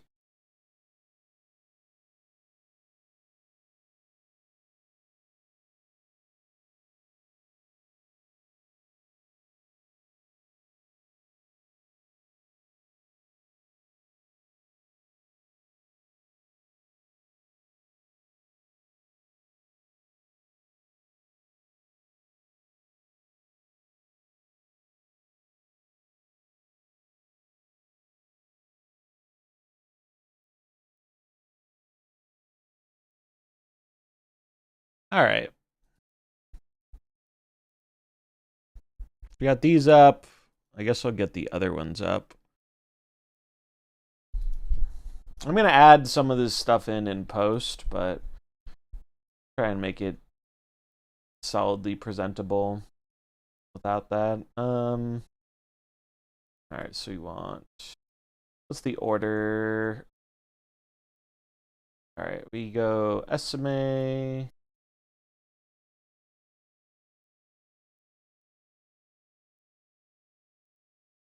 I'll just replace it. Each one.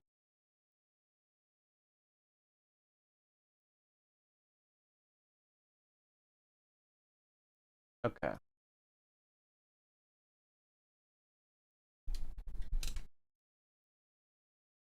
All right, let's do it. Let's talk about the new seasonal stuff. Oh, I should get the... Hold on. I wanted to cover some things I normally don't cover, which is the album stuff. So let me get the image up for that. Real quickly. Schedule albums.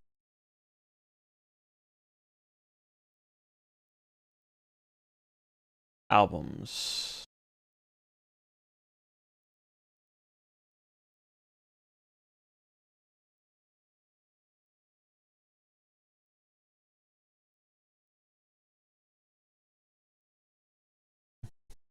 Surge might be bait in the end. I don't think the Surge will be bait, but I think people are higher on her than like she might end up being. I think she'll just be a good card.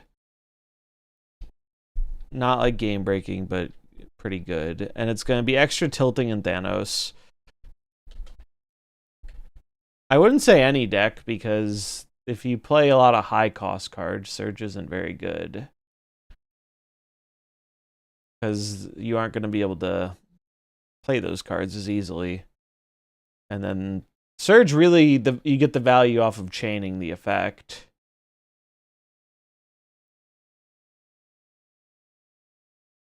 All right, Rian album, and then there's what, a disco album? Disco album. Even with a bunch of high cost cards, it's often a better Psylocke. Could be. I mean, it's not like terrible with high cost cards. It's just you won't get a lot of value out of it, or you're less likely to. All right, disco album. And is there anything else coming this season worth noting? What are the locations?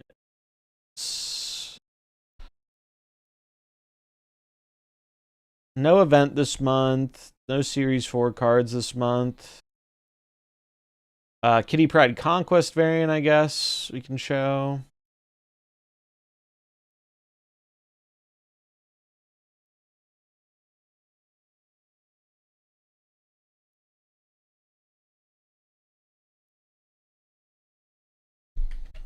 Kitty Conquest.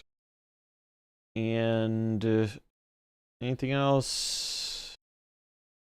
That looks like it. Let's grab these locations and we can record the video. There's some ultimates, but I don't think people care. New locations. All right, that should be everything for the season review.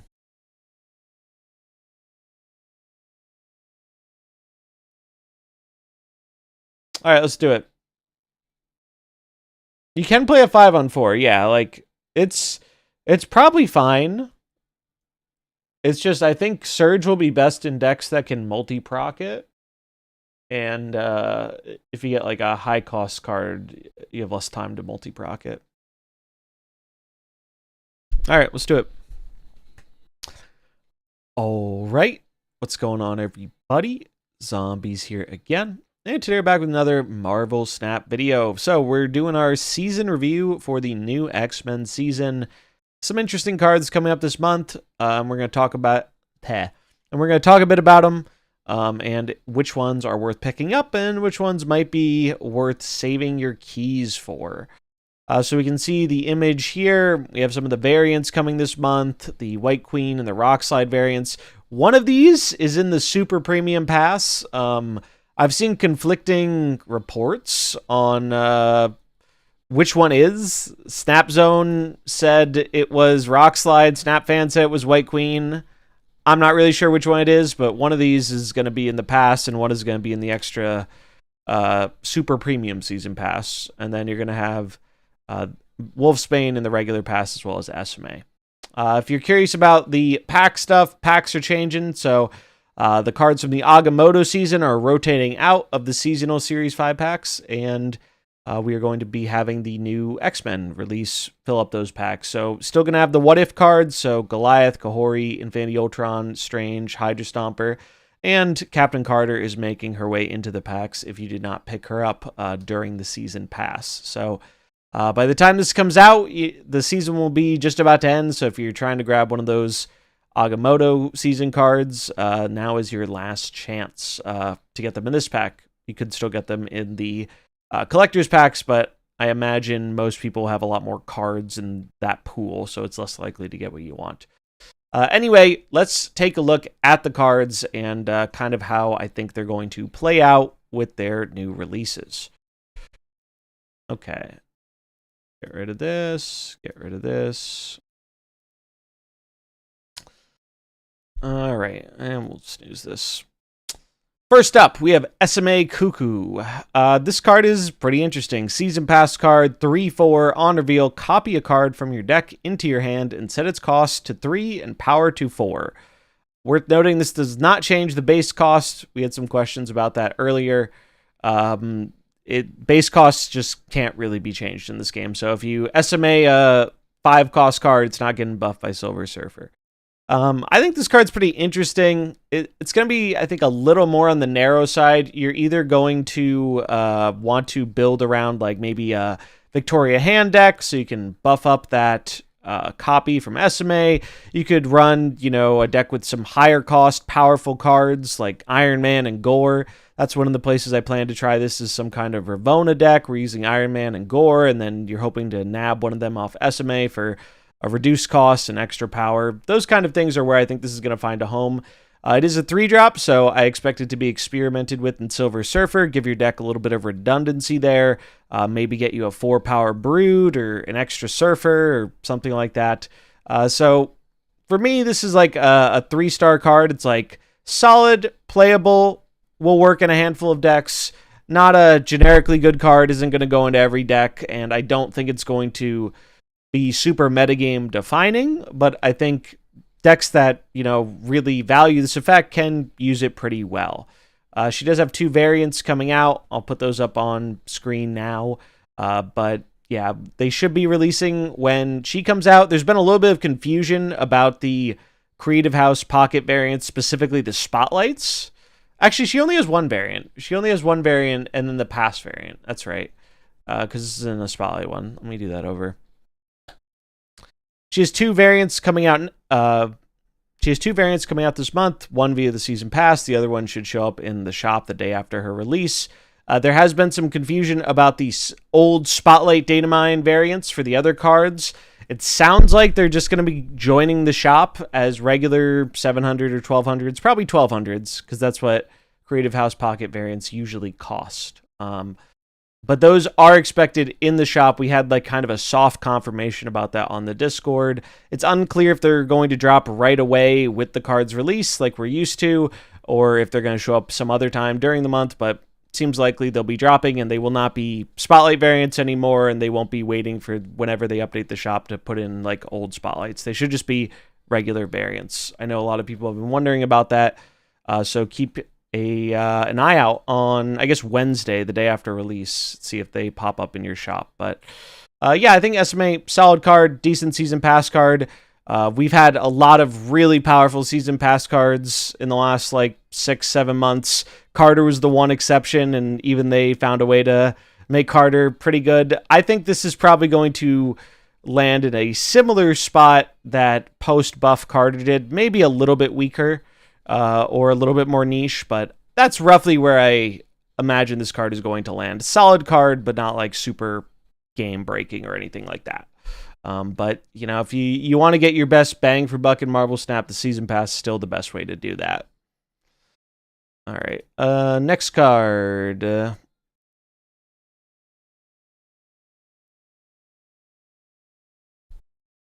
Next up is Surge. So Surge is the highest rated card of the month for me, and it's the one I think most people are excited about. This one is pretty interesting. On reveal, give the top card of your deck -1 cost, +1 power. After you play it, repeat this ability. Worth noting, the Surge still has to be alive, and you can't have an opponent with like a Cosmo in the lane for it to reproc, because it does set off that on reveal again. But there is a lot of potential with this card to just chain the effect over a number of turns, play the card, hit the top card of your deck, play it next turn, keep going, get a bunch of cost reduction and additional power. And those are good things to be doing. This card is like, what if Fastos was good? And I think it's going to be fairly strong in decks that are built around it. Now, one of my big concerns with this card is I feel like this is a card that's going to go in Thanos and be a lot better in Thanos than a lot of other decks, because Thanos has a bunch of 1-cost stones that you make 0 with this card and you give them a better body. And Thanos is already like pretty inarguably like the best deck in the game right now, or at least one of the best decks, certainly the most popular.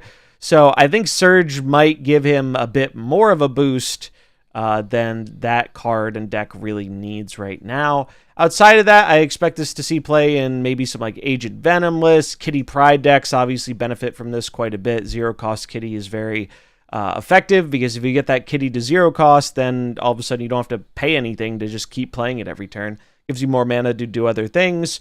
I think this card is naturally going to be stronger in decks with a lower curve, because you want to have the highest chances of You want to have the highest chances possible to play the card after the Surge effect triggers, so that way you can get as many Surge effects throughout the game as possible. So I think this card's pretty good. I think it's being slightly overrated. I do think I've seen this described as a card that is going to be like broken, and I'm not really sure it's actually like a broken tier card. I think it's just the best of the month.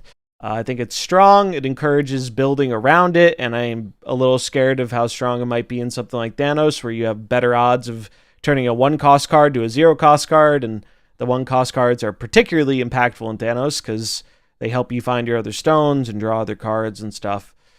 So I think this card will be quite strong, strongest card of the month, but I don't think it's going to break the game necessarily, and I'm very curious to see how it shakes out, if it ends up finding a better home in something other than Thanos, or if Thanos just ends up being the best place for it because of the power of making your stones free, which many times we've seen in the past is just a really strong thing to do. Hell, we're seeing it now with Fastos. Fastos isn't even guaranteed to make your stones free. It's power or cost reduction, and it's still been good enough to see play there, and this just seems like a better version of that. So I think if you're mainly looking for like to get the most powerful card of the month, Surge is going to be the one you want to go for. She seems strong and applicable in a wide variety of different decks. What is next is... Which one is next? Is Prodigy next? I'm trying to do them in order. I think it's Prodigy. Zorn's the last card. Yeah, I think it's Prodigy, then Elixir, then Zorn. I think that's the order. After it reveals and you play another card, wouldn't it work around Cosmos since it already went off? No, because it reprocs the thing. The effect is on the Surge, and it basically just makes the on reveal go off again, is how the effect works. It looks for, did this card get played? Okay, I'm going to do my on reveal again. And if there's a Cosmo blocking it, or the card died, or something like that, it doesn't work. Where did my little Jeff go? Whoops, accidentally hit Jeff. Next up, we have Prodigy, 3/4 on reveal. If this is in the back row, copy the text to the card in front of it. So kind of like a Mystique-esque card, but much more conditional. And I'll be honest, I think 2 stars might be a little high for this one. 1.5 might be a little more accurate on release. I gave it 2 because I think there's longer term potential with this card. I don't think it'll be good right away. I think it'll actually be quite bad at the start. But effects like this are powerful. I just don't think it is going to be great with the current pool of cards. The reason for that is, one, it's really hard to play this card on curve, because in order to play it on curve, you need to have 2 cards in front of it in the lane for it to copy something. So you'd have to play like an Ant-Man, a 2-drop, and then you could copy the Ant-Man. And that's fine. That's not great. It's not terrible. It's just okay. But that seems like one of the better scenarios, or probably the best scenario for copying a 1-drop if you're trying to play it on curve. The real potential for this card is not playing it on curve, finding a way to structure your lane so you're copying a very powerful effect. In an optimistic world, maybe you're copying an Iron Man or a Captain Carter or something, even though being in the back is going to be weaker. There's combo potential here, but the problem I have with it is it really requires you over-investing into a lane. In order to get the most value out of this card, you want a really strong effect for it to copy.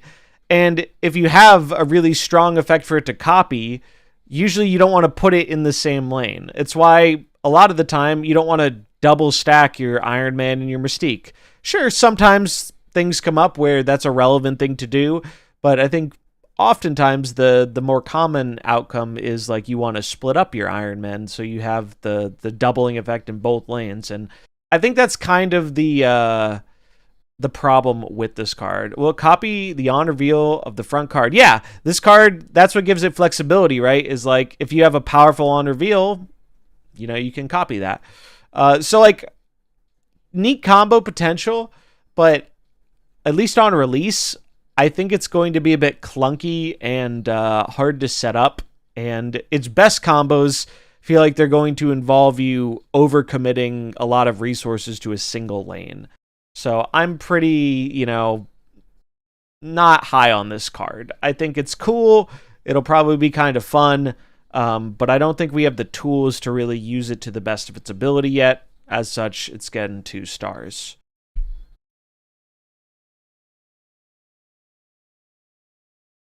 Yeah, Ant-Man's a 3/8, and like that's fine. It's like maybe you play it in a zoo deck or something. We did some deck building earlier. I'll probably do a little more. Next card is Prodigy. Not Prodigy. Next card is Elixir.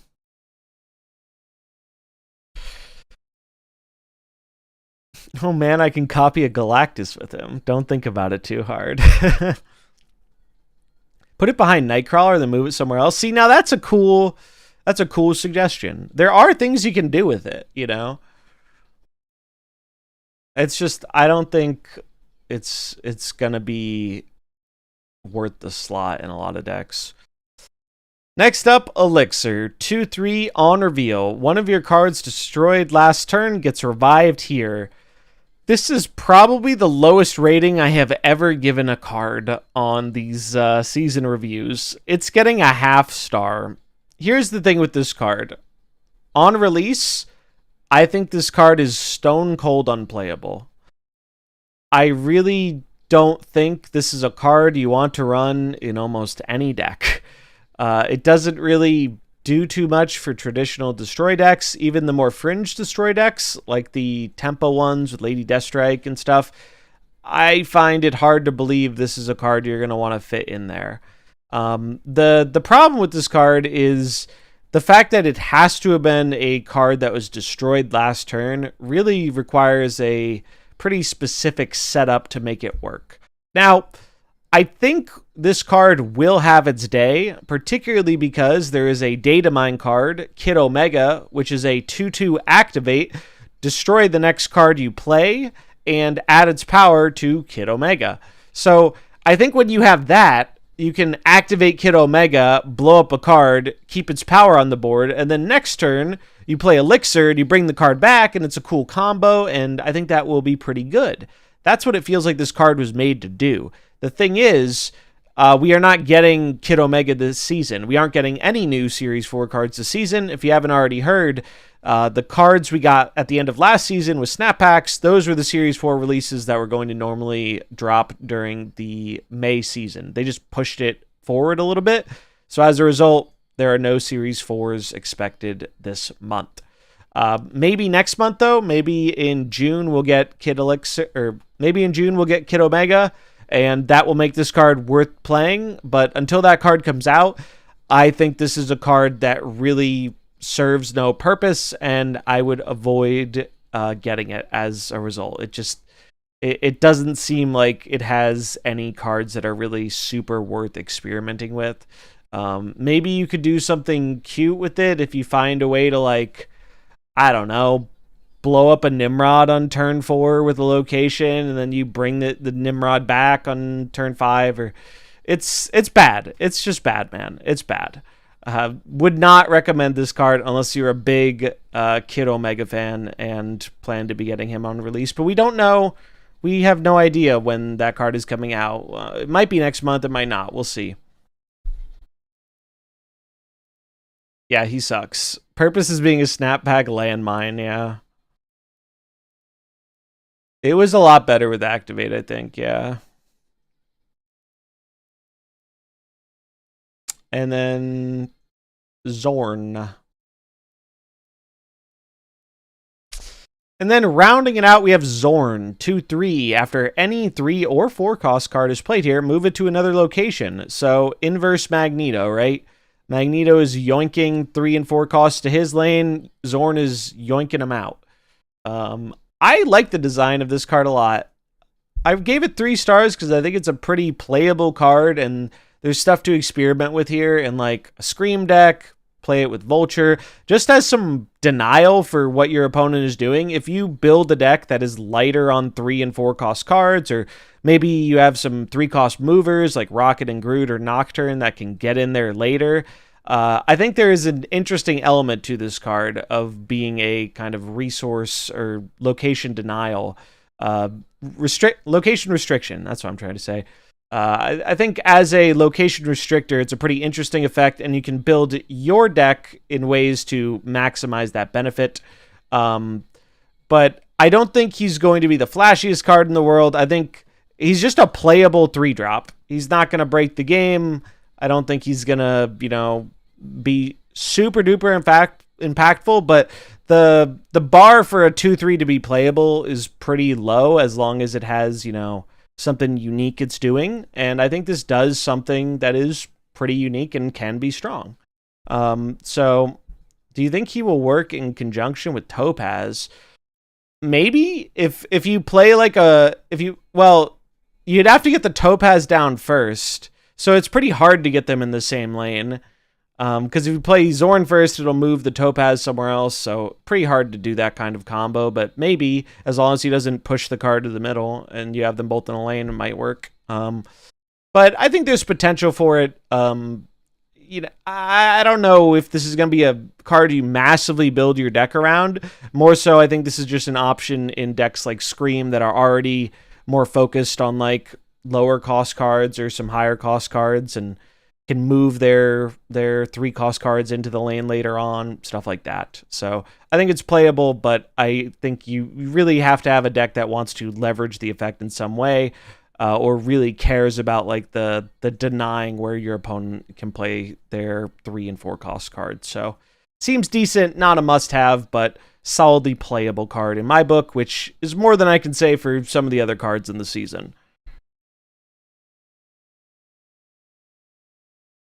Okay, we got that.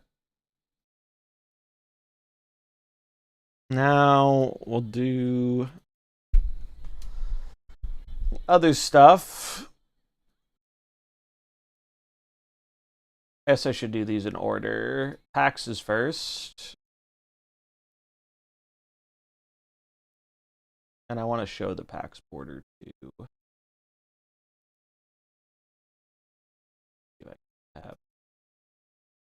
And then we have the disco album. You think they'll circle back and buff the Ultron Stones? It would not surprise me. It would not surprise me if they try and make the bad Ultron Stones less bad. Alright, we got this. Let me do this so you guys can see my border.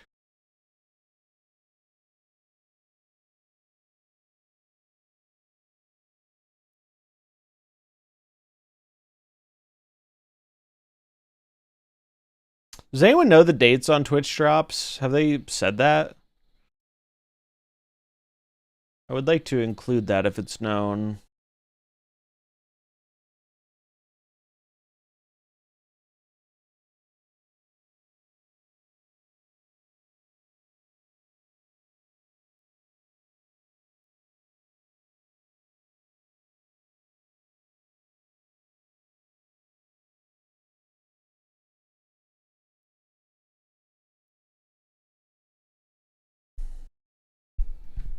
They start tomorrow?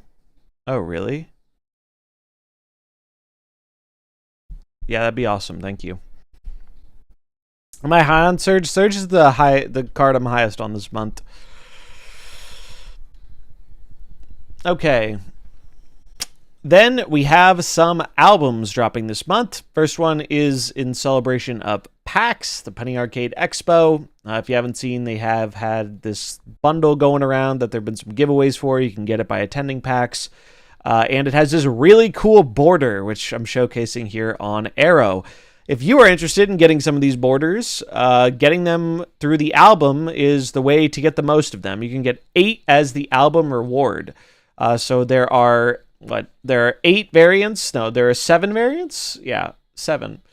So there are 7 variants in the PAX album. This Deadpool one was a bundle variant, but I'm pretty sure it will be returning either via the vault or just showing back up in the store. I'm not real sure, but these should be in the store on their release, and you can pick them up and you get the different rewards. You have some credits. You have a Devil Dino variant, Devil Dino emote, and probably the thing most people are excited for is the 8 borders. And personally, I think this is one of the coolest borders in the game. You can also help complete this album by having either of the PAX exclusive variants. The Captain America one from last year, which if you don't have, you can go in the web store and type in the code PAX or PAX Cap? PAX Cap, right? I think it's PAX Cap. Chat confirm. I think it's PAX Cap, yeah. If you're missing the Captain America one, you can grab it just by going to the web store and typing in all caps PAX Cap. And that gets you the old variant, which is pretty cool. So that helps you get the album done a bit. And the Miles one, for now at least, is exclusive through the PAX bundle, but maybe they'll make it available through other means later on, like we're seeing them do now with Captain America. But if you want these borders, this is going to be your best way to get them. Thanks, Harley. All right. Now I can hide this. Rean album.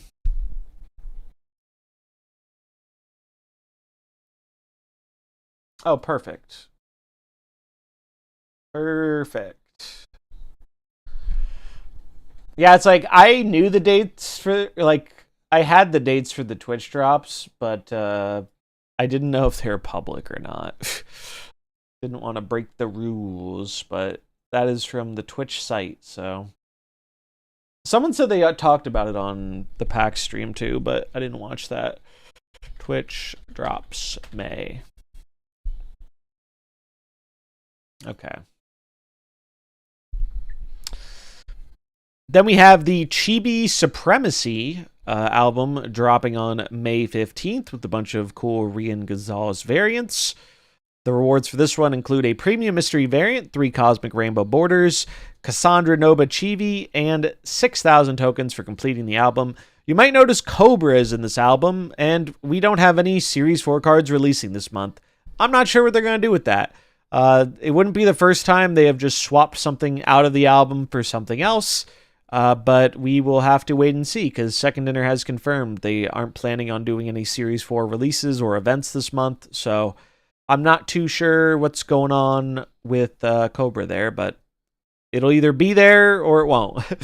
But I imagine it's going to get replaced by something else in the short term. But yeah, if you're a big Rian fan, which I definitely am, I'm planning on picking this one up. I really like the art on these. Should be cool.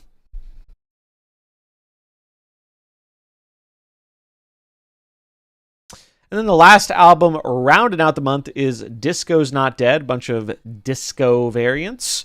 This one a bit cheaper than the others. I think these are all 700s, whereas the other ones were 1200s. So nice that it is a bit cheaper if you're interested in filling out those albums, if you're a disco head. This one comes with 2 Cosmic Red borders, the Dazzler Vibing emote, Deadpool, and Spider-Man disco variants as album rewards.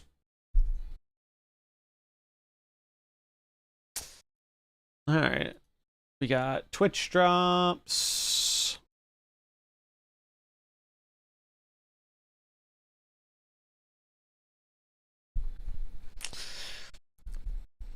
There are also Twitch drops starting with the release of the new season. So from May 6th at 3 p.m. to Tuesday, May 13th, just before 3 p.m., Twitch drops will be live. This time, the drops include 65 random boosters, a Penny Arcade border that I showcased from the album, and the Penny Arcade card back 2024. So that was the Captain America's shield. So if you never got that bundle, you can get the Captain America variant from the web store, and you can get the card back from Twitch drops. So if you missed out on that and you want a chance to get it, now you have one.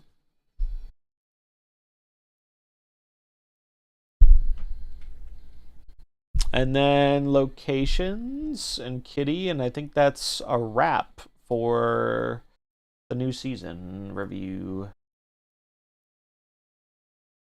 Do, do, do, do, do, do, do, do.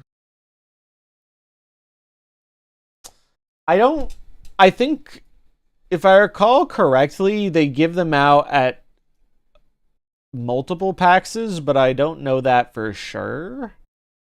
I don't think PAX East is the only one they give it out, but so the Twitch drop is something we can get for free in the web shop. No, they're different things. In the web shop, you can get the variant. Twitch drops is the card back.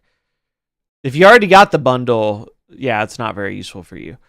But the code in the web store is just for the variant. The Twitch drops are for the card back. Different things. And then rounding things out here, we have 2 new locations and a Conquest variant for Kitty Pryde. First location is Pit of Exile. Cards with 10 or more power can't be played here. So sorry, Sakar, or not Sakar, Scar.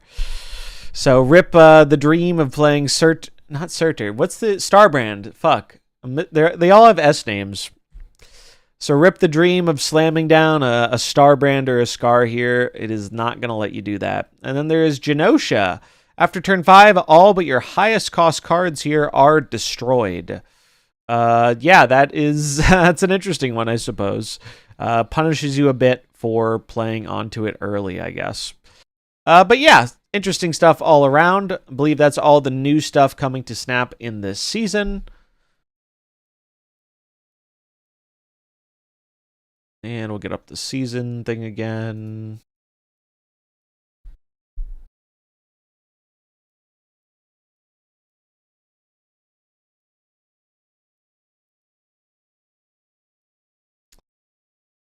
So that's going to wrap it up for our season review. Overall, I think this season is a little bit more on the fair/weaker side. I think aside from Surge, I don't expect most of these cards to have a drastic impact on the metagame. I think at least half of them are like solidly playable, but the ones that they missed on, I think they missed on quite a bit. Maybe some of them get better over time, particularly Elixir, who's really bad right now, but probably will be really good when Kid Omega comes out. So we'll have to wait and see how that goes. They are going to be doing multiple Series 4 releases at the start of the month going forward, but we aren't getting that this month because we already got them a week ago. So that's why no Series 4s this month. should be back to normal on that next month, maybe with a new event too. We'll see. But that is going to wrap it up for the season review. Worth noting before we close out that the normally scheduled OTAs are going to be a little off this month. Normally they do an OTA every 2 weeks. However, Second Inner has previously announced that they're going to be out of the office for a company get-together type thing.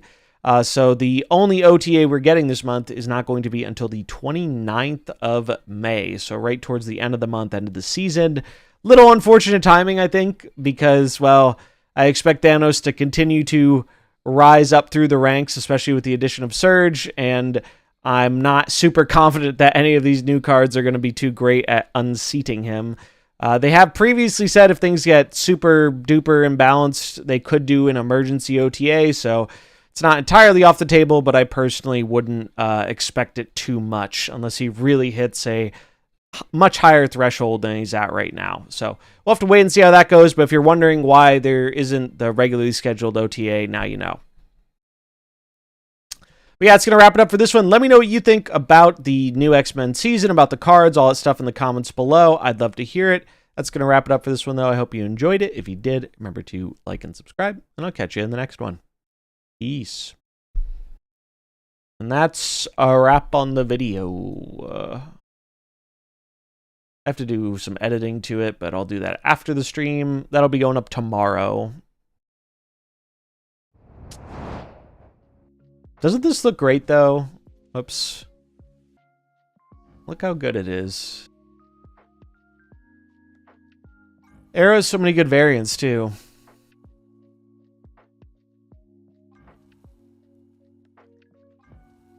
I love the PAX border. I think it looks so cool. Also, you can't see it as well with the crackle, but look, it even has this little spray paint stuff on the sides. It's fucking awesome. Fucking Second Inner cooked with this. They should have got the person who designed this to design Mastery. I missed the discussion on SMA. Do we know if her clone cards are affected by Surfer? They are not. SMA, no card that, like, pretty much no cost-changing card in the game changes base cost. So she does not do that. You can still put her in a Surfer deck, but it won't. If it's not a 3-cost card, it won't get buffed by Surfer. Like, base 3 cost. Yeah, if any deck becomes OP, it'll stay OP for a month. That is what it's sounding like, and it sounds like Thanos is gonna fuck shit up. That's my prediction. That's what I think is gonna happen. I think Thanos is gonna rule the metagame with an iron fist. And particularly I think the Elixir and Elixir and Prodigy weeks are going to be fucking awful. I think those weeks are gonna basically be like a card didn't come out. They're so bad. The Captain America one is free. All you have to do is go in the shop and redeem the code. You don't have to buy anything.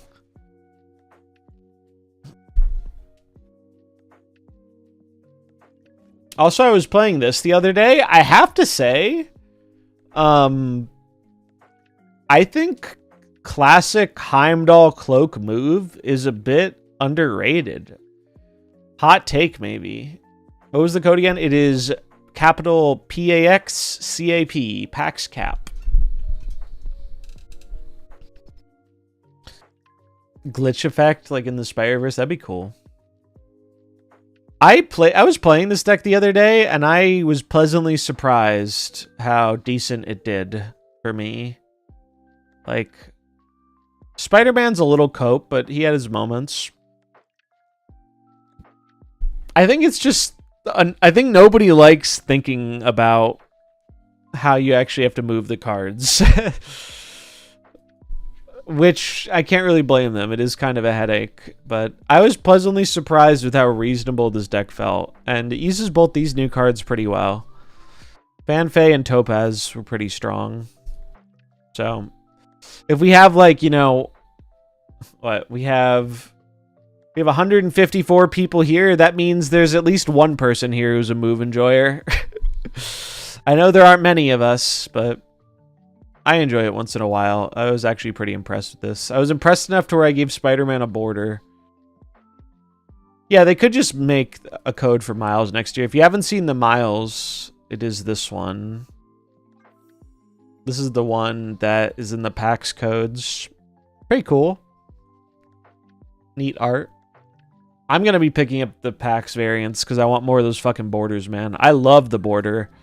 I want more of them. I don't even know what I'm going to use them on yet, but they're like my favorite border. It's so colorful and unique.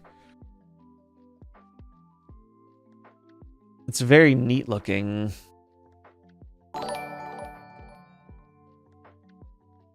It should give you 12, dude. That's what I'm saying. Give me enough to bling out a deck.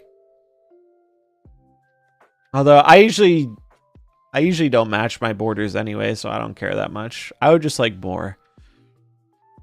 That would be me then. I got a border with that list, but 2 cards different. Cosmo Goliath over Topaz 2099. Yeah, it makes sense. What's up, new high score?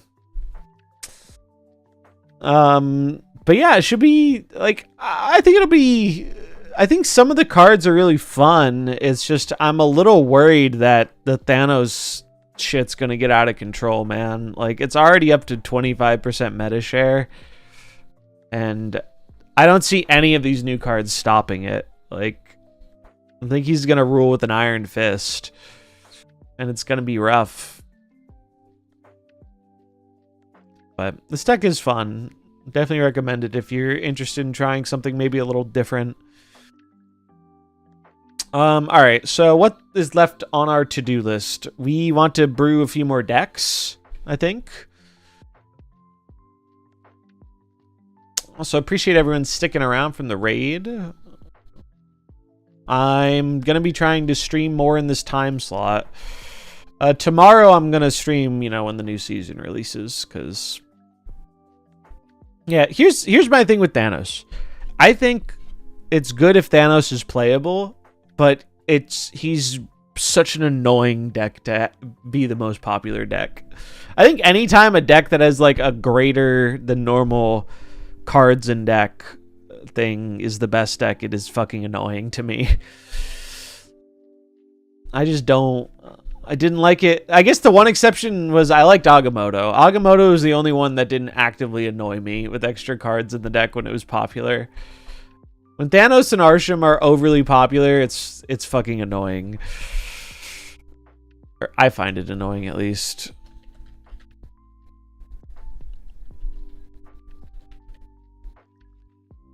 And, like, I don't think they really need to go for the throat with Thanos. They just need to make him a little weaker.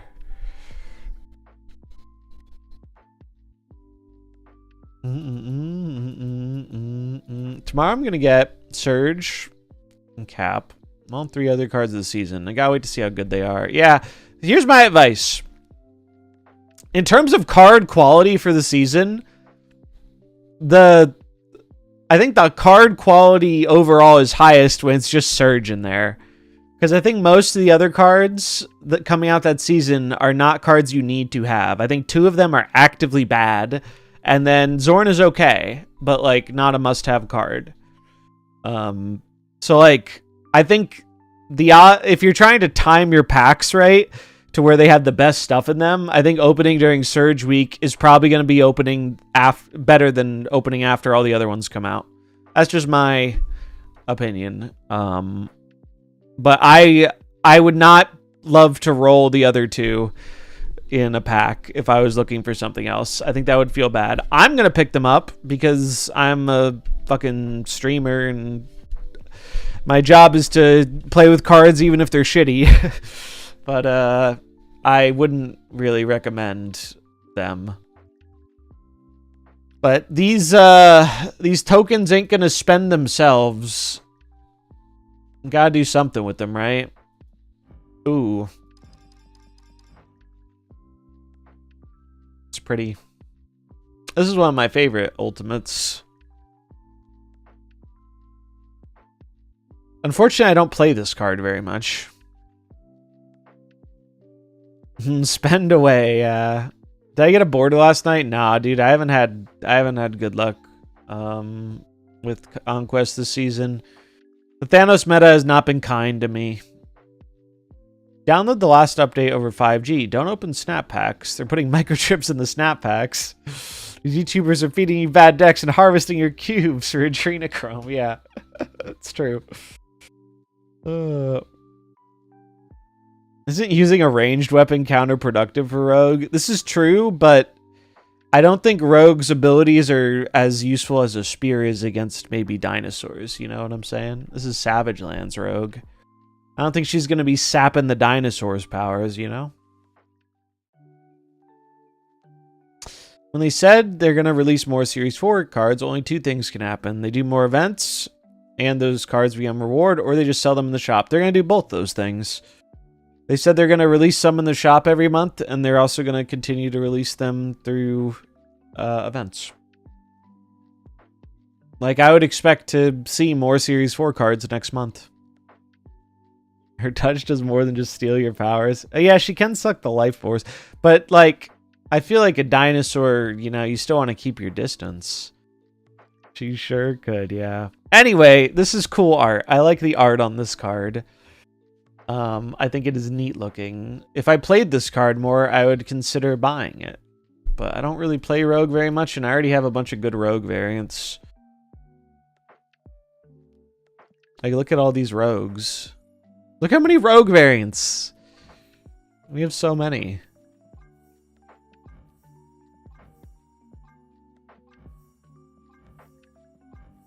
My favorites are this one, this one, this one.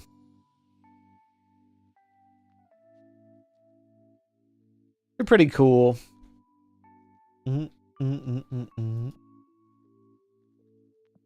I do have Ultimate Bucky.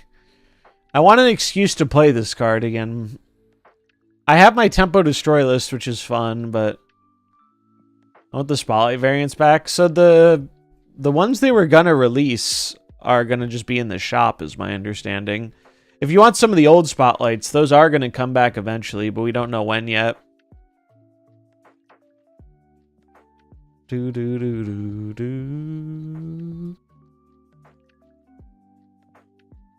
I like this one a lot. It goes, who is the artist for this? Ivan Coelho?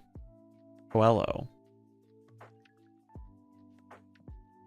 But yeah, him grabbing the shield is so sick. I do have a deck for this too, but I don't think it's great anymore. It's just okay. This deck was better before Tech Thanos was a thing. When Thanos was only ongoing, this deck was pretty good. But we'll see Bucky when Dormammu drops. True, I'm excited for Dormammu. Best deck for tomorrow's reset? Thanos. It's going to be Thanos.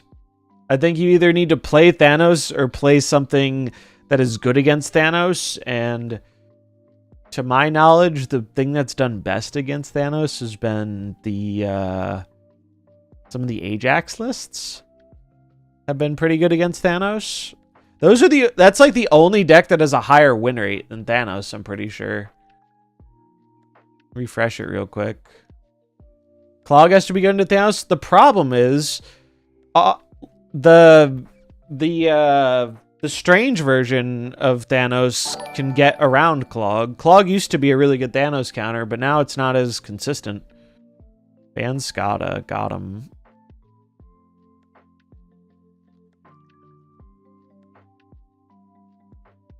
So yeah, if we look at the metagame stuff, this is top 10% right now.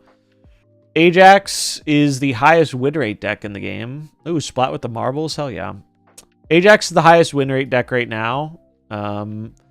This is the old version. There's a new version that's running like Silk and Hydra Stomper and what's it called? Batroc. And that's the one I've been playing, and I like it a lot. But the old version's still good. Unban him for marbles, I can do that. I'll be nice. Yeah, these are the versions. Like, this is the classic one, this is the new one. Similar performance here. Some people are playing like this one still too, the the Malekith version. This one is good if you run into a lot of other people on Ajax, but I think it's weaker than this one. These two.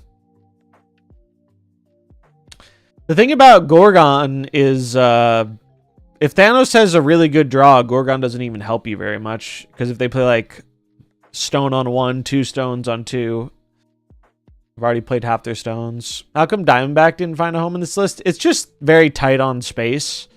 These lists are very synergy focused, and it's just hard to find space. Like Red Guardian, if you put Diamondback in here, it'd probably be for Cass, but Cass is really good. It's just hard to find this space. She finds space in here because she's like a good Malekith pull. I think this version's very solid too. So if you're looking for a deck to climb with tomorrow, best recommendation is either play a Thanos deck or play Ajax. Those are, I think, the 2 best decks. Rocket and Groot is pretty good in that deck, yeah. Other decks that are doing well, Scream. Scream apparently is doing pretty well still. The Darkhawk Scream has good stats into Thanos, but every time I play Darkhawk Scream, it disappoints me. I don't know why, but it does. Every time I try this version of the deck, it makes me sad. But the stats say it's good, so...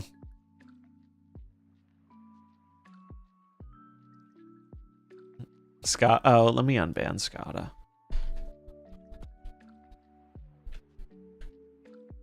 Alright, Scott is free. But yeah, traditional Scream with Batroc is doing pretty alright. Darkhawk one's doing pretty alright. These ones that are doing Hydra Stomper stuff, it's pretty alright. They don't have the greatest cube rates, though. This one has a better cube rate. How's Stomper feeling a week later? I really, as someone who wasn't big on this card when it came out, I've grown to really like it. Mainly in the Ajax deck and Scream. Those are the 2 decks I've really liked it in. I've seen some people use it in like a Heimdall move, and it's okay. But I think it's better in Scream and Ajax. He gets really big in the right deck. I didn't think this card would be that good, but he's actually pretty good. And then most of the other decks are not performing quite as well. A lot of them are closer to 50%. You know, you could do negative. That's one way you could overpower Thanos. Negative always has a negative win rate, though, because it's a combo deck. These control decks are, like, kind of okay, I guess. I don't know. I don't think they're... I think if you want to be a control deck, just fucking play Thanos. Like, it's just better. It's just better. It is just straight up better. I like Stomper on turn 6. Hard for them to predict your power output. Yeah, that's true too. It can be a good turn 6. But yeah, those are the decks. If you want to play the best thing possible for tomorrow, Ajax, Thanos, Scream seem to be the top performers right now. So SMA C4 OP, yes, exactly. Clog is still doing okay, but I don't like Clog for climbing because it's like a 2-cube machine at best. Surfer's also fine.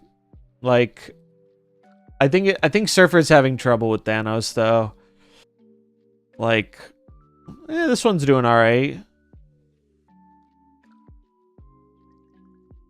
Like, it's playable, but some of these are like barely skirting by. If SMA hits Mysterio, are the clones 4 power 2? I don't know how that works. I would think with how Mysterio normally works, yes. Because when you like bash a Mysterio, it changes. Same with Agent Venom. So, yeah, I would assume it works that way. But yeah, lock in for Thanos meta, boys and girls, because that, I don't see that changing. Apparently Sauron has a high win rate. It's just no one is fucking playing it. Although, I find it hard to believe this deck is that good right now because you get clowned on by Shang-Chi and Thanos as Shang-Chi. But decent stats. Can you see Scar's win rate? Sure. It's all Zenade, yeah. Hey, I was trying to help contribute. I built a really cool deck with Sauron, and it's pretty good, but it just sucks into Thanos. Yeah, Scar has decent stats. I do think the Scar deck's pretty good. It's just like I think people find it a little boring, but like it's a solid deck. I think it's less boring than the old versions, though. I actually like it quite a bit better. What's really crazy to me, though, is just how Ajax keeps topping the charts. Like, Thanos is the thing most people, I think, are annoyed with right now, but, like, statistically, Ajax seems to be the better deck. By a little bit. But it doesn't represent nearly as much of the metagame. Thanos is, like, a quarter of the metagame. That is a lot. Whereas Ajax is 6%. I guess because Ajax decks are a bit more expensive. I enjoy discard, and I have pretty much all the discard cards. Recently got called out, though, by a friend that discard is overplayed. Would you say that's true? Not really in the stats. Like, this is top 10% infinite. Discard is, if anything, discard is like underplayed in top infinite. We can look at the regular stats, but Conchu is like 1% metagame share. Bullseye is like 2%. Discard is not overplayed. We can look across all the ranks to see, but Discard is pretty popular a little bit ago, but even if we go across all of infinite, Discard, Conchu, and Bullseye are like 4% of the meta. And yeah, don't let him deck shame you. Play what you like. That's the fun. Just make sure you only play discard versus your friend. Yeah. True. But yeah, discard isn't overplayed. I think some people don't like losing to the Bullseye version because it's very combo-y. So the filter I just switched to, this is across all of Infinite for the last patch. So about a week? No, 2 weeks? Like 2 weeks. And then the one I had on before was top Infinite, top 10%. The stats really aren't too different from what I can see. Yeah, I'd always recommend doing latest patch. Latest patch is usually good. I'm actually going to try Estimating Bullseye. That could be fun. What's the Ajax deck looking like? These are the Ajax decks people are playing right now. It's the new version. This is like the old version of the new version, and this is the new version of the new version. I'm pretty sure Cougar was the one who started these. Very fun decks. Highly recommend. If you've never tried this version of Ajax, it's very fun. I lean more towards this one because I like playing Hydra Stomper and Batroc, but they're both very good. This one has a little more RNG to it because of the Silk moving, but I think has a bit higher ceiling in terms of points. Whereas this one, a little bit lower ceiling, but you can more consistently plan your output. 3-4 swarms, that's kind of fun. Ajax gets really big. Although, here's the reason why this version became popular. The reason this version became popular is because right now, it's kind of a liability to play your Ajax early because there's a ton of Shang and Enchantress going around, especially in the Thanos lists. So the reason this deck is so good is because you can use your Affliction to get Abomination to cost 1 or 0, and then you play Ajax Abomination on the final turn, or Ajax Miles on the final turn. That is the big advantage of this deck. Is you make it so your opponent doesn't know where the Ajax is going, and then it's harder for them to deal with it. Whereas the traditional version of Ajax, this deck's very good, but it usually wants to play Ajax on 5 because it doesn't have anything to pair with it on 6. and then you're weaker to technology. You're weaker to tech cards.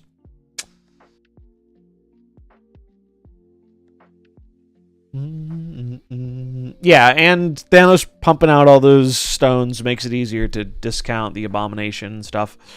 But yeah, these lists are very good, very fun to play if you like the Affliction archetype. This one's probably slightly easier to play. This one's a little more RNG, but it's fun. This is definitely one of the decks I've played the most in the last like week or two. I think it's very enjoyable. Yeah, Scorpion and Nova and Rocket and Groot. Like, you have so many ways to make your opponent's cards small in this deck. It's very good. I was thinking about putting Red Guardian in this version over Rocket and Groot. This is like, I think this is the flex spot. I was talking to Cougar about this. Because Red Guardian is really nice in some matchups. Particularly versus Scream, being able to just smack their Scream makes you have a much easier time winning the game. So if you don't have Red Guardian and you want to play this list, you could, or you don't have Rocket and Groot, you could play Red Guardian instead in this list. It's still good. Replacement for Sable. I think Zabu's actually not that bad, honestly. Like, it doesn't really affect Miles, but getting these to 3 cost is pretty good. Other than that, I don't think there's any other 1-drop. Maybe you could just run Bob for stats if you have him, but you want your 1-drop to be fairly high impact. So that is what I would recommend.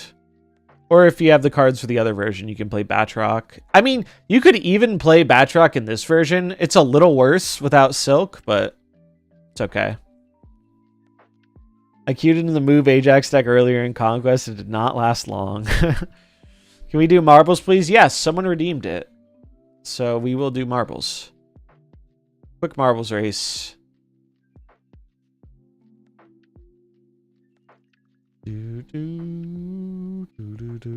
So yeah, if you want the secret cheat code to climbing tomorrow, just play Ajax, Scream, or Thanos and bully all the people playing the new cards. That is what I would recommend you do if you want a fast climb. Alright, let's pick a map. Let's do this one since we were just talking about Bullseye.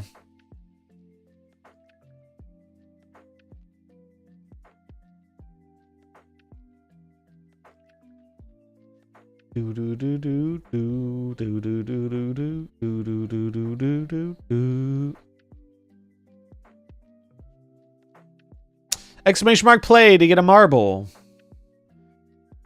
If you're new here, it's simple. All you have to do is type exclamation mark play in the chat, and you will get yourself a marble, and then we race them to the death.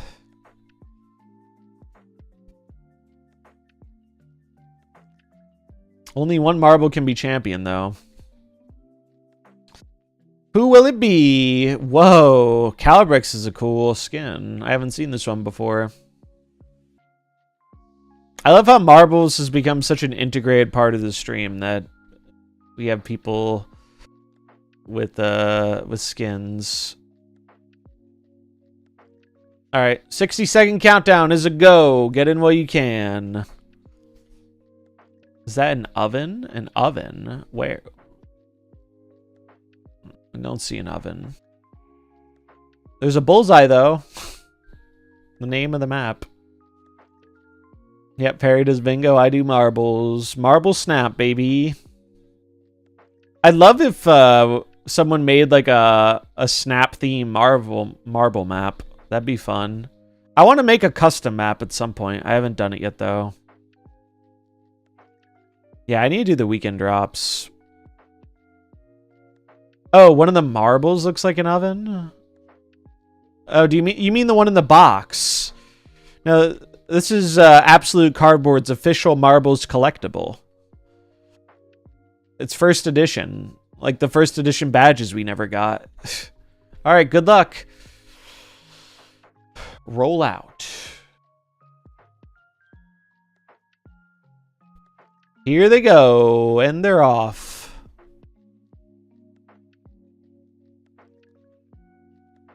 Who will win?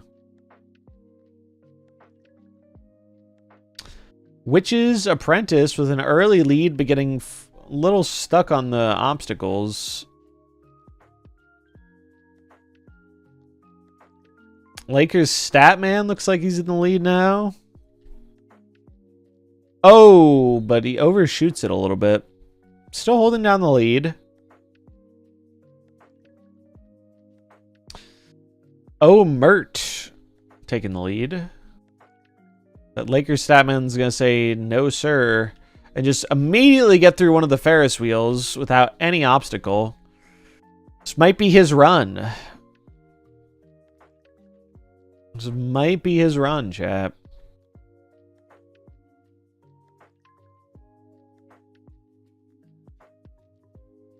Oh, that is a generational fumble. Damn.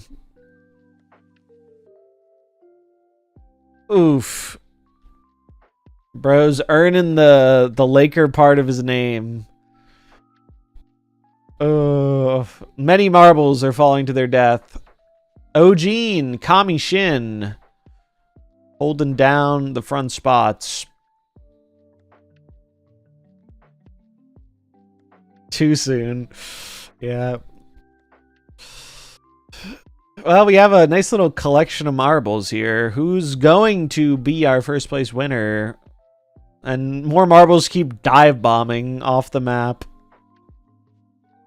Kami Shin holding the lead, but Ojin is not far behind him. All it could take is just a mismanagement of momentum, and it could be a totally different race here. But Kami's going to say, no, I'm holding it down. And we're getting in the marble shotgun. And off they go. Boom. Right on target. Kami Shin is going to be our winner. Congratulations. Here come the rest of the marbles. Boom. Where are the last ones? They're up here. Somebody died early on. I don't know who it was. We're going to find out in just a second.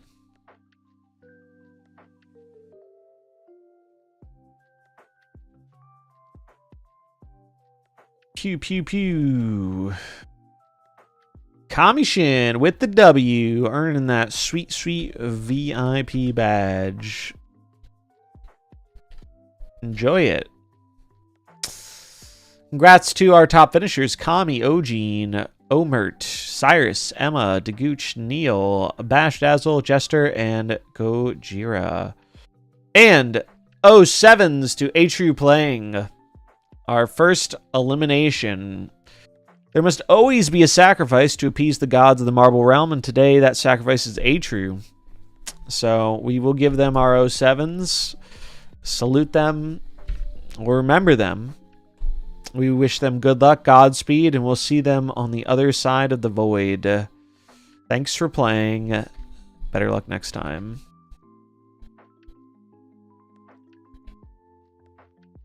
I cannot spell.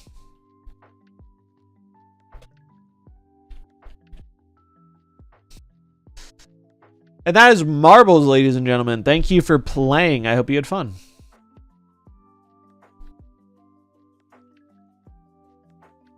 All right. I wanted to try and build another deck or two with the new cards. Let's are there any chat ideas? Anyone have any neat ideas for SMA or Surge that we haven't done yet? Here are the decks I have so far. We have a Victoria hand deck. We have a Kitty mid-rangey deck. We have a Moonstone Ravonna Iron Man Gore deck for SMA. It should be kind of cool. We have SMA Surfer. We have... Why didn't this save? We have Tech Thanos with Surge. And those are all the decks I built. So do we have any other ideas for Surge or SMA? Firehair Surge? Surge Agamotto? What about a low-cost hop-around werewolf deck? I like that idea. I wonder how werewolf works with Surge. Will Surge re-triggering... Let's see. No, it's play a card. It's play. Surge is this. On reveal, give the top card of your deck -1 cost and +1 power. After you play it, repeat this ability. So, because it's not play, the werewolf won't re-trigger. I see a question about Bounce Surge, that if we pick the card that got buff fire and play again, does it work again? I don't think so, no. I'm pretty sure the only way to get it to trigger again is to play the next card.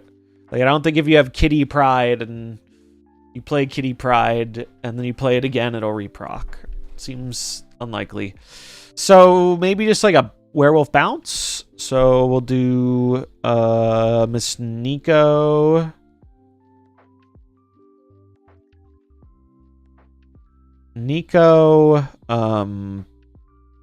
Sable.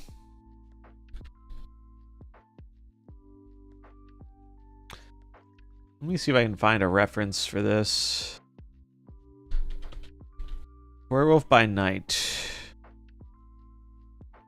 So, out of the werewolf lists, the best werewolf lists right now... Oh, hey, this is... I run into this dude a lot playing this deck. Although, seems to not be doing as well in this meta. So this deck is probably the one we want to work around. Something like this.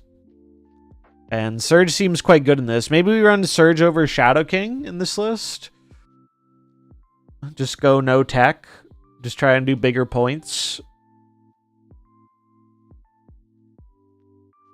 We don't want Shadow King because we have Surge buffs anyway. So we don't want to like debuff our own stuff, right? Kind of like how this looks. Just copy it. And then just add Surge. Cut this, add Surge. I mean, I feel like this is pretty good, right?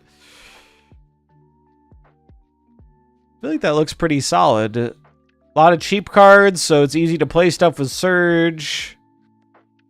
Also, what's cool is the Surge buff on a 1-drop is so strong with Bounce, right? Because, like, then you don't need Beast to make it free. It's just free for the rest of the game, as long as you don't get Mobiused.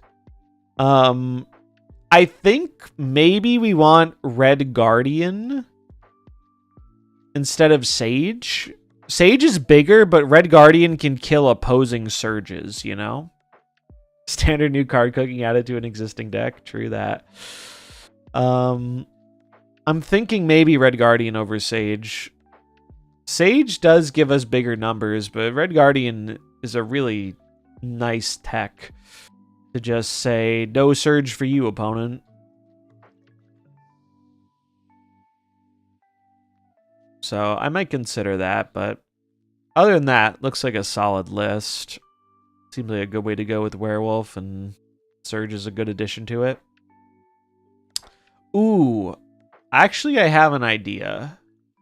Although, no, it has to be non-tech based, Sarah. Let's see if we can figure something else. Could see Swan being a little less necessary if you're running Surge. True. Unfortunately, Red Guardian is going to hit the stone in the Surge lane. You are incredibly correct. Yeah, I could see dropping the Black Swan for something. Because Surge helps us, you know, get more reduced cost, right? What card would we want in that spot?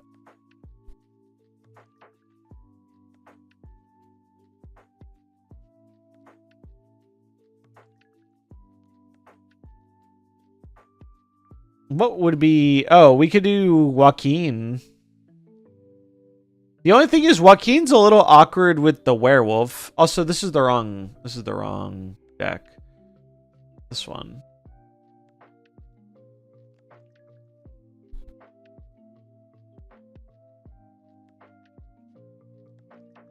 Joaquin's cool, but he wants you to stack a lane, and the werewolf usually prefers we move it around.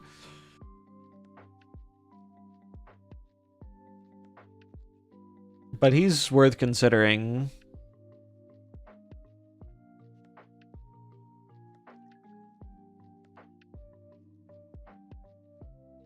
Most of the other 2-drops don't seem that appealing.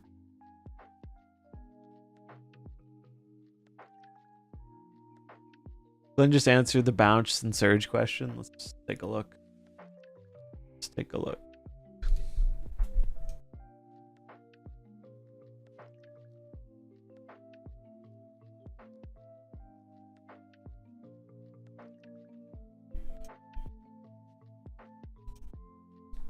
Surge and bounced back to hand cards. How does Surge work? I'm gonna move this over. How does Surge work if a card hit with her ability is subsequently bounced back to hand and played again? For example, if Kitty Pryde was played.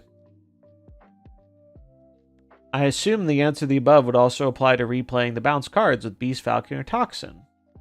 The easiest way to think about how Surge works is that she gives a spark to the top card of your deck. When that spark gets used, it gets passed to the next card. So if you hit Kitty with Surge, the first time you play Kitty will trigger Surge, but subsequent plays will not. Yeah. Exactly. That is how I thought it would work. Because otherwise it would get really crazy.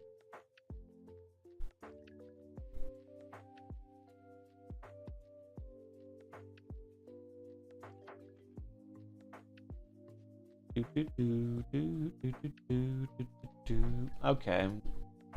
So, 2-drop, that would be good in this deck. Low key, I don't think Scorpion's actually that bad of a consideration. But most of these 2-drops do not seem worth playing. I think US Agent's pretty okay to consider, but he doesn't have, like, he doesn't move the wolf, which is the downside. I think Scorpion's actually pretty decent. And if you pick it up off Beast, replaying Scorpion as a 1/3 hit again, pretty strong. So maybe we cut the Black Swan for Scorpion. Quick, buy the Scorpion bundle in the web shop. I do like that variant a lot, but not enough to spend money on it. It's either that or like Shadow King, but I don't love Shadow King in a Surge deck because we might hit our own stuff. Or Joaquin. Joaquin was the other one. And we're expecting a lot of Thanos, so I think Scorpion will get good value against Thanos. Whereas Joaquin, if you play Joaquin, they could like Cosmo your Joaquin lane and then you're big sad. So maybe we'll take out Black Swan and we'll add in Scorpion. I kind of like how that looks. I think we'll play this one tomorrow. This looks fun.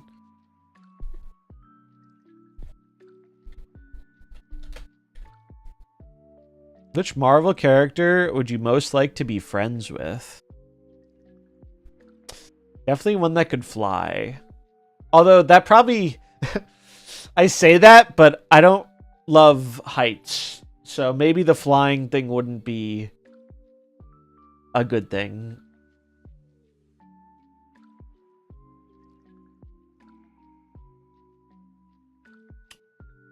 Yeah, it's tough. That's a tough question. I feel like I don't know enough about a lot of the characters to be sure, but I feel like Iron Man's a really easy answer because the Iron Man suits are cool. He has a lot of them, and he's also very rich. I feel like that'd be kind of a W friend to have, you know?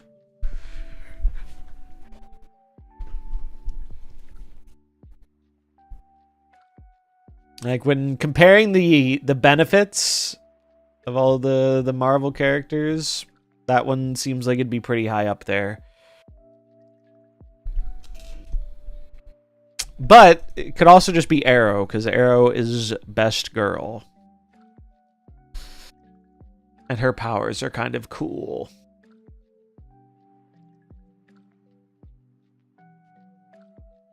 Okay, so we got another deck.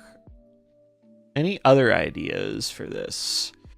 Surge. Surge is the most interesting one to me for building. Oh, I had an idea. I wanted to try a Sarah Monkey deck. Surge is tomorrow, yes. They're starting out the season with a bang. I wanted to try non-tech Sarah Monkey.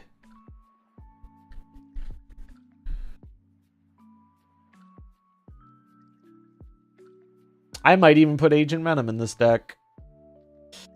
Even though there's negative Sarah synergy. I love the idea of being able to play a 4 energy Sarah. I live for it. Let's see. Sarah.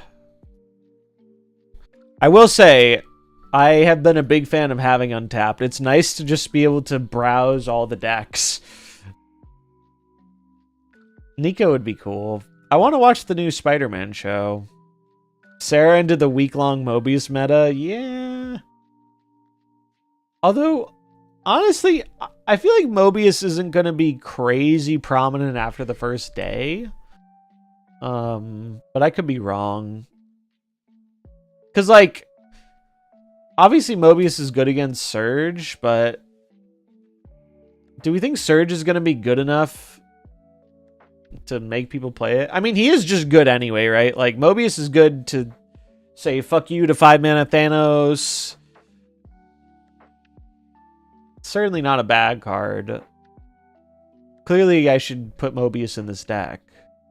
Yeah, it stops Mockingbird Thanos. Alright, you guys have convinced me to put Mobius in the deck. Midnight Suns is a great game. I want to beat it someday.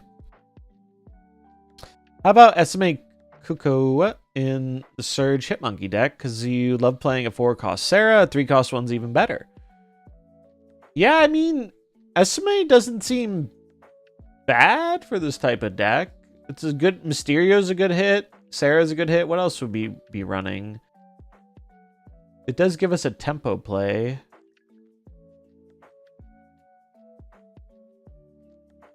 Yeah, the combat is very... I feel like combat in that type of game is very hit or miss for people. It's like XCOM. I really enjoyed that game. But I can understand if it's not your vibe. Have I played Expedition 33? I'm playing it currently. Yes. I'm still pretty early on, but that game is fire. Actually, such a deserved Game of the Year game, I feel like. Do we ever get cheeky and put in Absorbing Man?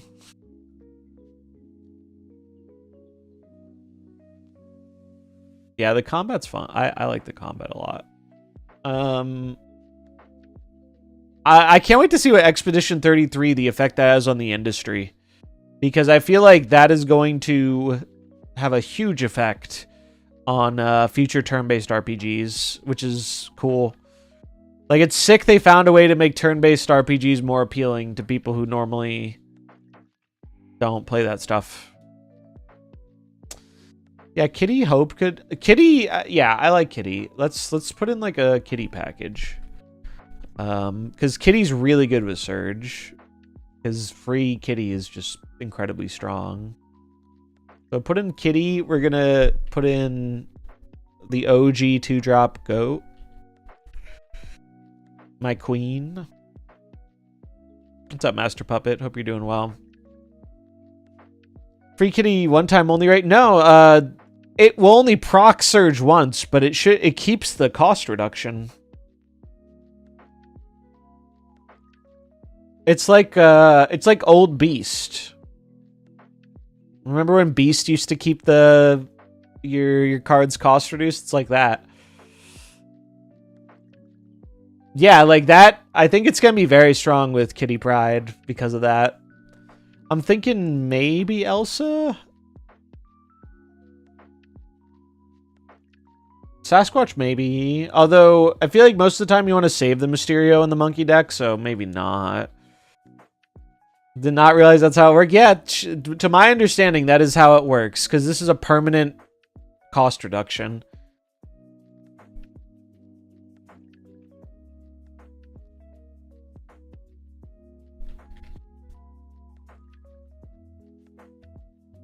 I think we need another 2-drop.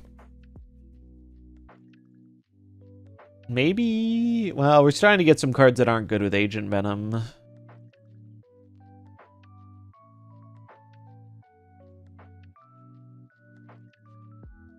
Gorgon, maybe, for the Thanos. And other SMA players. Could be worth.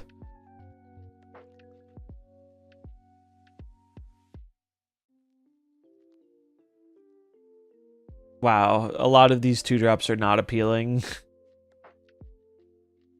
Maybe Sam? Sam is good with Elsa. It makes it easier to fill up an Elsa lane.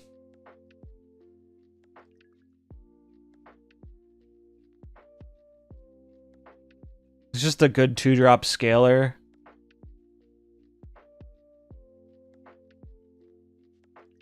Red Guardian for opposing surges. Yeah, I like that suggestion.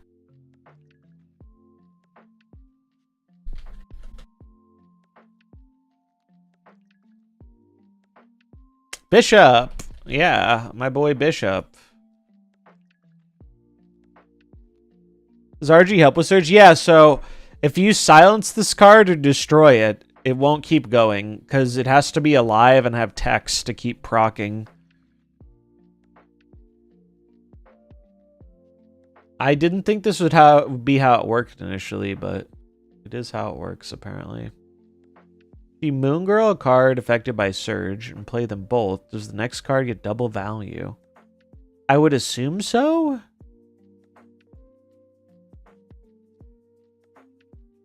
I mean, you could bounce the Surge for it to proc again, but it won't trigger the effect unless it won't trigger on the card it gave it to unless it's in play. It has to be in play. But bouncing it does give you the effect again. Quake? Maybe.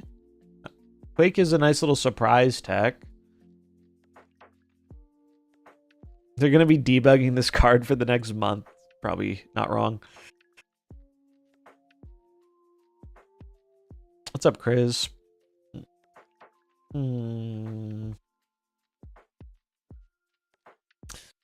So I like that our tech cards are proactive, because you want proactive tech cards for a Surge deck. I think Surge is the best card of the new season for sure. I don't know if it's going to be broken or not, but it seems strong. It seems... I think it's going to be broken in Thanos, but that's more of a Thanos problem than a Surge problem. Killmonger, I was thinking about it. I was considering Mr. Monger. Because there are things to hit. Helps with the Thanos matchup, potentially. Helps with Batroc. And you're not, like, super sad to play a tempo Killmonger. This list looks pretty solid. The other card I was thinking about, I was unironically thinking about Fastos. You don't want to play 4-drops because of a bad Surge hit. I think you could put a 4-drop in, but I think Surge is a lot better without a 4-drop. Like, I don't want to play a reactive 4-drop. Another card I was considering was Absorbing Man. So you could do double Monkey. It's kind of cool. You go Mysterio, Hit Monkey, Absorbing Man. Fastos is kind of neat, though, for redundancy. It's a little cope. Oh, Gwenpool. Yeah. Actually, yeah. Gwenpool is a great suggestion. Yeah. I like Gwen. Give us some Mysterio. Yeah. I like how this looks. Looks pretty cool.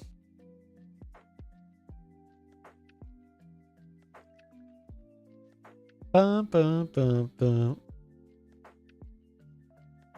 All right, we have Surge Monkey.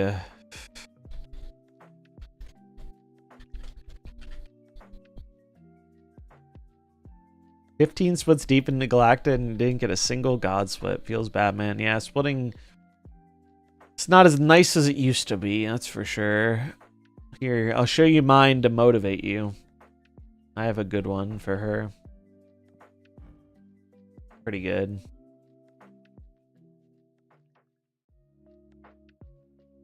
Pretty good Galacta.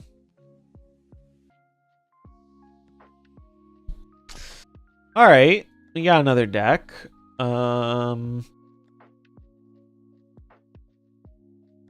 Any other ideas I'm not thinking about? Here are the ones we have so far. I'll run through them again if you're just checking in. We have a SMA Victoria hand deck. This is basically the deck I was playing this weekend, but I swapped out a card for SMA. Then I have a Agent Venom Kitty Surge deck with Batroc that I think will be kind of fun. It's like Sarah Monkey without the Sarah and without the monkey. A lot of overlap in these decks. We have SMA Ravona, so we're trying to get like Ravona Moonstone stuff, SMA copy Iron Man or Gore. This deck's gonna be real high rolly. Could be kind of fun though. But I think it's gonna be really bad when you don't find like a good SMA hit or you don't draw Ravona. Seems questionable. Definitely more combo focused deck. SMA Surfer, I think can be good. Like, I think SMA has a lot of good things that can work with it. Would Pixie Surge work? I mean, you could Pixie and then Surge after, and it would still do what Surge does. Although, I think playing a Pixie deck into Surge Week probably isn't going to be the greatest, because, like Fonta said, there's going to be more Mobius around. But I like how many good hits there are in Silver Surfer. Like, hitting Brood, Carter, hitting any of these cards is very strong. Even hitting these ones and this one's pretty strong. Tech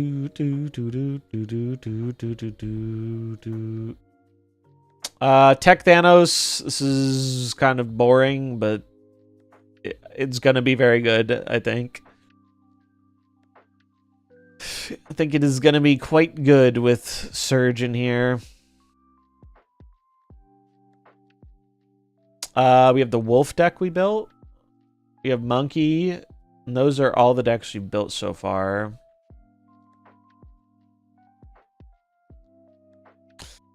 Playing Surge in my hand buff Toxie deck. We could try building hand buff. Hand buff is a interesting archetype to add Surge to. I've always enjoyed some hand buff. My biggest complaint about hand buff is it feels too much like Surferless Surfer half of the time. But we could try it.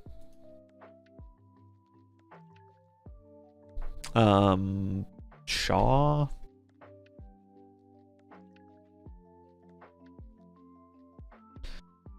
Brood. Shuri Kitty. That is interesting. Any Agamotto builds? We haven't built Agamotto yet. Would Surge be good in Agamotto? Maybe.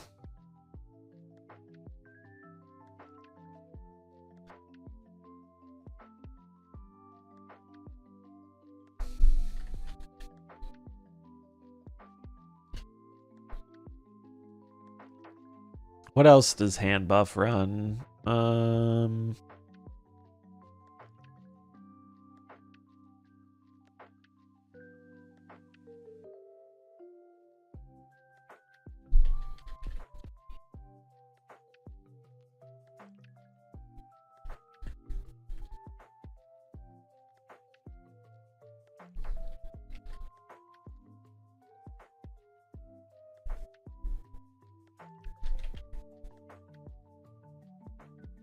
I don't think I'm going to put Scarlet in here. I think I want to do Lad over Scarlet. Nakia.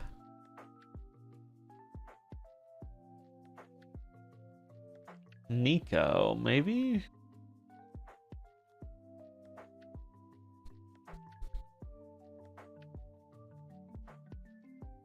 What if we do Fastos? Okoye and Nakia are the key to defeating Thanos. Oh yeah, Forge probably, right?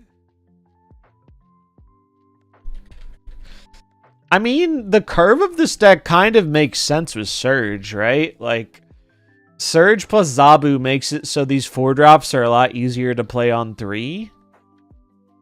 And so we could pair 2 on the final turn.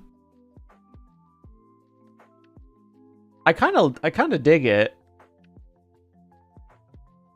Like, this looks more competent than a lot of the ones I've built in the past.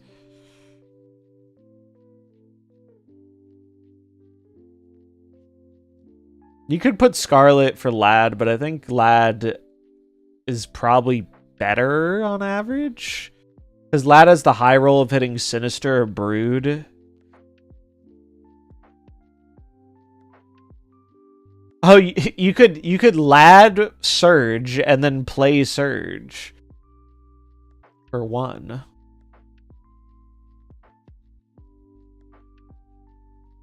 And then you would get 2 Surge procs on the next card. It's kind of cool. Someday the hand buff deck will be like strong and it will be glorious. Okay, now we obviously need Howard the Duck. Yeah, definitely Howard. Imagine not putting Howard the Duck in your deck. It's crazy. Actually crazy not running Howard. Okay. So we have that. Any other ideas?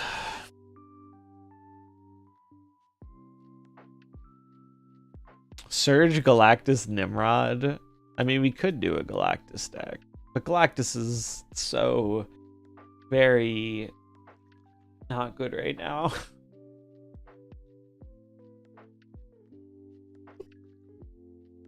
Can we do anything silly with Symbiote Spider-Man, Surge?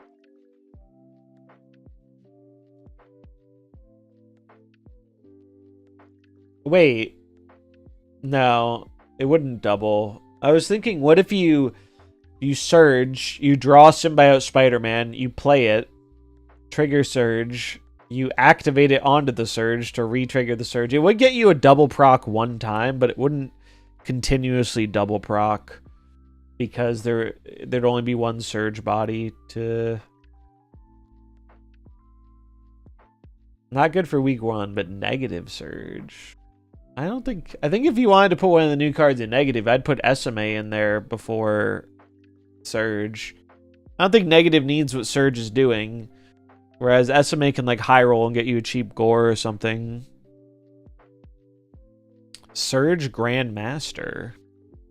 What are the best Grandmaster decks right now?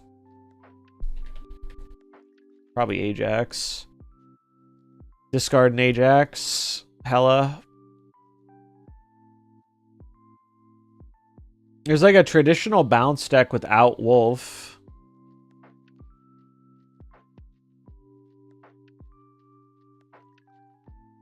Probably be pretty good in this deck.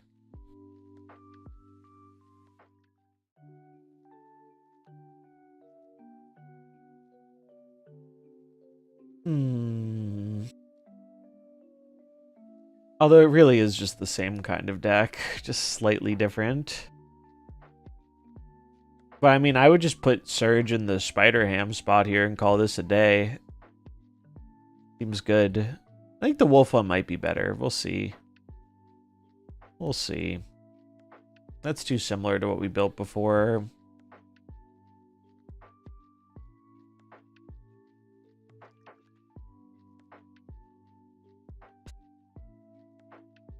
Hmm.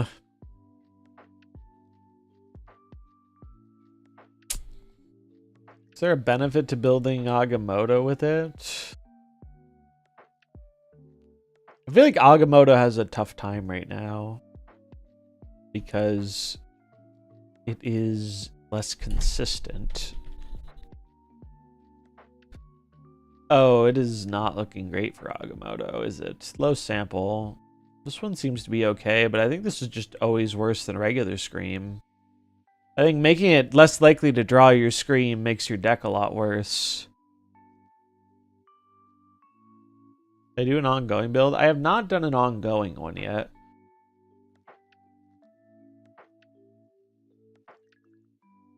Oh yeah, Reset is coming up. So yeah, this is going to be kind of the time slot I'm aiming for on most of my streaming days, I think, now. I think I'm going to do morning into the afternoon. And then on new card days, they will be evening streams, except not new season days. New season days, I'm just going to go live when the season resets. But all the other new card days, I think I'm going to go live at like 6 or 7 p.m. and do like an evening stream. That way, for the people who can't catch the morning streams, there's still an option for them. But I like the morning time slot, and I think it might make me a little more productive. Because when I stream later, I usually am tired by the time the stream ends and I don't get anything else done. Whereas now it's like 3 p.m. and I still have the whole rest of the day to do stuff.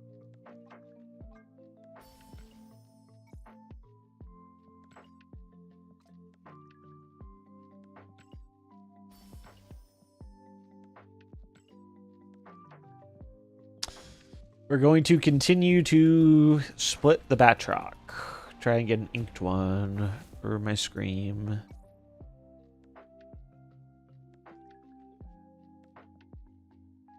Any new variants? New Agamotto. It's not bad. I like the other ones better, though. What do you guys think about how skills look? Do you guys like the new look on skills? I think they're pretty cool.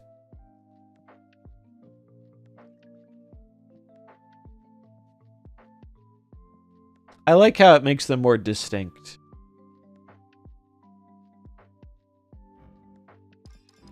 I really like this Kate variant, but I'm hoping I just get it randomly as one of my random 700s. But I love this one with her and the dog. So cute. Love the Sage too. Very good variants. Let's do our Galactus Gamble.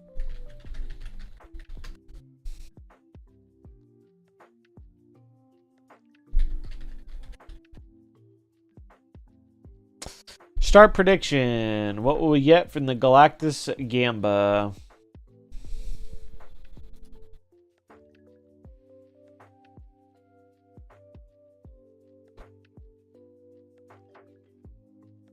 What is this? It's 600 gold, 2k credits.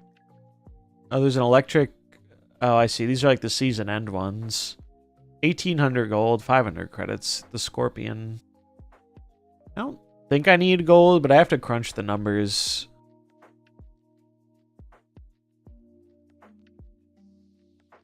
What do we think it's gonna be, folks? Here, I'll put it up on screen.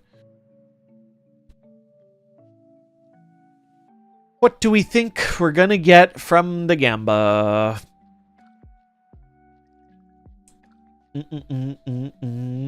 I would like a black web border. I'm a fan of those, and I've been using some of mine, so I would like to replenish it a bit.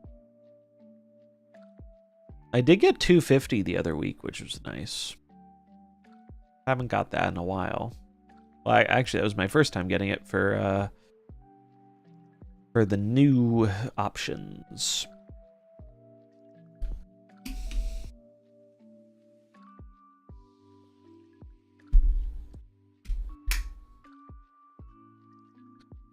Bum, bum, bum, bum, bum. No believers on the PMB. That's understandable. Oh, we have one. I've only rolled a PMB one time.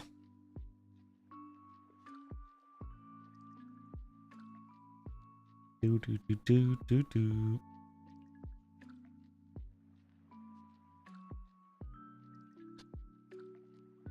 Yeah, they did reduce the odds. Feels bad, man.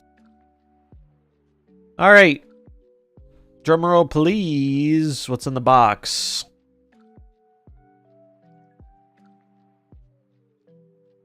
$50 credits. Everyone pretend that was the most exciting thing possible. Boom. Popping off with 50 credits. Poggies.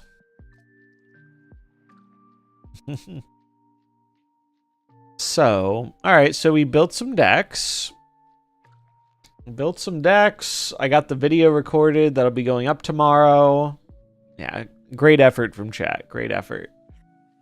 You guys committed to the bit. I appreciate it. So I'll have the season review going up tomorrow if you missed it. Yeah, don't spend all those credits in one place. So that should be good. We're going to do our day one climb. Hopefully I can bang it out in one stream.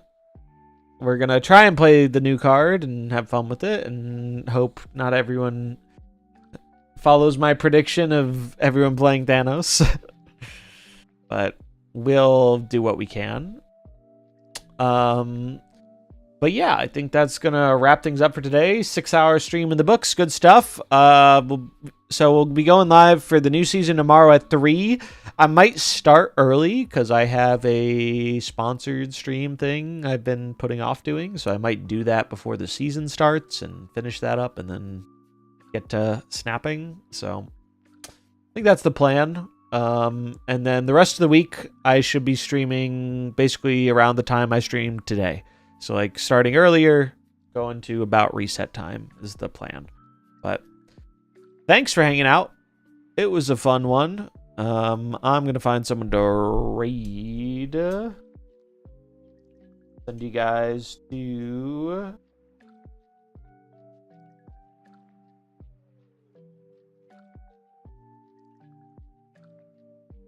Send you guys to Depressticles.